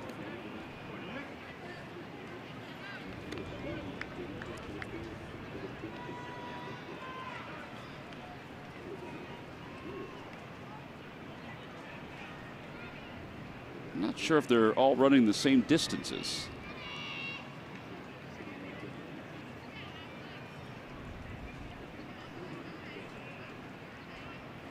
Three-two pitch. Outside, ball 4. Rendon walks for the second time, and that'll bring Harper up.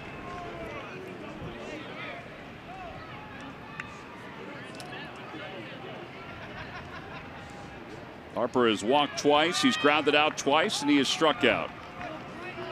3 for 8 against Pivetta. Harper struck out and walked the other night against Nick.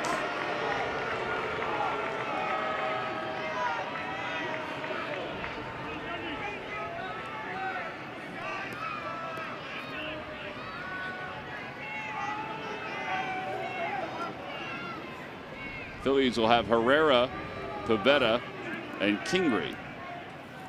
Yeah, they're half of the 13th inning.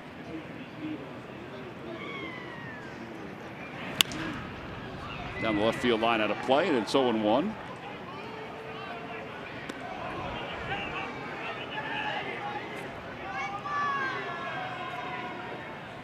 Some of these guys are having 2 games worth of at-bats here today.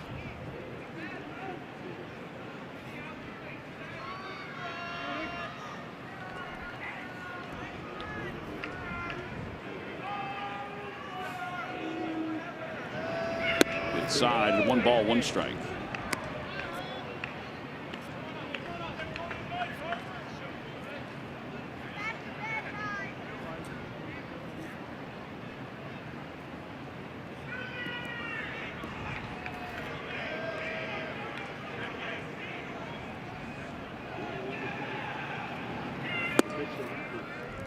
A little high at 97 miles an hour. So 2 balls and 1 strike. See what I'm saying though, Tom, about his, even that take right there, like he was going at it so hard. You know, like his foot starts flying. It's just such an aggressive, he's a very aggressive hitter, but it just seems like he's going at it harder with his body as opposed to going at it hard with his hands. At the knees, 2-2. He thought that was a ball.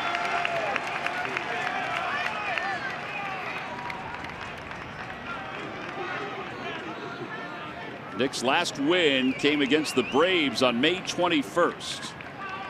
Be nice to get into the win column here out of the bullpen. And the count, 2 balls and 2 strikes to Harper. And he fouls it off over the dugout.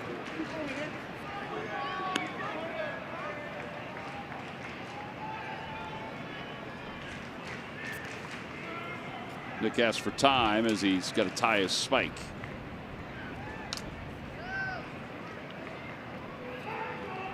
Murphy's on deck. The thing about it too is that neither team has reached double digits in hits today. 8 hits for the Nats, 6 hits for the Phils.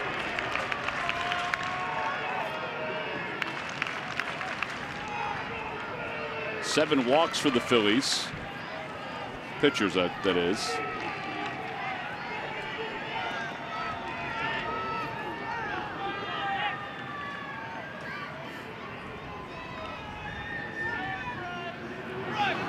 Swing and a miss. 97. He got him.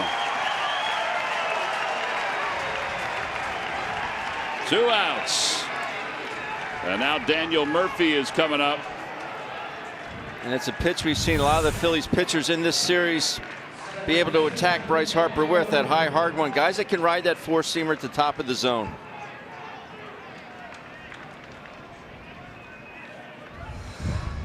All right, so now Murphy.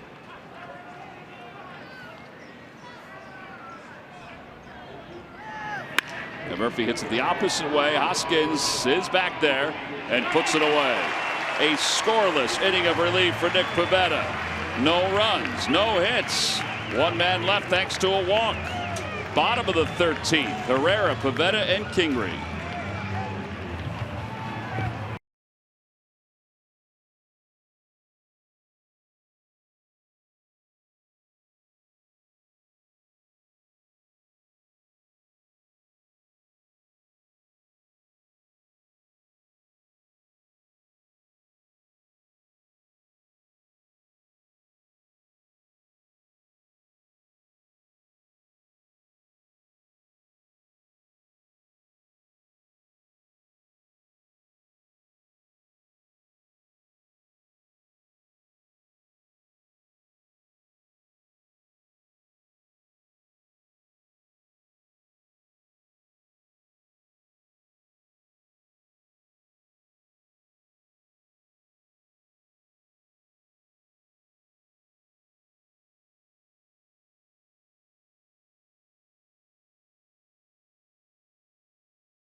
Three. Jake Arrieta won 5 innings today for the Phils. 3 runs, 2 of which were earned. The Phillies bullpen has 8 scoreless innings. 4 hits allowed by the Phillies bullpen. Gio Gonzalez won 5, allowed 3 earned runs, 4 walks, and 4 strikeouts. The Nats bullpen 7 scoreless innings. And Justin Miller will continue as we go to the bottom of the 13th inning.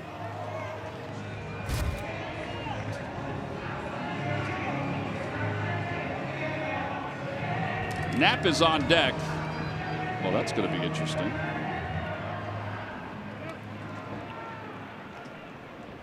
Still no other relief out there in the pen. Well, I mean, for the Nats. I guess understandably, if Knapp's on deck, Sir Anthony's available in the bullpen.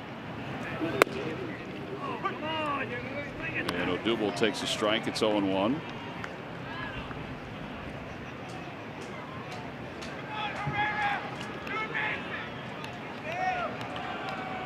There's Knapp. There's Nick. An inning scoreless, 1 strikeout, 1 walk.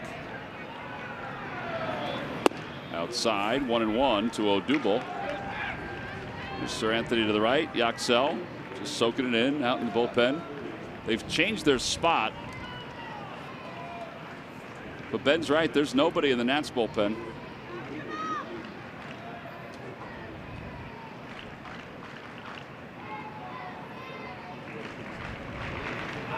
Outside again, 2-1. Well, there are people out in the bullpen, I should say.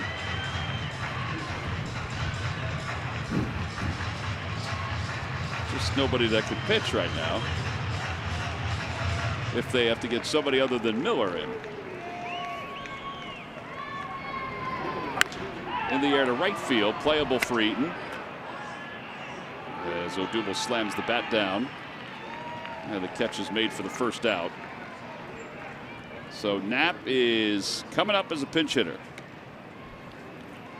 What do you think Gabe Kapler has in store for the 14th if we get there? Just well?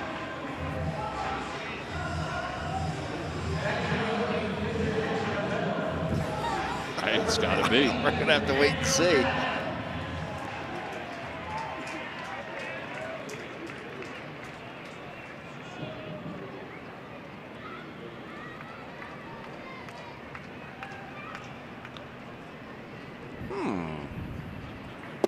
Knapp takes low, 1-0. Let's see if Andrew can win it. His dad's here watching. Saw him before the ball game today.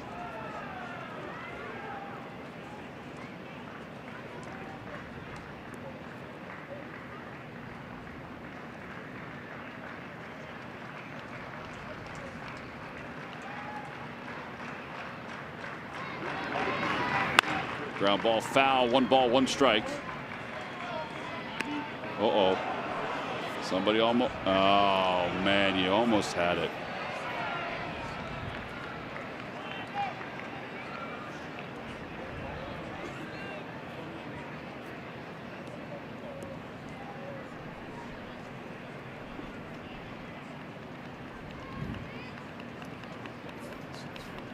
One ball and 1 strike to Knapp. And that one's pulled down the right field line, foul. Couple good swings.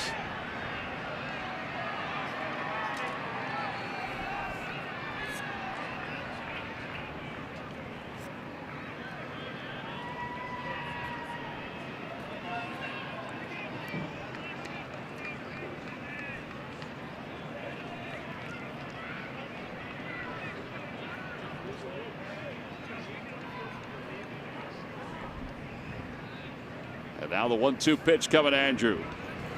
Inside, 2-2.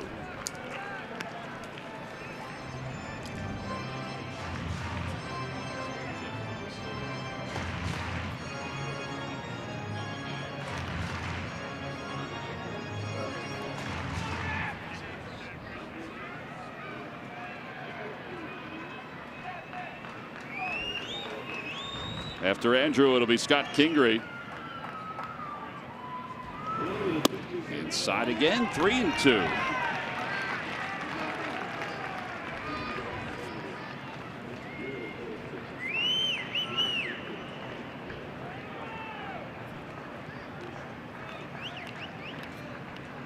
There's got to be a position player that's going to pitch if we go to the 14th, right? I mean, nobody can get up with 2 outs.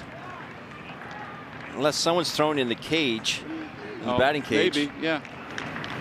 In the air to right field. Way back there. Fair or foul. It is gone! Into the second deck. Andrew Knapp walks it off in the bottom of the 13th inning. And the Phillies win it 4-3. Well, you said it, partner. He had some really, really good swings. Andrew Knapp waiting around to the bottom of the 13th inning. Comes up and puts it all to rest. And we don't have to worry about who's going to pitch No, we don't. 14th inning, T-Mac. Well, that has got to be a feeling like no other on the baseball diamond. Andrew Knapp popping off the bench after sitting for almost 13 full innings. Getting a chance to get an at-bat here and winning it for the Phils on a Sunday afternoon by a final score of 4-3. That is awesome. I mean, there's home runs. I mean, that's something was a that shot. he will never forget. And yeah, there's wall scrapers, and then there's that. Way up top. Well, say what you want. Gabe Kapler made some unbelievable moves Yeah, he really today. did. He really did. I mean, really did. Look at that. I mean, he got the bat head out. We said his dad was here today. That's got to be a great feeling, too. His dad, a former professional player, and get a chance to see his son do that on this afternoon. I hope he got a chance to stick around and watch the whole thing. And there it is. Just incredible. I mean, that is just something he will never forget. And I wonder who's down on the field with Greg Murphy right now. Yeah, this one was easy. Oh! You know what? That felt good. I don't know about you, but I'd take that one, no problem. Oh, yeah. You sit and you watch for 4.5 hours. You get one opportunity and you take full advantage. Just can you put into words the feeling right now? Oh, I mean, that was such a huge team win. I mean, the bullpen stepped up enormously. I don't know. I stayed in the game the entire time. You know, I kind of knew whether or not we got to that spot in the inning before it was going to be me, so I was ready to hit. I faced that guy last series in Washington, so I see it well. It was probably going to have to be a position player coming in after, you know, you were the last guy that you know, taking a chance right there. You're able to deliver. Are you going up there thinking, I got to hit one out of the ballpark? What do you think? No. I'm just trying to get on base. You know, that it can get into your head a little bit trying to hit a home run and you get out of your swing. But honestly, 3-2, I was just making sure I got a good pitch and I was willing to take my walk.